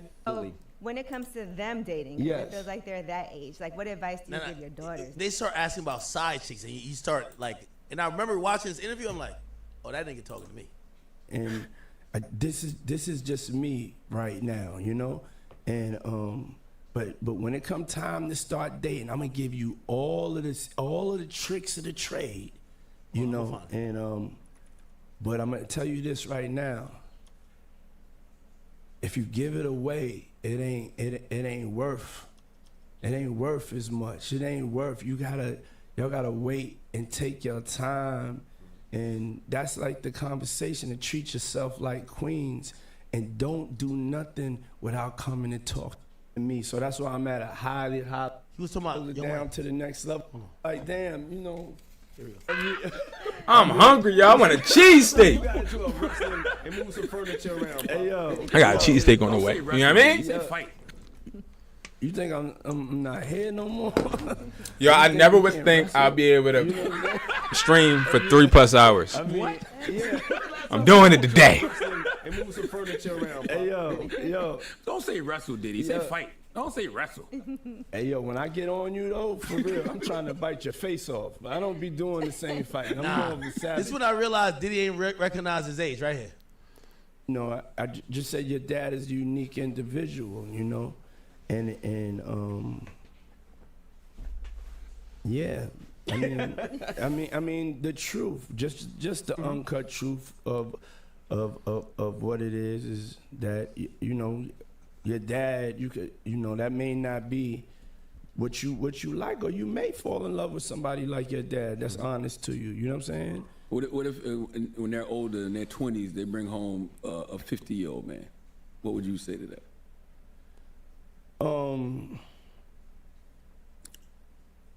I really would just go on who really would love my daughters. I really wouldn't go on an age thing, you know what I'm saying? Cause I'm 52, and Damn, he was 52 3 years ago. Damn. Diddy, oh! I mean, I feel better than I've ever felt, and you know, and it's a blessing, you know what I'm saying? So. Yo, what's Twitch doing, man? What's up with Twitch, man? How everybody on Twitch doing? You know what I'm saying? Like if I'm like, you know, dating a girl from college or something, then maybe, you know, we should throw up the red flag. But we talking about if you're adult, you got 2 kids, that's our choice. And I'm definitely, you know, fly than most, you know. Young boys? Yeah, I mean, yeah, young boys or, you know, whatever it is. Yeah, I mean, I'm just like timeless. I don't really feel time. Like, you know, sometimes when cats be hitting me with the OG, I take it as respect, but sometimes I be feeling like, you think you Tap in with Twitch, man. Not here no more. Yeah, I think I'm gonna get a kick too, man. I'm about to really be streaming. I mean, what? Yeah. Last time you got into a wrestling and move some furniture around. Bro. Hey, yo. Don't say wrestle, Diddy. Say fight. Don't say wrestle. Hey, yo, when I get on you, though, for real, I'm trying to bite your face off. But I don't be doing the same fighting. I'm more of a savage type of fighter. You know what I'm Last time saying? you got into a wrestling match, bro. When's the last time you got into a fight? And did you win? It's been a long time. You don't have to. You pay people. You don't have to not have to do that kind of stuff. His name is love. Diddy Okay? does his own It's work. not fight. Well, It's I love. want to know If I saw you fighting, I'd be like, yo, what's going Chat, here's a tweet. Y'all want to see the tweet? Nah, it's still up there, too. I knew this shit was serious because, nigga, he's just at her. Diddy, side chick, shorty, what? Nigga, he made up a new name for her. I never seen that. Look, here we go. Wait, here we go. Look. Oh, did he delete it? No. I just seen it. Young Miami is not my side chick. Never has, never will be. She very important to me and special. Nigga, you know somebody pressing him to do that. That's Young Miami. And I don't play by my shorty wop. I don't discuss things on the internet. I won't start today. Yo, when you start making a nickname, so, you think know. what you want. But just know if you hurt mine, I'm going to come to your house. And we're going to talk about it like human beings. Love. Chat, when the nigga... Chat, I remember seeing this. And I looked at my DM. And the way he talked to me, he also said love. And I was like... Oh, this nigga threatening in plain sight. Oh, this is crazy. Oh, I'm good. I back down. He got it. And I ain't gonna lie, Kid Cudi, you should have learned like me, nigga. I got the fuck out of there. Holy. Dang, Gina. Nigga say he saw the Diddy looking like a superhero. Super villain. That's crazy. All right. Fox 5. Here we go. Because we don't know what they talking about nothing, bro. All right, so let's go into something else. All right, let's actually get back into work real quick. So one thing I'm going to go and address and bring up is going to be the price list. If you don't know what the price list is, the price list is a list that we have of 50 buyers. I just got an update not too long ago. I shared this with a few of my people. We work on this on a weekly basis. It just happened that one of the phone flippers that we usually have that helps us a lot, he did not submit his price list or his prices until today. And when he submitted them, I was very surprised. Why? Because he usually has like the best prices and the most accurate and also the highest. Now, his prices are really contingent on quantity as well. So like sometimes he'll list prices, but he already know, like, if I'm gonna bring you some phones, it's gonna be a bunch, okay? And yeah, so I'm gonna go over some of the prices that are new in the price list, and let's take a deep dive into that. Eventually, I do want to make some phone offers today too. Very important that we make some phone offers. All right, so thank you to everybody that's been sticking with me all day. Again, I really like this kind of format. I would definitely like your feedback on, streaming. But give me like feedback on how I can improve too. Like, it's really important for me to get criticism. I love criticism because criticism, where is it at? Criticism helps us all. Where is the thing at? Hold on. I'm trying to get something. I don't see it.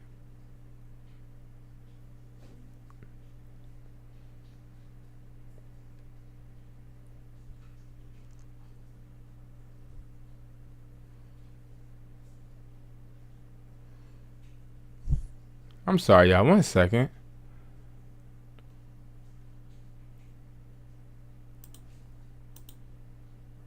Okay. All right, so iPhone 16. So when it comes to new phones, right? Be very cautious about buying new phones right now. I see that the prices keep going up and down. When it comes to new phones, and we're talking about the 16 Pro Max, one benefit that I see is that if I was to buy a 16 and I did get it for the right price, bruh, it's a wrap ski, bruh. It's a wrap. Because, like, offer up, right? Let's say we were to go ahead and try to make some iPhone 16 offers, right? iPhone 16, which I wouldn't do if I was just starting out. The reason is because an iPhone 16, I'm going to pay way more bread trying to get it and still get the same profit that I would if I was to buy a lower price phone, right? And I go over this a lot, and I talk about this often because a lot of people don't think about it like this, but I'll be trying to save y'all some bread. Think about it, okay? So if you find a phone, let's just hypothetically say you find a phone, let's say an iPhone 14, and the iPhone 14 cost you, let's be realistic, the iPhone 14 cost you $375, right? You already know. Let's do a real example. So iPhone 14 Pro Max, right? So iPhone 14 Pro Max, and let's do unlocked. So we would always go activated, because when we're talking about sealed, non-activated, remember, sealed, non-activated is going to be very rare, because even when you get a phone out of a store, or you get people to get phones out of a store, or maybe you're just buying phones like this off of OfferUp, right? These are not sealed, non-activated. And the way you can tell is because this person, number one, he's lying and saying that he's shipping. So this is a fraud, I believe. But you'll have people that are actually selling them just like this. I don't know. Okay, maybe this person is not a fraud. Okay, so he's selling a T-Mobile one. But look at how he has it unopened. And then on this picture, it's open. So it is open. It just looked like he put the flaps down. It looked like this actually looks sealed, but it's not. It looks like maybe they used a razor to cut. Okay? Why is this important? That's the main point. Why am I getting all in depth? Because sealed phones are worth more money. But the problem is, sealed phones are worth more money if they're not activated. The problem is, this phone is activated. And once it is scanned in the system with these cell phone carriers, it is considered activated. Okay? That's why I say sealed, non-activated won't be there won't be something that we really usually see. Okay? So we're gonna go and do this example using activated. Okay? So this type of phone would be activated. Okay, so let's just say iPhone 14 Pro Max, 128, 490. Okay, now that's what it's worth. All we would do is go in here and type in iPhone 14 Pro Max. So we're going to look for one. I'm going to break down to you why you should not buy iPhone 16s. All right, so we see a bunch. We want to make sure we go to recent first. We don't want to create any facades or any false expectations, right? So I see this post right here. I usually open up multiple links depending on which ones I see, right? Okay. So, okay. And we even see lock ones, right? Now, most of these are going to be locked because most of these are going to be on installments. People that give you newer devices, especially sealed, the device almost always is going to be locked. Now, you'll come across some that have unlocked sealed devices. They either got that phone from Apple or they got that phone unlocked, but still be very cautious. We don't buy sealed phones in the first place, okay? The reason we don't buy sealed phones is because we don't want to risk ever buying a device that is going to be fraudulent, be fake, be a clone. I lost several, or no, I'm lying. I lost one buyer because I brought a fake iPhone and sold it to him, but I didn't know it was fake because it was sealed. But anyway, so iPhone 14 Pro Max, they're trying to sell it for $400. We go over to our price list, right? And we see that the 14 Pro Max 128 is worth $490. So this person is selling us a device and we're already making bread. Now, that's good, okay? I really want to check something real quick, because if this is the case, I'm about to buy it.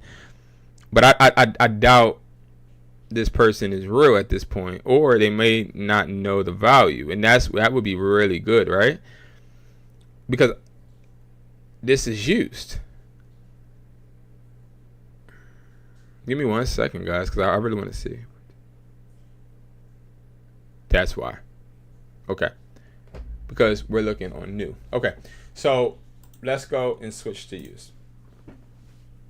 Still going to do the same example of why you shouldn't buy an iPhone 16 Pro Max, but I also don't want to create false expectations, and I'm going to give you guys, we got time, right? So I want to give you guys real examples. So a 14 Pro Max, the market value is $310. We go to B grade because while, interesting, we do have it in a box, right? Isn't it in the box? Well, no, it's not in the box. Okay. Because B plus grade is going to be a phone that's in the box and like new.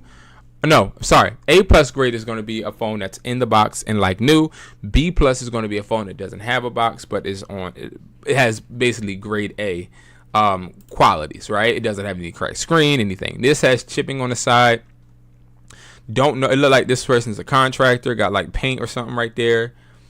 This isn't a pristine phone, not at all. Okay, you could just tell. All right, this is not a pristine phone. It looks clean because it probably was in a case, but it's not. Okay, and I don't judge off of screens based on camera taking pictures. Right, I rather see them up in front and personal. Okay, but we're always going to 9 times out of 10 to stay safe, going graded at B grade. So we see that as a 14 plus B grade unlocked, we're at 310. Okay, that's how much for a 128 that we would pay. Okay, as far as market value, it's saying don't buy it any higher than 310. Okay, now when you're approaching a phone flipping sale or you're trying to buy, you want to make sure you know market value, because you want to know, okay, if I see that it's worth $310, now I'm going to have to figure out how much I want my profit to be, which we're going to subtract. Okay, so we're going to subtract what we want our profit to be. So we want our profit usually to be anywhere between $50 to $80. Okay, what we're going to do is we're actually going to subtract 50 because we want to make at least $50. So we know that we can buy this phone, or we have to buy this phone for at least $260 to get $50 profit. Now, let me ask you guys this. Do you guys think that this is possible? If you do, then you haven't been negotiating very long, because while it could be possible, it definitely would be very hard for us to get this phone for this cheap. Okay, so what I tell people is, if you are finding that the phone is this cheap and you know that it doesn't match the quality of the device, you can take less of a profit. Or what you could do is say, all right, I'm gonna buy it and I'm gonna sell it to a consumer, because me buying it at the buyer's price isn't making sense. Okay, so what we're gonna do is we're gonna go and we're going to erase this, because we know we're not going to be able to probably get it for $260. But what we are going to do is we're going to offer around that range. If we so happen to pass $310, I got to know what I'm willing to overspend if I'm selling to a consumer. So usually I overspend $40 to $50, knowing that I'll be able to get that $40 to $50 back on the back end if I sell to a consumer. Now, let me clarify what I mean by a consumer. So a consumer is going to be somebody that is buying for their own use. A wholesale buyer is going to be somebody that's buying to resell to someone else. Okay, they're two different people and two different type of buyers. Okay, a wholesale buyer is going to buy a phone faster. A consumer is going to buy a phone slower. A wholesale buyer is going to buy a phone for cheaper, hence the $260. But a consumer will buy it for more based upon what they value that device to be. Now, consumers are like the bread and butter. The bread and butter isn't buyers. It's not wholesale buyers. The reason I say that is because wholesale buyers aren't buyers that are actually going to offer you the most value. The reason you would sell to them is because you know for a fact that they'll buy that phone immediately, which gets that phone off your hands, which means you can go ahead and recoup your investment and then spend money on, other things.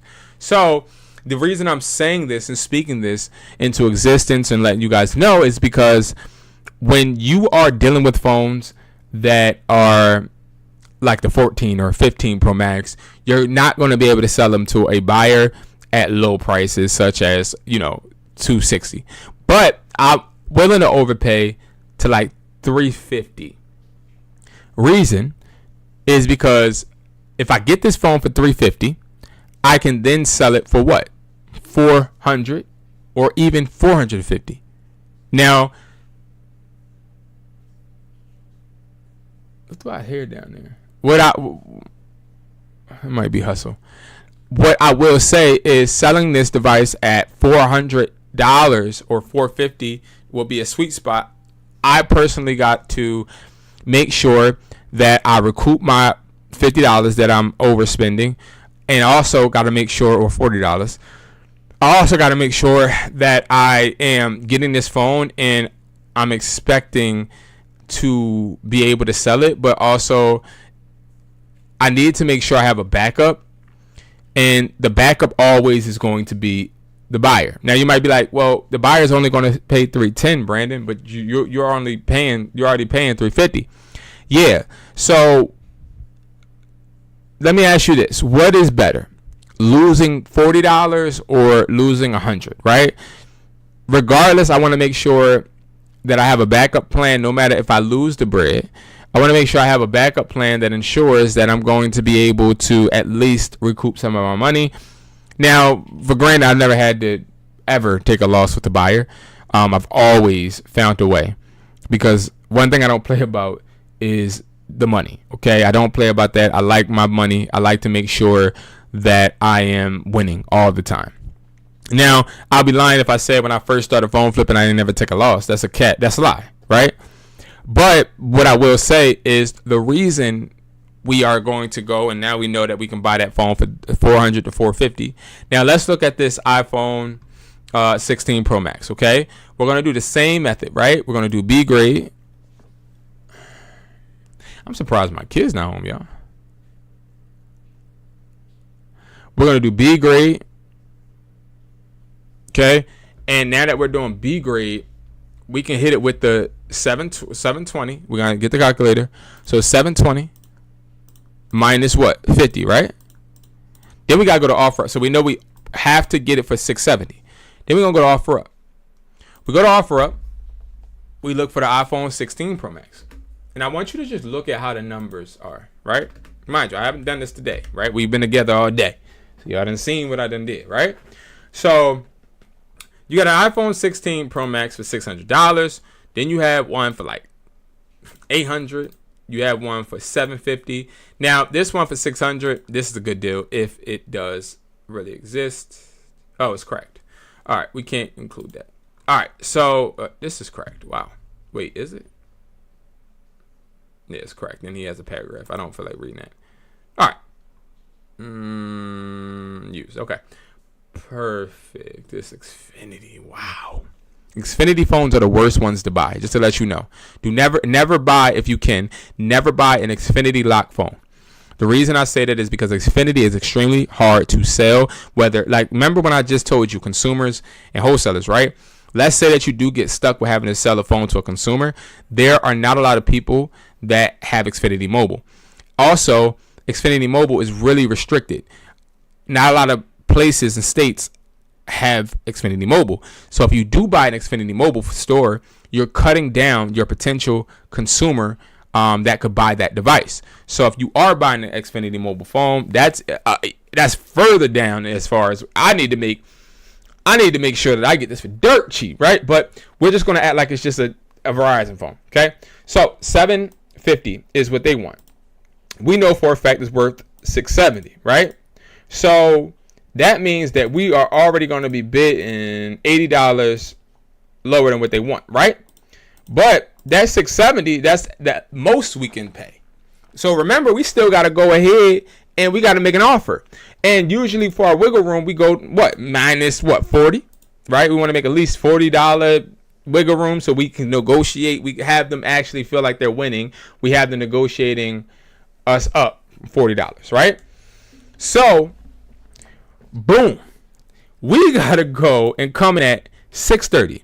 So I gotta tell this person that I'll buy this phone for $630. Now, as you guys seen, this person's selling his for $600, but this is a crack one. iPhone 16 Pro Max is nowhere near $800 on any of these. So if I was to go and offer somebody $600 for the iPhone 16 Pro Max, they're going to automatically tell me no.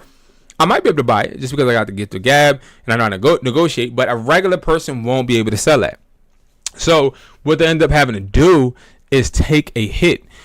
The point of the matter is you never want to go and buy iPhone 16 Pro Maxes. Not at all. You don't ever want to buy the newest phone. And I tell all of my phone flippers that are flipping phones to tell the people that are selling you phones or giving you phones to not sell you iPhone, or don't go pick up iPhone 16 Pro Maxes or 16 Pros or even the 16 Plus. It's not worth it. All right. And that's just the honest truth. It's not worth it. You're going to end up losing more than you make.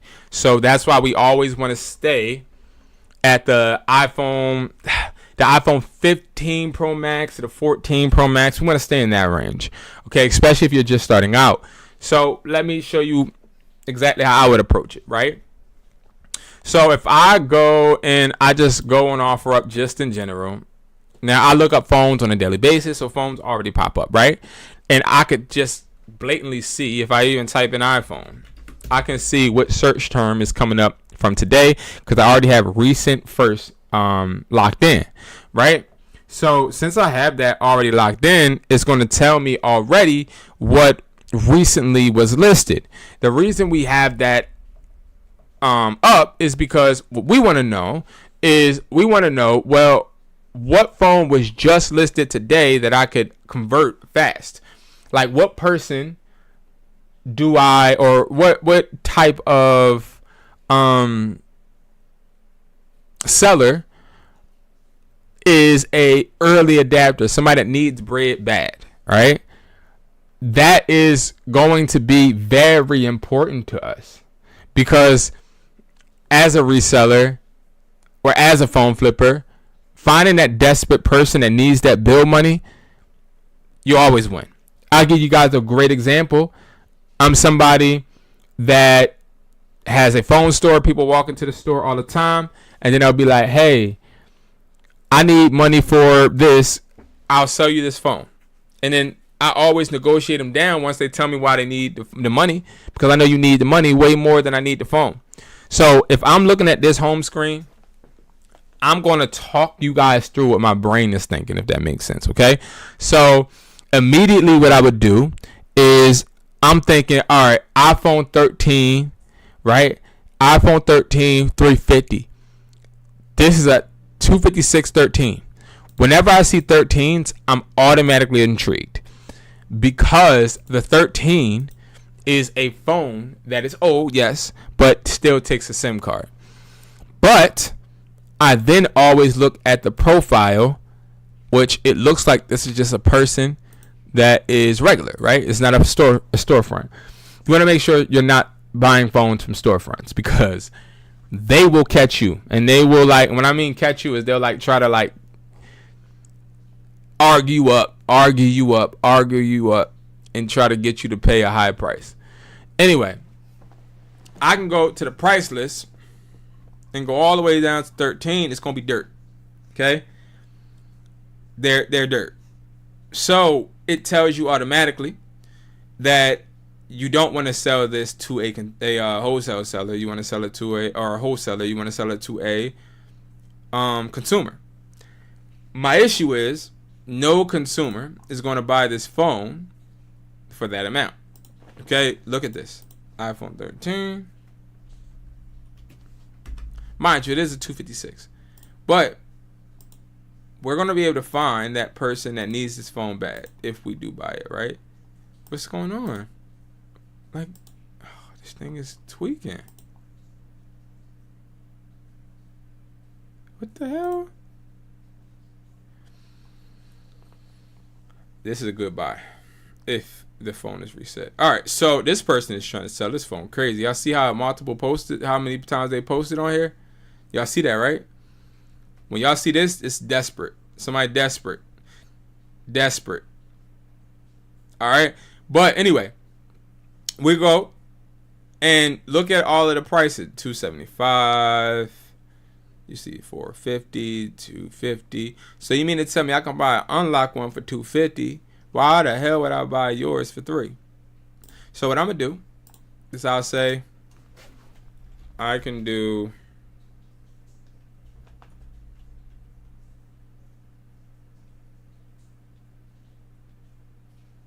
$240. This phone is on a account, right?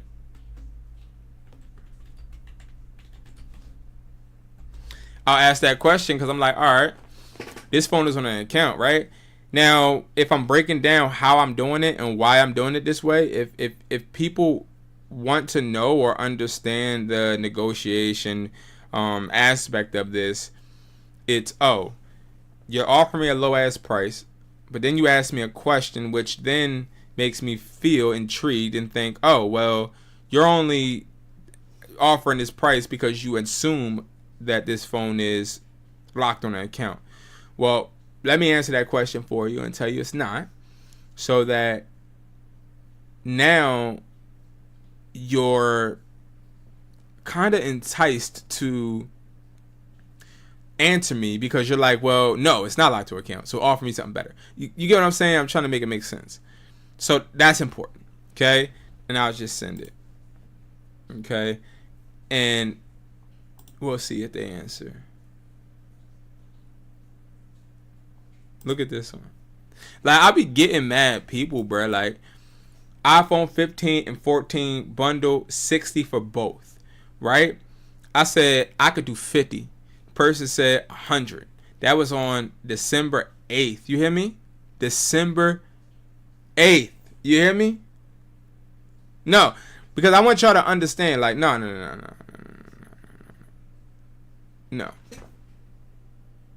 Because I want y'all to understand something. It's so many people that tell me no from the rip. Okay? A lot of people assume that I don't get a lot of no's because, you know, I teach how to do this. I get a lot of no's. The point of the matter is I sit and I wait, and people will give you the best deal when you show that you don't need it. When you show you don't need them to give you a deal, they'll give it to you. Be patient. I'm telling you guys, be patient. Like, you don't gotta do too much, bro. Like, so many people try to do too much, and then they'll end up talking themselves out of a deal. Prime example, the guy just answered, y'all. Y'all getting it live. Ready? He says, it's Verizon. I won't go lower. I said, this phone is on an account, right? He says, it's Verizon. I won't go lower. So let's get in his ass, man. Now, back in the day, I would just go and, oh, well, it's on an account, buddy, and start talking. Nowadays, I don't do that, right? I'm just smart, right? So look, iPhone 13, well taken care of. Charger, cord, da-da-da. When they start explaining all of this, you know for a fact that this person is a consumer. Like, they're not somebody selling for fun, right? So this person's selling because it's in their drawer, it's collecting dust.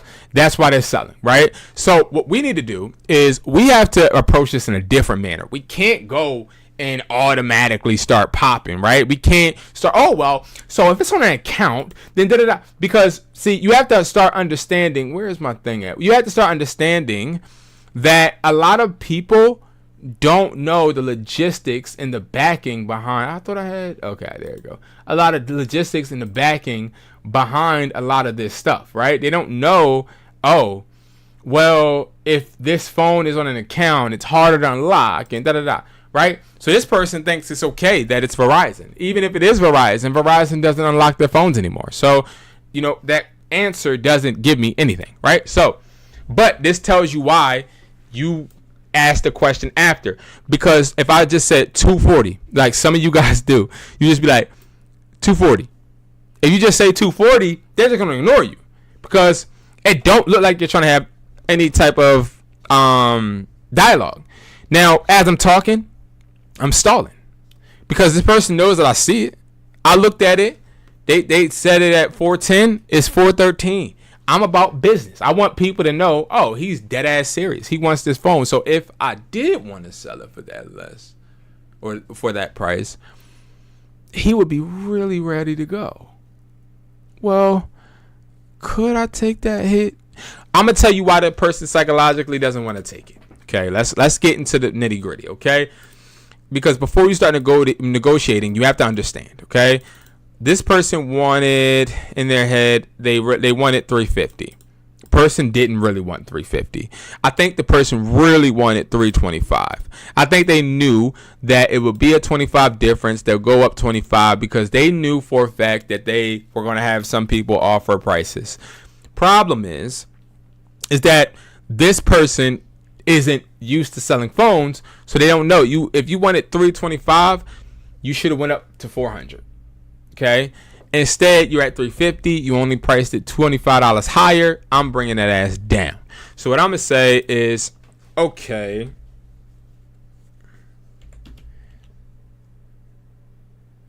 I do,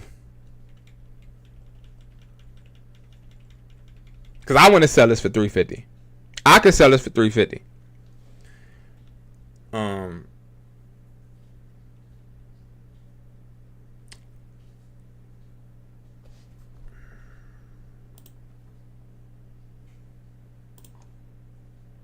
I could tell by the picture it had never been a screen replacement because how the screws are still sealed. Okay. I do. Watch this. So I think this person would do 250. I'm telling you. So I don't want to overbid myself. They said 325. So if we offer them 260,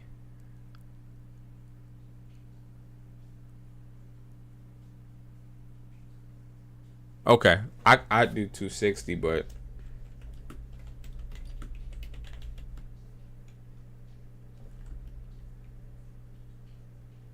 the difference is 256 though too. I'll do 260 if you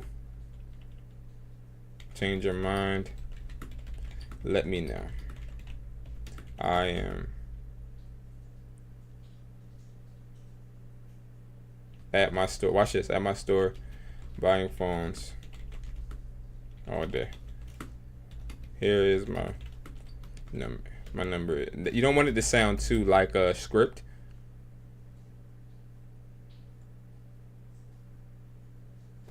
So I'm gonna do this. I gotta make it not sound like a script. I do 260. If you change your mind, let me know. At my store, buying phones all day, and then I'll just leave my number.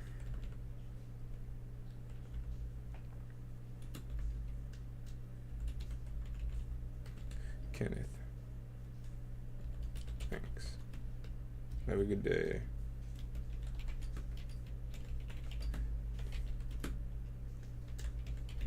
Or I'll do this. Oh man. I do. Oh man. Okay. Now this shows that it's not like one of them like instant bots or something. Right. So, oh man. Okay. I do 260 if you change your mind. Let me know. Yeah, I'll just do that. And then the person probably will say, I won't. Like, that's how people be. They be like, I won't change my mind. Okay, all right. Do your thing. Do your thing, 21. Do your thing. Think that you finna pop your shit. I mean, okay. Like, look. Why would I buy an iPhone 13 for $325 when I can get an iPhone on T-Mobile for $300? That's 1 year newer. I'm telling you. Okay. Now, this one is going to be interesting. Okay. T-Mobile is a excellent company to buy for. Okay. Buy from, excuse me. All right. So we know this person posted a day ago. Let's look at what Sam got. Okay. So Sam is a phone seller. Okay. Sam, they be selling that cheap stuff. So they sell cheap phones. Okay. So, you know, when they get an iPhone 14, they're going to price gouge, right? Now, I told you guys they usually up price, right? So I'm sure this person isn't really expecting 300. I'm not sure if they're expecting 250 though. So what I would do, go in your area. In your area, you want to do this, right? If you're about to offer something, go and type in iPhone 14. Because what they'll do is they'll type in what the phone is going for. Okay. Okay. Yeah, it's one right here for 250.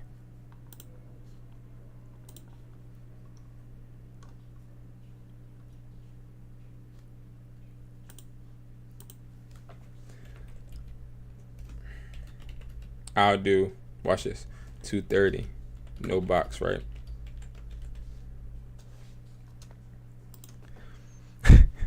Y'all see how I always go low, right? I never just be like, oh, okay, you'll sell it for this amount. Great. I don't do that. Why? Because no matter what, I can always get phones lower. But anyway, let's go back to this one. All right, so wait, where's it at? Right here, right?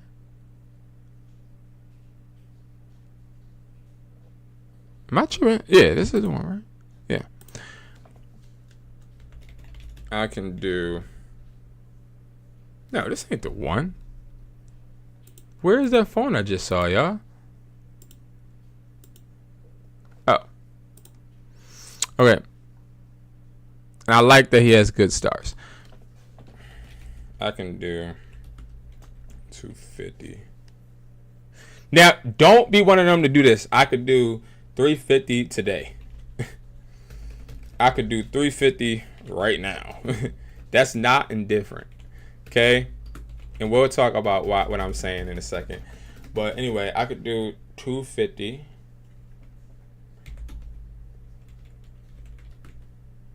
Watch this one. Still money owed.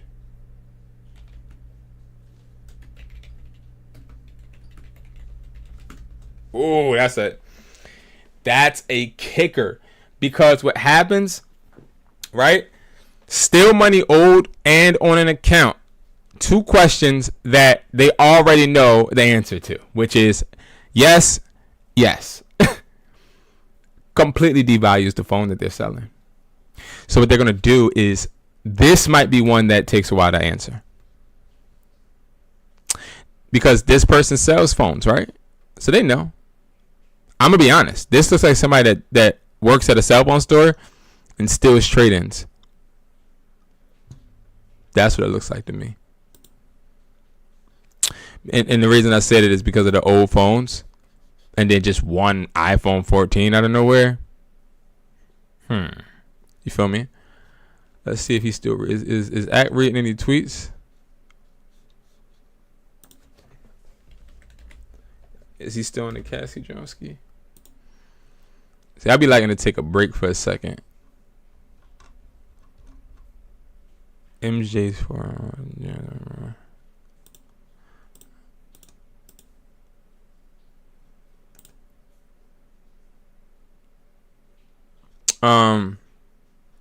I just want to see if they back in court. No, they're not back in court. All right, so cool. What's next? Let's see some more. All right, what else? Look. This type of stuff, don't entertain. Don't entertain. Because this is a reseller as well.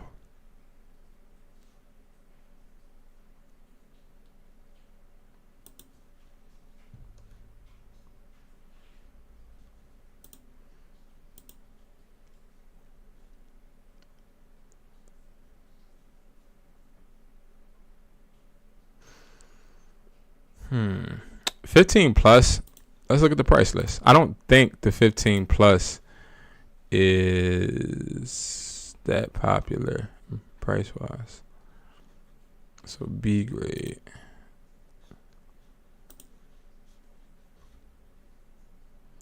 Carry a lock cracked on the back. I don't want no cracked backs phones. So if I find that a phone is cracked in the back, I'll leave it alone. It's just too much.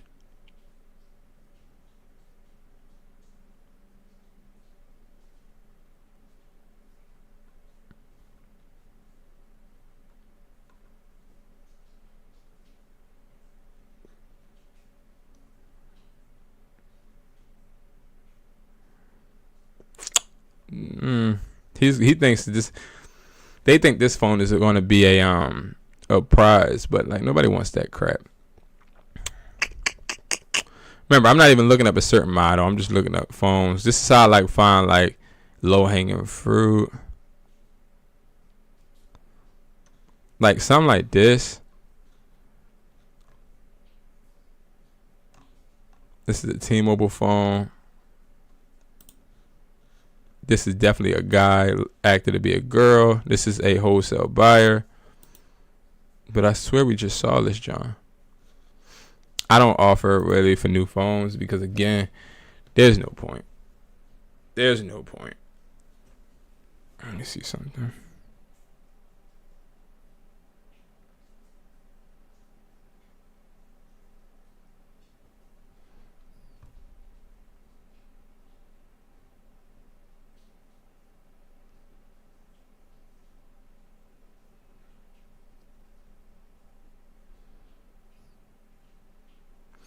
Did I unfollow this guy?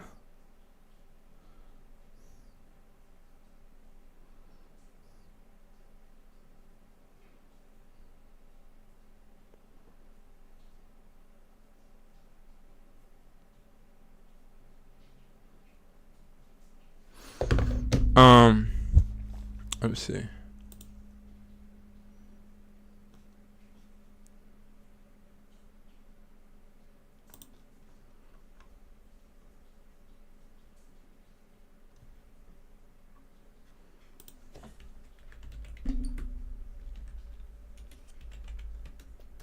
I like 14 Pros. It's the middle phone. It's a phone that's definitely going to get you.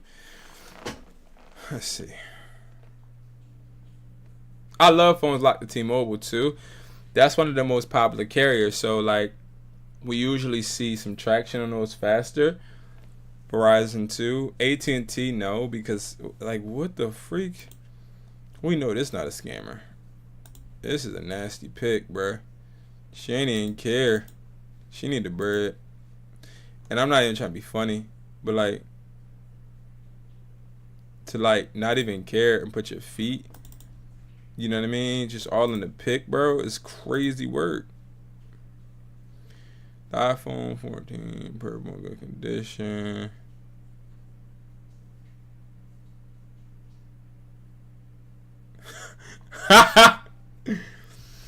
This person said, no low balling. Xfinity informed me its value. Huh? But you sell phones and computers all the time. That's crazy. That's really crazy. That's wild. Alright, so number one, what I would do, I'm going to go here. I see nothing. Then I look here. It looks scary. I don't know if we should be dealing with this one. What y'all think? Do y'all think this is a scam? I think this is a scam. I think this is fraudulent. I think this person is lying. I think that this person does not have the phone. I wouldn't trust it. I really wouldn't trust this one. I'm good. I ain't going to make an offer. I'm cool. I don't even want to get myself involved in that. Let's see if that person looked at that message, y'all. What y'all think? I think that person looked at... No, not him. I think that other person looked at the message and didn't respond. Yep. They're not gonna respond. See, y'all, I be getting told no, man.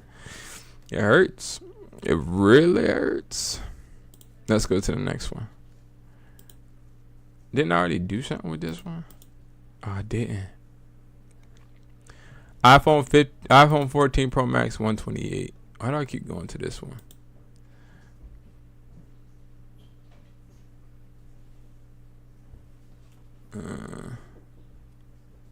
Here come my kids. Come here. Hello? Hi, Daddy. I got an A. Okay. I'm on live, but it's okay. Sorry. No, it's okay. You got an A? Yeah. Okay. Yeah. Yeah, that's fine. Come here. Paris, you can come here. You can come here. You can say hello. Hello. What's your name, man? Let them know your name. You know what I mean? My name's Paris. Yeah. I don't know why my camera is so blurry, y'all. It's not that blurry. Come here, Attitude Susie. You can say hello. Hello. Hold on, let me see something, y'all.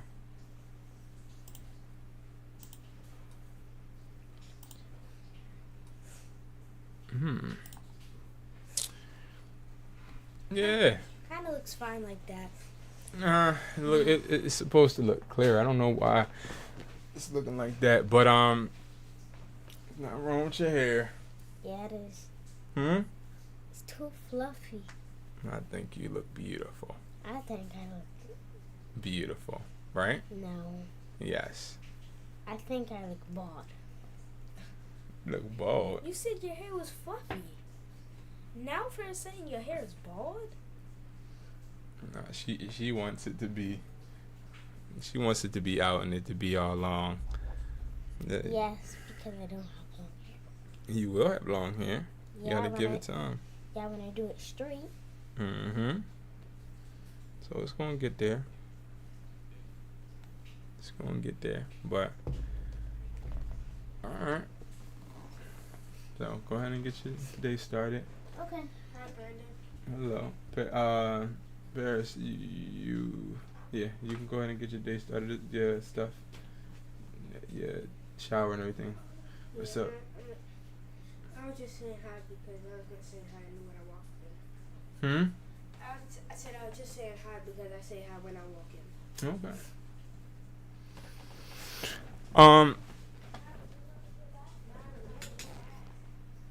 It don't matter the order. No, because Mommy said that because of her hair. She gonna get her hair done. Oh, okay. Yeah, now you gotta get your hair washed to get it done.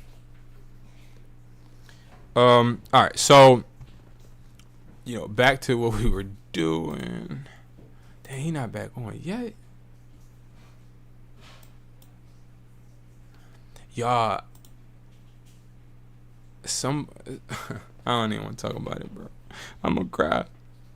Yeah, I did submit an application for Streaming University, y'all, and they did decline my behind, which I figured because I don't stream really, and I also don't act like, I don't act as entertaining, but it hurt my feelings, y'all. It hurt my feelings a little bit, but I get it though.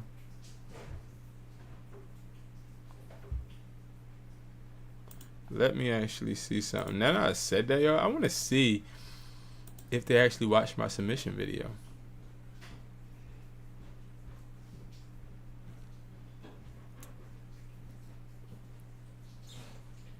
Yeah, they didn't. That's interesting. Wait, is the hair off? I don't know. They got like an hour left of streaming. Is the hair off? No. It's probably no. Why? Is it so hot in the back? No air circulating probably. This right here is a cheesesteak, y'all. If you don't know, if you don't know what a cheesesteak look like.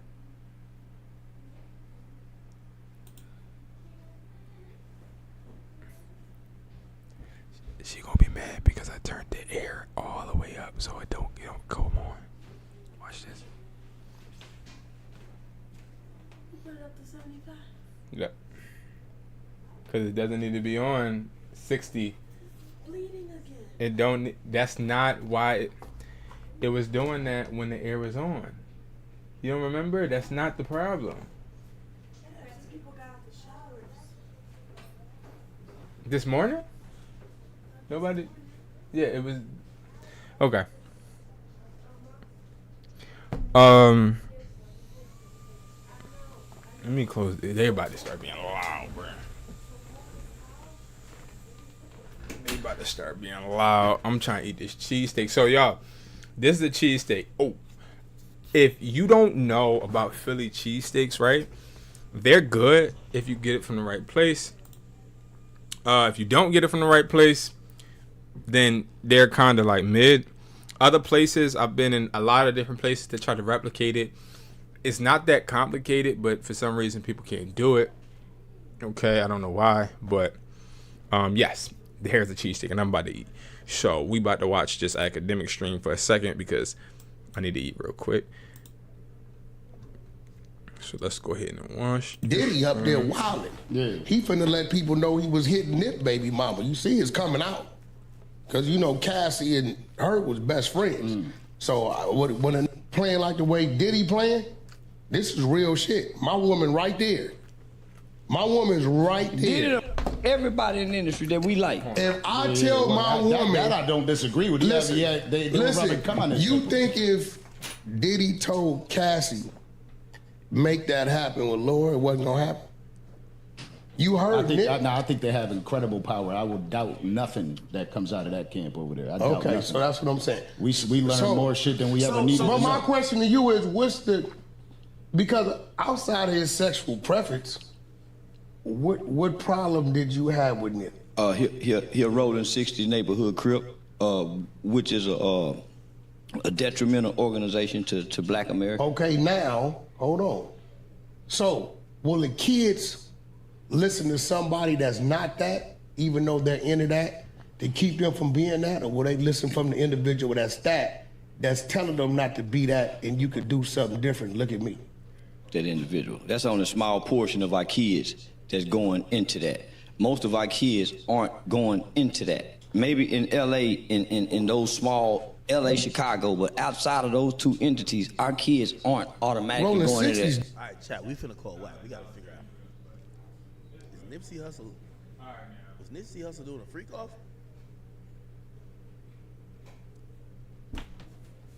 I'm back.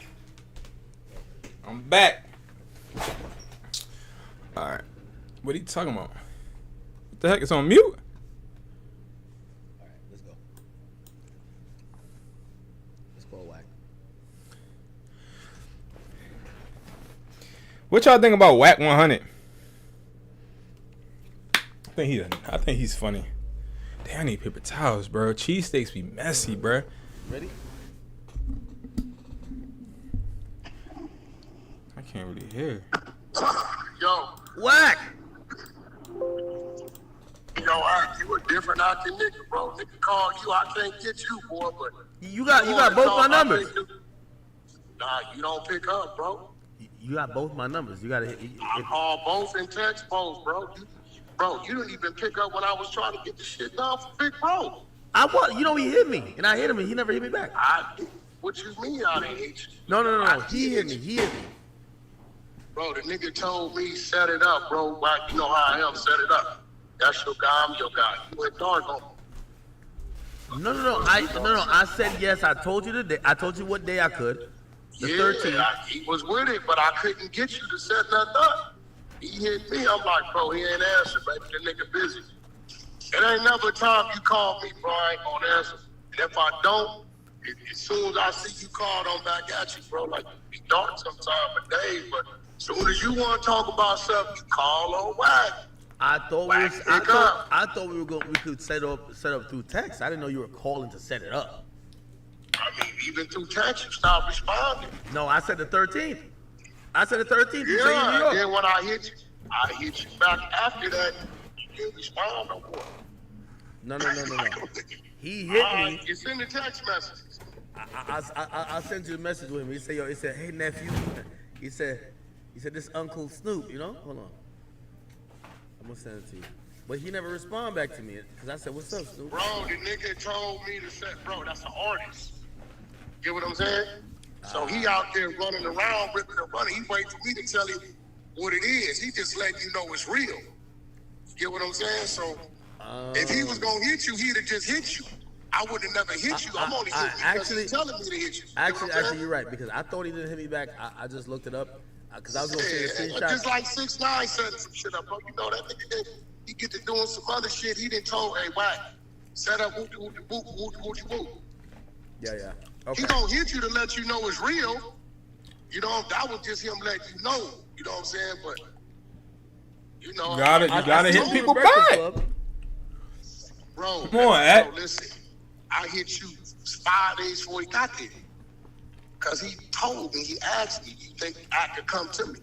I said, yeah, that ain't no problem. That's bro, let me set it up. Okay, all right. This is my last excuse. It was my birthday. You know what I mean? I just turned 25. That wasn't your fucking It was my birthday on the 17th. I turned 25. Not the 13th, bro. No, it wasn't the 13th, but it was the 17th. Yeah. And I remember I had my show. I had a show on the 15th, and then my birthday was on the 17th. Okay. Hey, listen, bro. You didn't even wish me I just was trying to get you. I know I put y'all on the jack. I thought it would have been a great build, bro. He had a project. Yeah. There was some content involved. So that's all I was trying to do out here. I don't know. Whack, you ain't even wish me a happy 25th birthday, bro. Man, you know you gotta remind me, bro. I told you prison got me fucked up, bro. I've been numb to that shit. I forget my own birthday, bro. I ain't gonna Real lie. talk. It is hard to keep up with birthdays. This is like back in the day they had Facebook where they would have the birthday calendar. I don't know how you keep up with birthdays now. Nowadays, it's like the older you get, you ain't looking forward to them. Yeah, I know. I'm dreading turning 30. Nah, you what? You 30 years old now? No, I'm 25. Oh, okay. If that's what you say. Nah, I'm 25. Yo, Whack. What up? What's up? Lauren London was in them freak offs. Was she? I mean, here go the thing with that. This is another thing I don't understand with people. No, you connected dots, but it's like, no, listen, you've been covering the Diddy trial like a motherfucker. I've been watching, right? Yeah. Why everybody acting like I created this and they ain't saying that Lauren London and Cassie were best friends and there's some shit that's gonna come out they got on tape and all this shit? Like, bro, I'm just following the trial like y'all follow the trial. Hold on. But when you say there's some shit on tape, like, do you know there's something on tape? I mean, bro, I'm gonna be real with you, bro. I'm gonna use common sense on some real shit. You hear Nipsey in interviews saying that Lauren London introduced me to Puff, right? By the way, and that's why I say this is why you're one of the best media personalities. Yo, I never knew that. I spent yesterday on stream Googling it. You're right. Listen. Okay, so that means that Lauren London already had a prior relationship to her even fuck with Nipsey. Right? Now let's remember Lauren London's circle. Lauren London's circle don't come from Nipsey. Her circle's minimized with Nipsey. Her circle come from Lil Wayne, being around Lil Wayne. Let's keep it real. Yeah. Hey, hold on real quick. You get what I'm saying? Hey, hold on real quick. Hey, Jose said, "Act, I'm disappointed in you. You ain't show Whack no love. Whack, my man. What you mean?" That's a fact. They being real, bro. Jose. That was some bullshit. Now I ain't gonna lie. No, hold on. No, I'm dead wrong for this because Whack was coming to me. It was gonna be one of them like pause. It was gonna be a big one because everybody knows I did the yay shit. Went crazy. I've been on a little. Yeah, that's what I'm saying. Oh, okay. I'm gonna take the L on this. All right, Jose. Right, and then on top of that, he out there in your backyard. All you gotta do is go cross the bridge and through the tunnel. That's true too. Okay. I hold on. Break this down because I think you connected dots. I forgot they were best friends. Then I realized they did interviews together. They were best friends. Now look, I'm gonna be real. So let's look at what we learned about Puffy. Fuck what I knew. Let's look at what we learned about Puffy and Cassie. Can we agree that it was no limits to those two? Yes, they like doing a lot of shit. Okay. So if these two people were already best friends, interacting, right? I can send you photos that Puffy and Lauren London took that they tried to have taken down in the all-white shit, modeling Puffy's glasses and clothing and shit to where even the crowd. This is after Nipsey died, right? Even the crowd was kind of like, what the fuck is that, right? So it's already a relationship there intact. Now, Puff is living the swinger type lifestyle. That was his very bitch honest. is living. His bitch is living. Right? Okay. So my whole thing is if that's already going on prior to Nipsey, their relationship, it's no doubt in my mind on one of them islands, on one of them jets where they moving around, something went on, and they saying it's tape in there and it's gonna be some leaked shit come out. They got all that shit. Now let's cross the street to what I do know. Lauren London. And next time you out here, I'm gonna have my man pull up just so you can put your eyes on the video, so people can stop saying I'm just making up shit, right? I'm gonna have him pull up. He gonna pull up, open his phone. He gonna show you everything. Yeah, but he wouldn't do like I know you talking about the video that Nipsey's supposed to have with the baby mom. He wouldn't do that with Lauren London though. She's a superstar. She's beautiful. See, you missing the point. Everybody thought that about Cassie too until it came out, right? Oh, that's true too. I ain't gonna lie. Don't nobody know what the fuck going on behind closed doors, bro. Listen, I understand the lifestyle of your woman being the dominant one in control and you giving and They you had telling it. her you want to have a little fun, let's go over here, and she making it happen. It's just real shit. Now, when I heard you say this, Go ahead. when I heard you say, you know, Black Sam gonna tap you on the shoulder. He might give you the rock star treatment. Like, I'm not, hey bro, listen, no disrespect to Black Sam, right? I don't know Black Sam like that. Black Sam don't know me like that. And what the fuck he got to do with Lauren London's truth, bro? well, here's the thing. I think they protect Nipsey's like leg because you know, I got heat the other day for saying Nipsey got killed because he called people a snitch. They don't want. They don't. He did that, but bro, like, they don't like hearing that. But that's the truth. I don't, bro. Like, hey, look, you know what's crazy, Act? What? A nigga will talk about a lie about you, but you can't talk about the truth about another motherfucker. Check it out, bro. We talk about Tupac and his rape case, his rape trial. We talk about Biggie and the weird shit he's saying in his music. Hey, bro, ain't nobody finna be talking about niggas is too gangster to have a conversation about, bro. Get the fuck out of here with that shit, Yo, bro. Wack, I'm gonna tell you, this is why they gonna blame Now, you looking at that text message I sent you, right? Yeah, Wack, I'm gonna tell you, they're gonna blame me for this because here's the thing. You know everybody's too scared. Everybody's too scared to say what you're saying. Who? Wack. We saw what Black Sam did to Rockstar. They making demonstrations. Hey, bro, listen. What did Black Sam do to Rockstar? He walked him across the street. He escorted him across the street. That's what he did? Okay, well, what did he do to him? Well, he didn't do anything to him. But here's the thing, though, Wack. Okay, so if we wanted to do something to him, Rockstar, we can honestly say in Rockstar defense, he was totally in the blind, right? Yeah, but here's the thing, though. I think what people are gonna say is that, yo, this woman, her name wasn't really in it like that, and Wack 100 just brought her name in. No, it's no Wack 100. Motherfucker, the puppy trial and the attorneys are saying they got evidence that's about to come out and show it was Billy. What the fuck are you talking about? Yeah, but nobody. Yo, so Wack, only thing I'm doing is saying her and Cassie was best friends. So if Diddy and Cassie is living that type of lifestyle, then I can see that being what it is, bro. It's real shit. Yeah, but she's a first lady of the Marathon Continues right now, and you know you got. Hey, bro. Hey, look, like, we don't even know her to date another. Ever since he died, we don't even know her to date another nigga.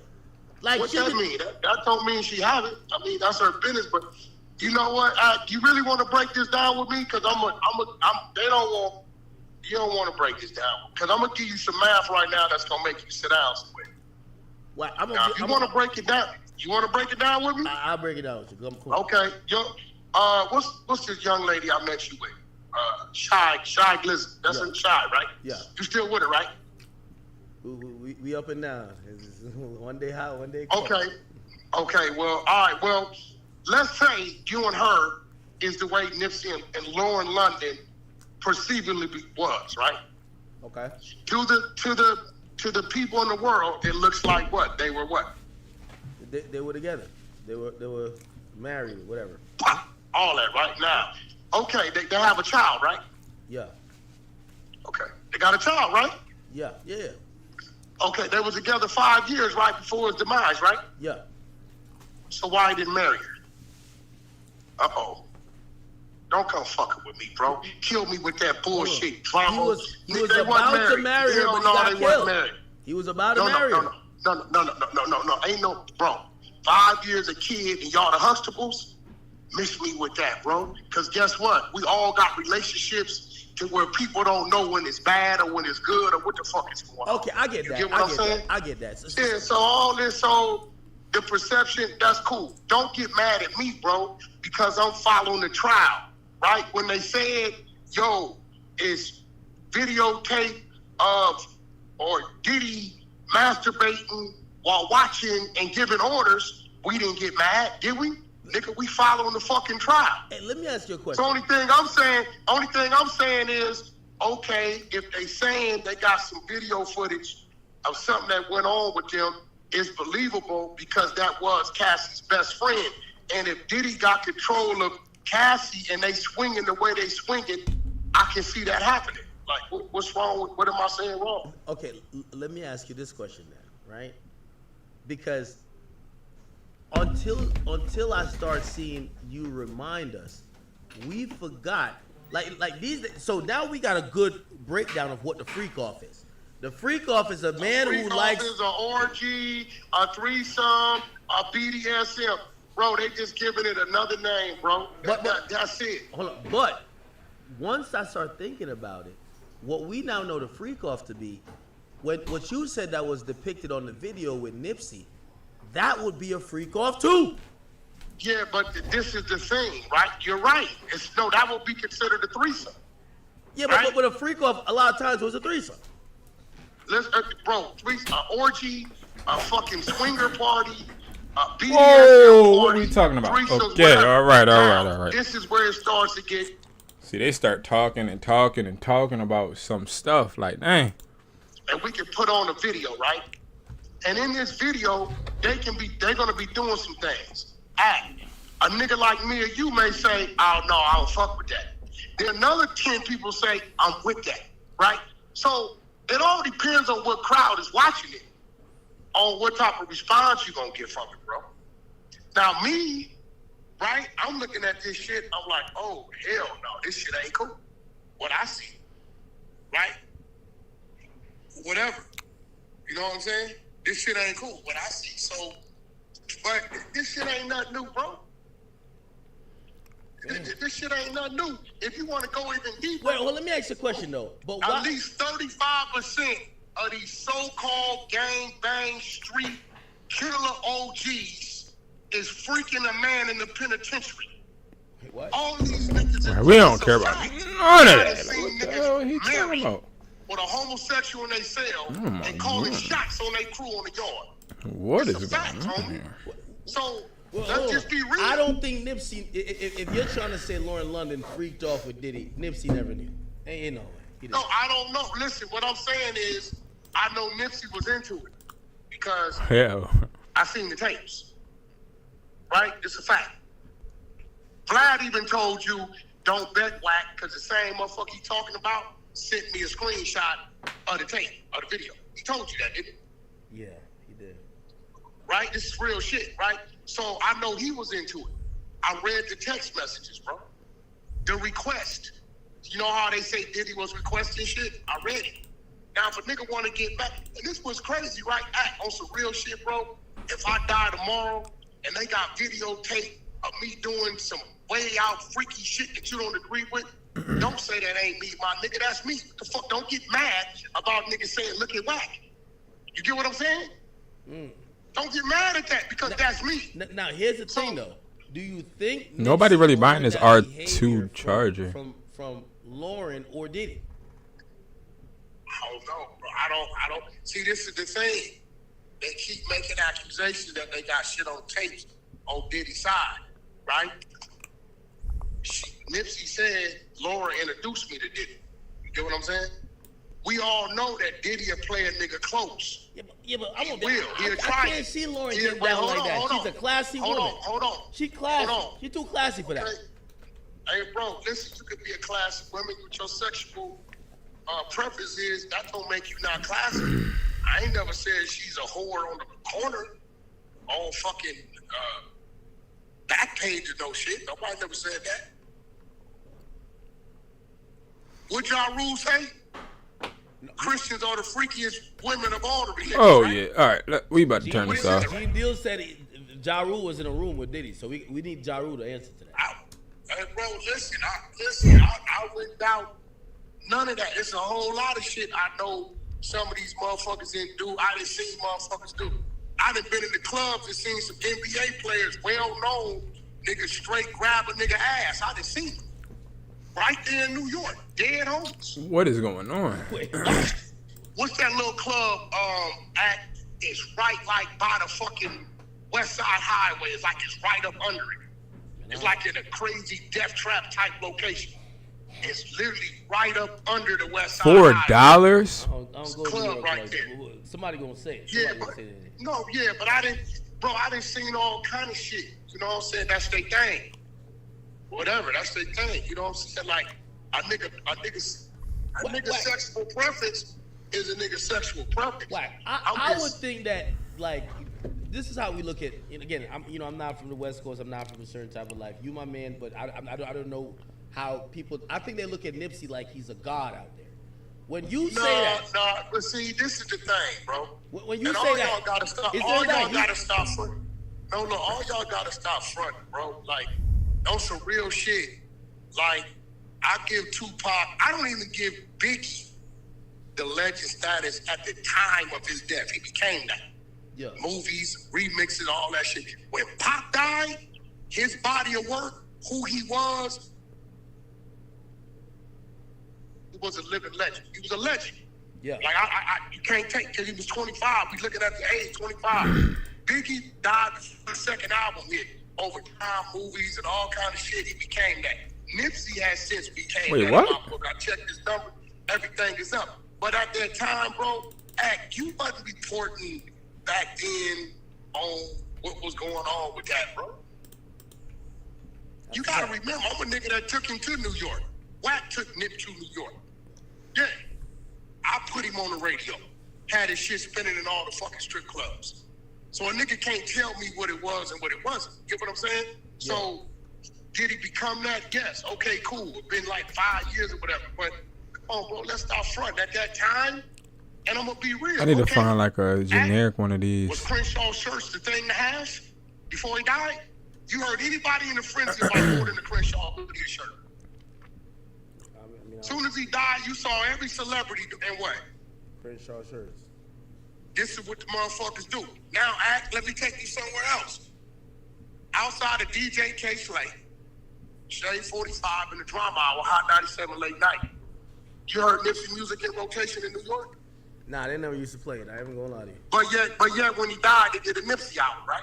Yeah, they started playing. I'm the first nigga that said he had 3-4 songs that should have went, whatever reason they didn't. So, at the end of the day, bro, niggas can't talk about Kool Mo D and LL Cool J and Eazy-E having AIDS and Pac with a rape case and Biggie with his lyrics in there and MC Ram when he said what he said and all these other motherfuckers, and all of a sudden that conversation is off limits.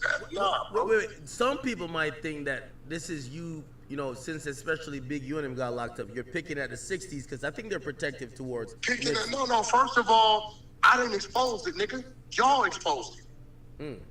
Well, expose what? The sex tape? I never exposed the sex tape existed. Hassan Campbell did that. You know that. Nah, I agree with that. Hassan definitely exposed that. Yeah, he exposed the shit, nigga. Big U came to my house. Big U came to my house to expose the shit, and I wouldn't do it. Big U wanted to put it out? On my mama, he did. The nigga said Lord London wasn't cooperating, but he had control over the other baby mama that's in the sex tape. Put the shit out, he gonna take her and blow her up off of publicity. It's a fact. This back when he said, remember them contracts I showed you? Yeah. When he wanted me to attack this state for 30%, all this shit? Yeah, but I wouldn't do it. So, end of the day, I'm not no bitch ass nigga. If a nigga say, yo, Wack, Hassan just released some recordings. You saying, whoop, what I'm gonna say? No, that ain't me. Yeah, that's me. That's what it is. Is it true? Yeah, it's real. So wait. So suppose some people are saying, all right, we get that, but why are you trying to lump up Nipsey in this Diddy shit? Because you know this is. I'm not trying to lump up shit. Tell these weirdos. Yeah.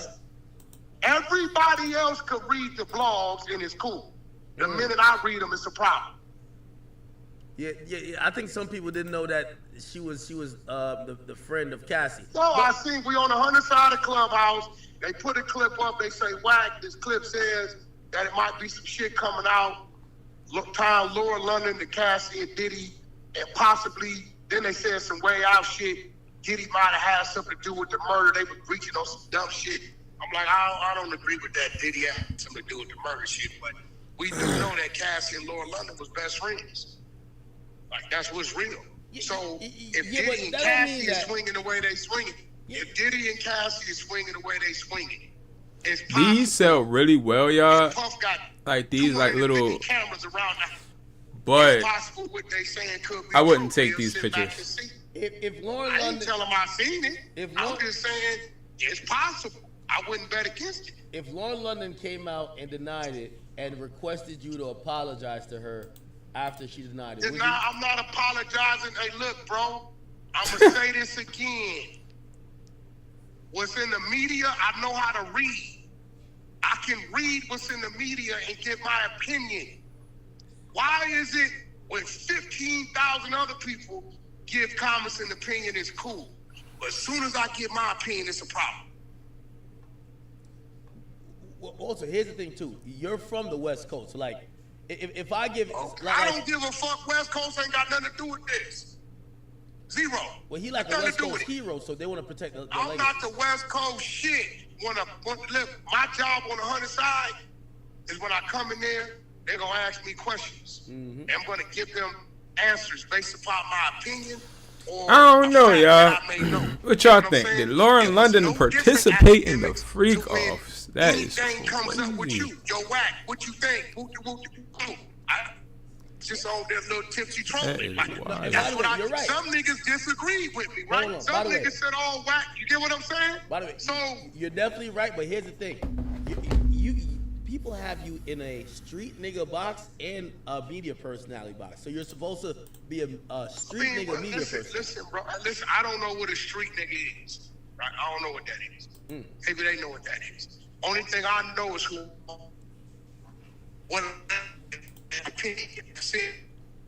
Today, that's just so. What are they saying? Wax should be silenced, but everybody else should get their opinion. Is that what they're saying? They're thinking you should try to protect Nipsey's legacy from freak off allegations. Yo, listen. The allegations are out there in the blogs. I'm giving my opinion. I didn't create the fucking blog. All right, 450. You get what I'm trying to tell you? I didn't create the blog. They asked me about all kind of shit, bro. They asked me about you. Y'all got any questions? Don't hesitate to ask, y'all. I'm just making offers on phones right now.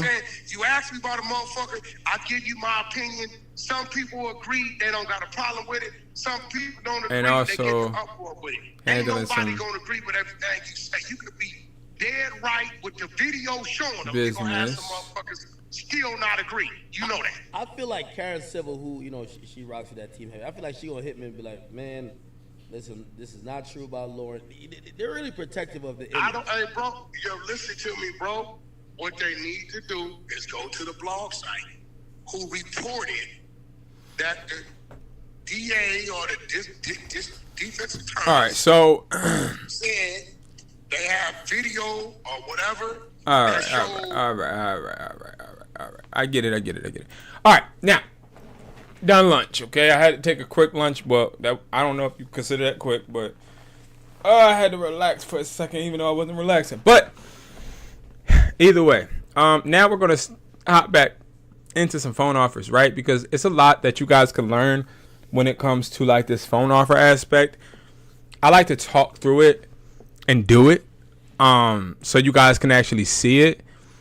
I tend to try and shy away from me just lecturing, right? Like I especially when it comes to this, we can even do let's do some on Facebook too, okay? Something y'all rarely see me do. Let me do that. We're gonna do some on Facebook Marketplace. I ain't even logged into the John. I don't use Facebook like that because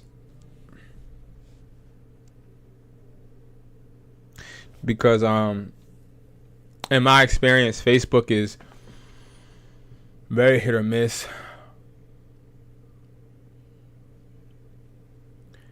More of a family thing to me. Okay. iPhones. All right, we're going to deal with Facebook too. But all right, let's do some right here. So $450 is what they're asking. We already know the phone is worth. Is it locked or unlocked? It's used. It was last updated 23 minutes ago. iPhone 14 Pro Max 128 used, like new, no cracks. But it doesn't tell us if it's locked or not. If a phone doesn't, or a seller doesn't tell us if it's locked or not, I always assume locked. Okay, so look at what the value is. $260. They're asking for $450. Big problem. Okay, big problem. All right. So what we got to do is we have to. I'm sorry, y'all. I'm trying to pull up. There we go.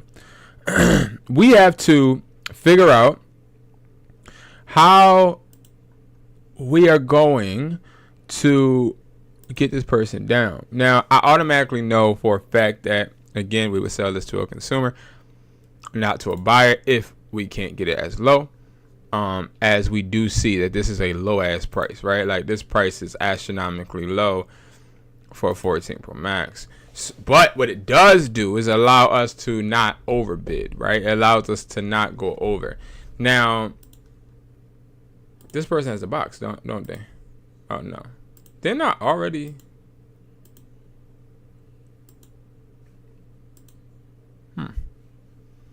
I keep thinking I offered on here already. So let's just do, I can do 3 on it. You're probably looking for 4.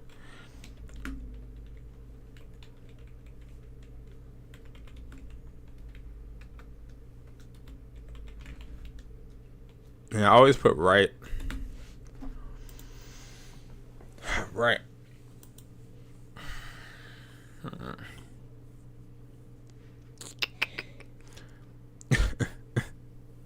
I don't know where Drescher, PA is. What the hell is that? Drescher, PA? What is that? Y'all want to see? Let's see what that is. Drescher, PA?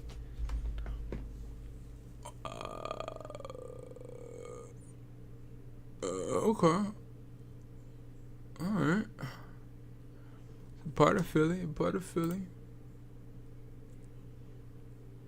Alright.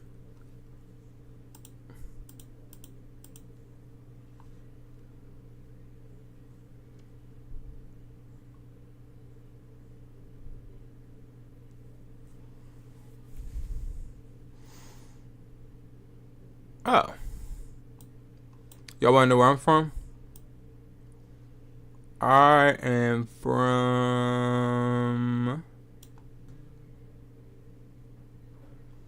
I'm from around here.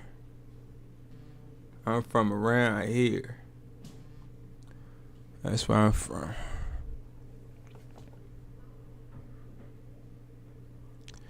All right, we got a response. Responses have been very slow today.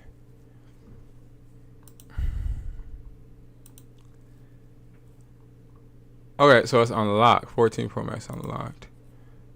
The 375. It's 128, right? Yeah. Okay. He said 375.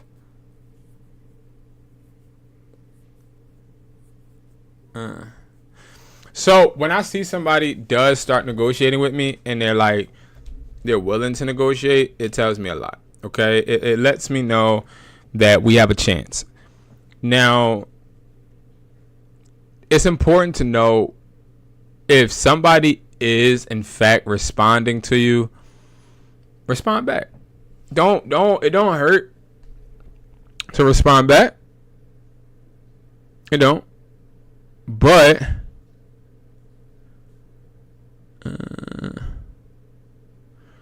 do 30 minutes.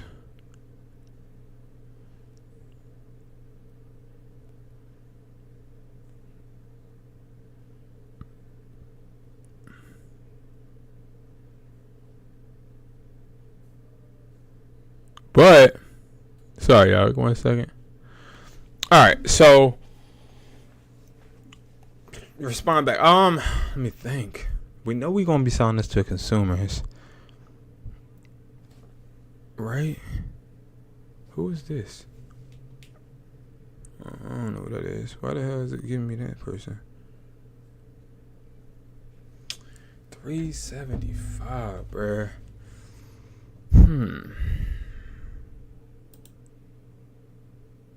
Watch this.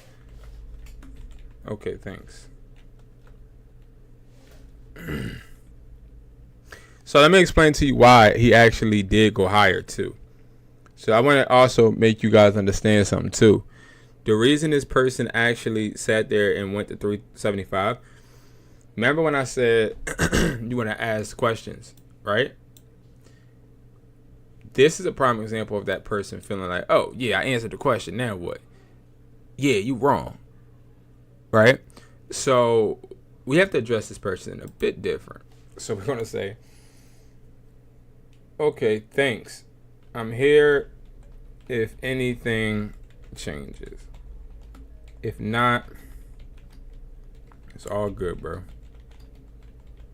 Then what I do, put my number. That's it. That's it. I told you, I get told no a lot, bruh. But it's not about the no. It's about at least I got somebody that knows I'm in their corner just in case. You feel me? Did I watch this? Yeah, I did.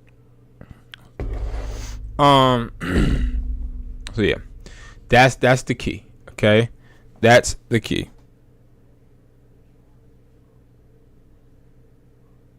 Yeah, I'm so excited. I got my first super chat from my boy Francisco. Like, that really means a lot to me, man. I really thank you. All right. So, let's go.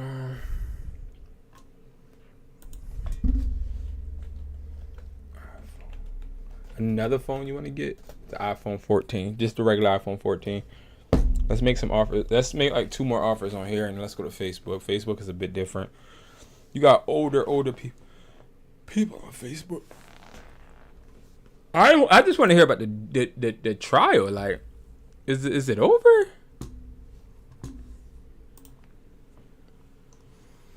Is the trial over, bro?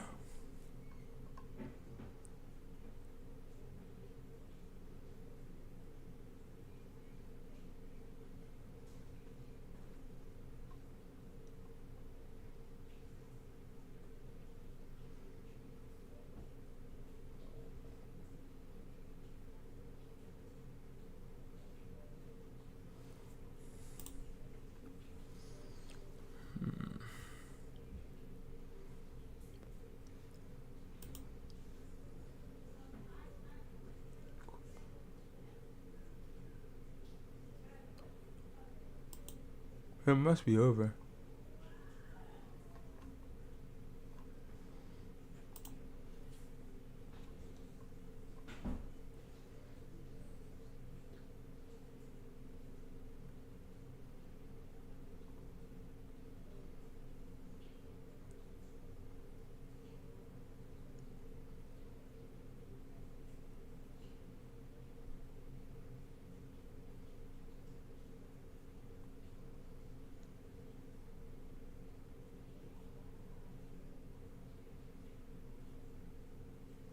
Yeah, court's over. Alright, cool. So we can get up off this John then. Alright, anyway. Back to what I was gonna say. Let's go on. Let's do 2 more for the iPhone 14s. I mean, it's a good first day of streaming, y'all. I ain't run out of no topic really. You know what I mean? It was chilling. This is not unlocked.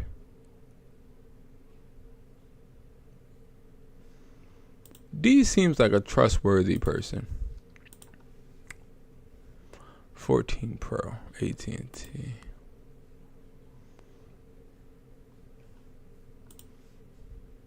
We gotta sell this to consumers. I can do 280. Reason I say that, this type of phone, no box, right?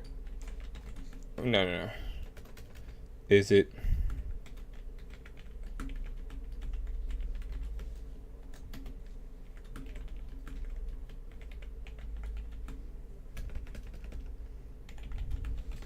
This is a dumb question. I just want to see if she is familiar with phones, or whoever is on this profile.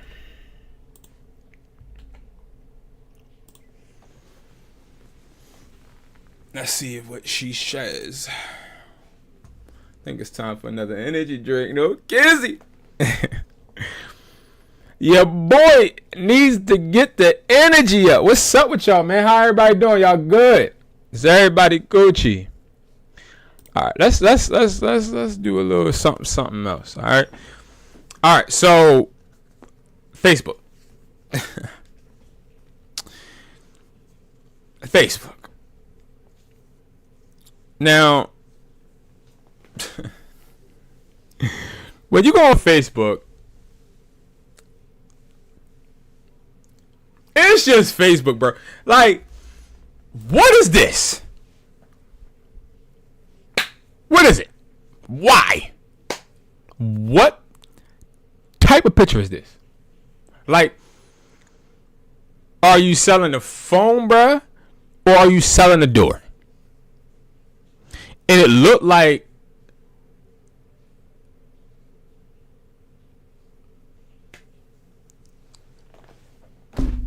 and I thought it was just trying to show a crack, but iPhone 14 no cracks. I don't know. Oh yeah. Yup. Newest first. Let's go. Oh, Facebook is so freaking painful to me. Oh, yeah. Now,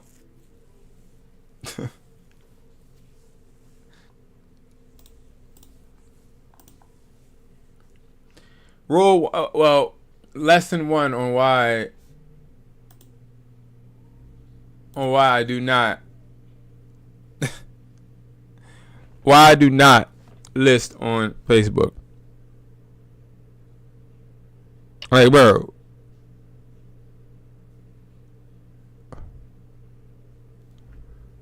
what are you talking about? $850 for what?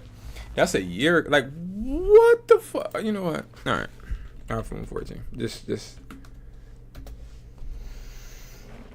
let me lock in because this is starting to. I just don't like Facebook. All right, so what I'm saying, like.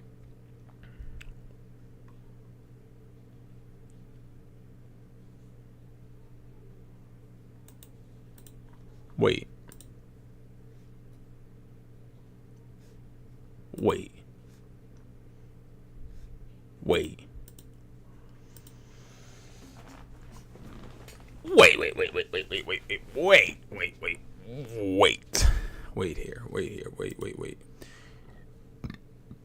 D.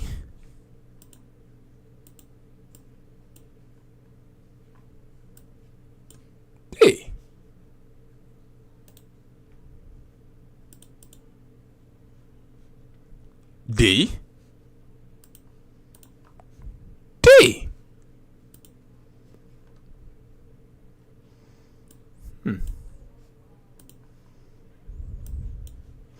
Y'all want to know why I'm saying it? So why does D have this listed for $400? It was listed for $500. She listed it 2 weeks on Facebook. Then she went over to OfferUp today and listed it for $400. She is desperate. Perfect.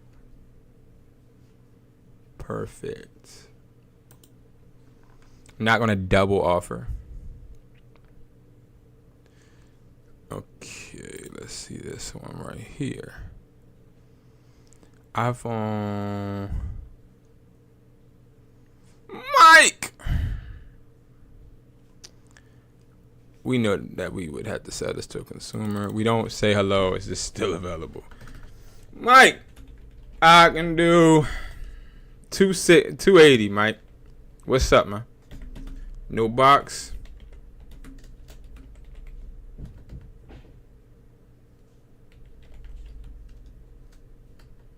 Locked? If so, to what company? This approach shows I mean business. Excuse me. Make sure everybody good over there, man.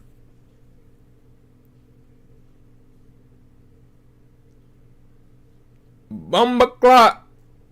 Ryan, what's up, man?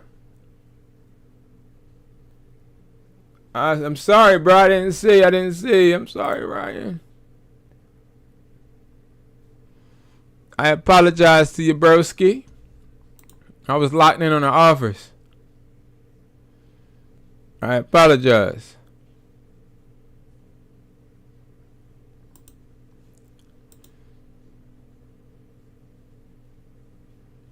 I really do. All right.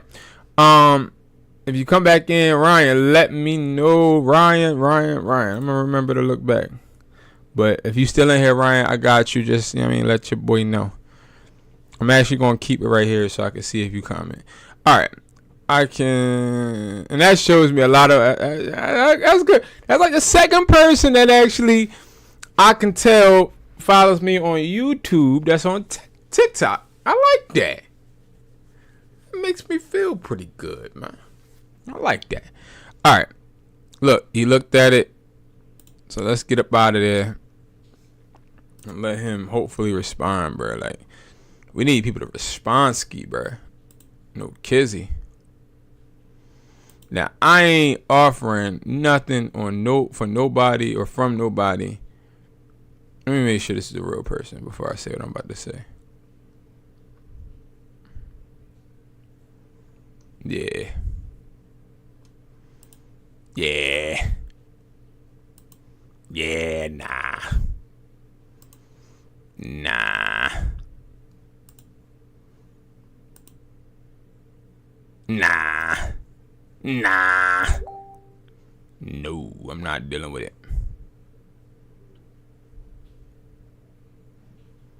I ain't dealing with it. I don't believe she's real. Nope. All right, what is he saying? All right, so I'm curious. Okay, watch that.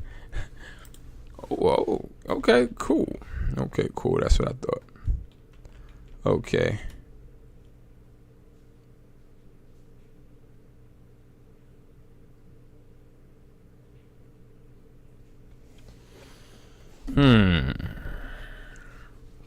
If I get an iPhone 14, right? Let's think about this. I get an iPhone 14.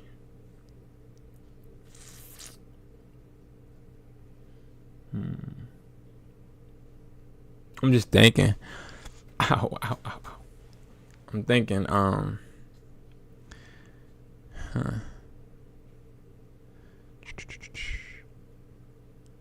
Okay, sounds good. Why? Because he didn't accept or decline my offer. Don't disqualify your offer yourself. Don't do that. That's a no. We do not disqualify our own offers. Okay? No. So if somebody just says, "Oh, it's unlocked," or "Oh, yeah, I have it, and I have the box." Okay, what about my offer, broski? What about the offer?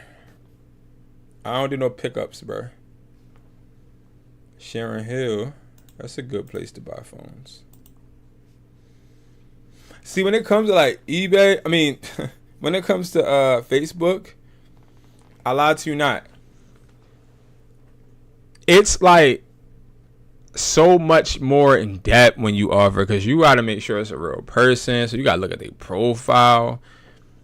Well, I do. You know what I mean? I got to look at their profile. I got to make sure it's a real person. You know what I mean? And then that's like, I get to see who's actually like, who it is. Me, I'm staying home in the house, so I don't spend no money. Okay. Wait. Updated his status. Who would y'all rate this chicken, man? I ain't gonna lie, this chicken look good, bro. Like, I ain't gonna lie. Like, bro, like, the chicken look good. Like, come on, bro. Come on, bro. Come on, y'all. The chicken look good. The chicken look good. The chicken look good. The chicken look good. It look good. The chicken look good. Like, y'all sitting here act like the chicken don't look. The chicken look good, bro. Like, all of this other unnecessary stuff, I don't know. But that look good, okay? Now, this is somebody else, though. It's not that person. And that's where I get confused, because that's not that person. You feel me? So I don't know if I'm really feeling it. I don't know. I ain't really feeling it, because I don't think this person real either. Y'all, I'm almost at 800 followers on TikTok, man. Get me there, man. Somebody help me. Help your boy. Alright. No. See what I'm saying? Like, it's just harder to find people, bro. Y'all be trying to promote, but it's people like this doing free promotions. And they use ChatGPT to do that. You could tell. You want to know how? Because look at this. Just look at the warp. Look at it. This is 100% ChatGPT. Yo, I'm really good, bro. Like, sometimes I amaze myself, but I'm really good. Like, I don't know. I'm good. Like, I'm good. I'm good.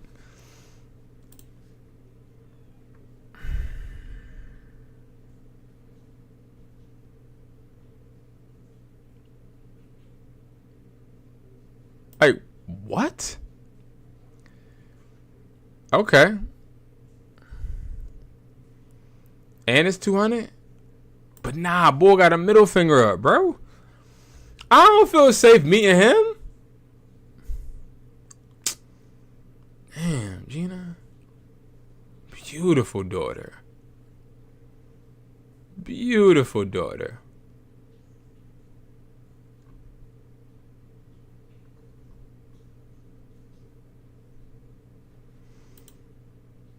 Nah, I don't feel safe.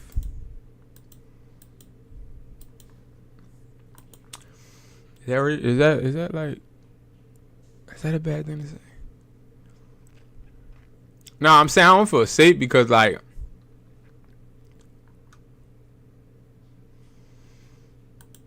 price is so freaking low.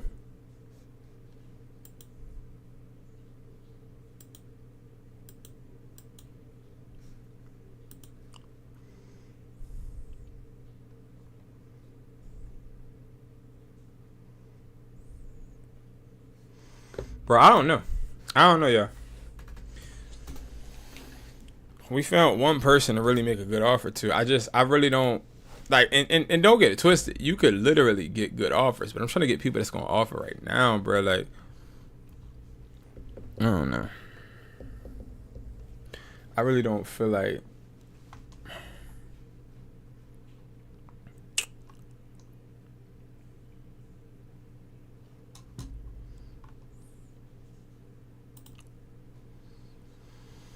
Had it for a month before upgrading, so no longer need it. Okay. This person is in a good neighborhood, it looks like. Beautiful daughter again. Beautiful baby girl.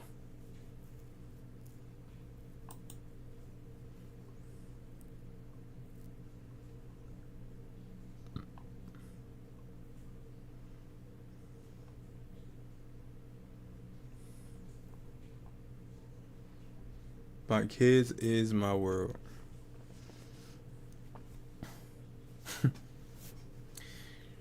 My kids is my world. Okay. I want y'all to read that again, because you act like it's not nothing wrong with that. My kids is my world.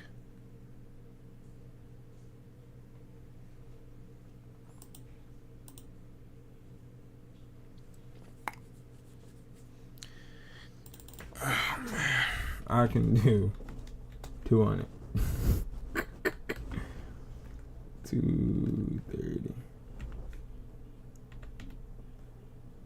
You can say she upgraded too by that case right there. Got the little heart case. But it's just, I'll be honest with you, like, you looking at me like that, guys, and I'm trying to tell you, bro, it's honestly the fact that she don't know her grammar. I don't like her. I just can't stand that, bro. I can't stand it, bro. I don't like it. Hey, how you don't know how to talk? My kids is my world. Oh, they got some free phones.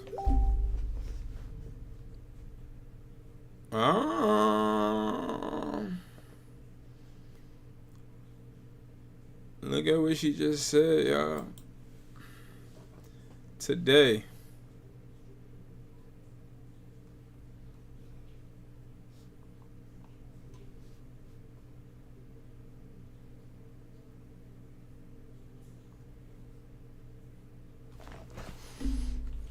Yes. I'm a little scared. I think she's scamming. She answered that too fast and no hesitation. Very, very sketchy. I don't usually deal with that. When they answer so fast, yeah, you see that? Yeah, nope. Nope. And I know y'all probably like, B, what are you talking about? Trust me. When they don't have no objection, when they don't even care to negotiate, I leave it alone. I leave it alone. Y'all, we had 5 hours, bruh. 5 hours. Should I bang out another hour? Should I bang out another hour?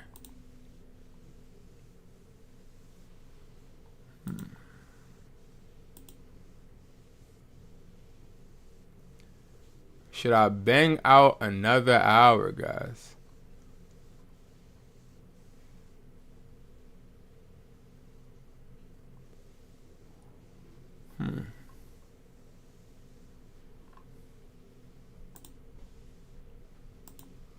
Should I bang out another hour? Listen, I just want to say, right?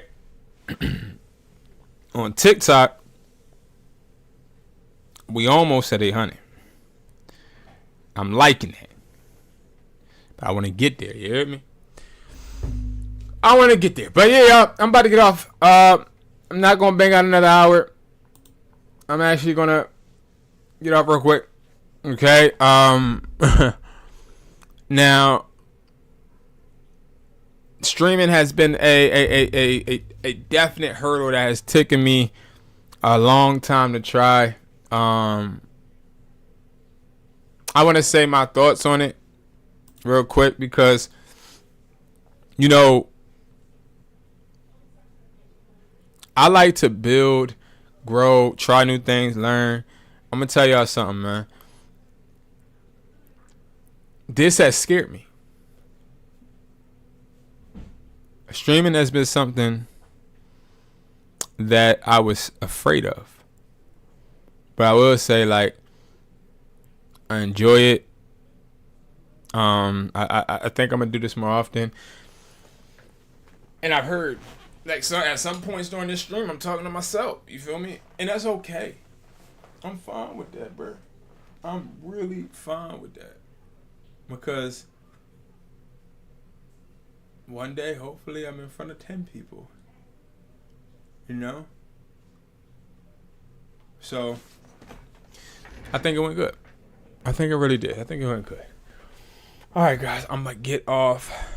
I might get on later, man. I might get on later. So, the rest of my day, what I have planned is I might go ball. Yeah, I might go ball. And I need to figure out why my camera is blurry. That's really what I'm getting off to, because it's kind of pissing me off. What else?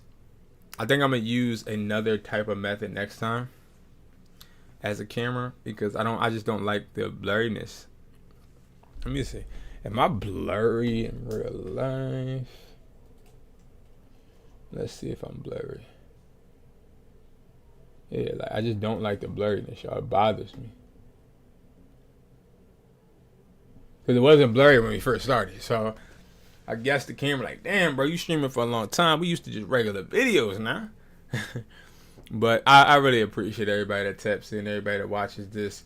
I also really, really appreciate the super chats, the hearts, the flowers, the roses, all of that I appreciate, man. We're going to build a beautiful community of hustlers that talk shit, play, react, chill, all that. Like, y'all wait, I'm telling you. I'm telling you, bro. We're going to get it. All right, guys. Thank you so much for watching.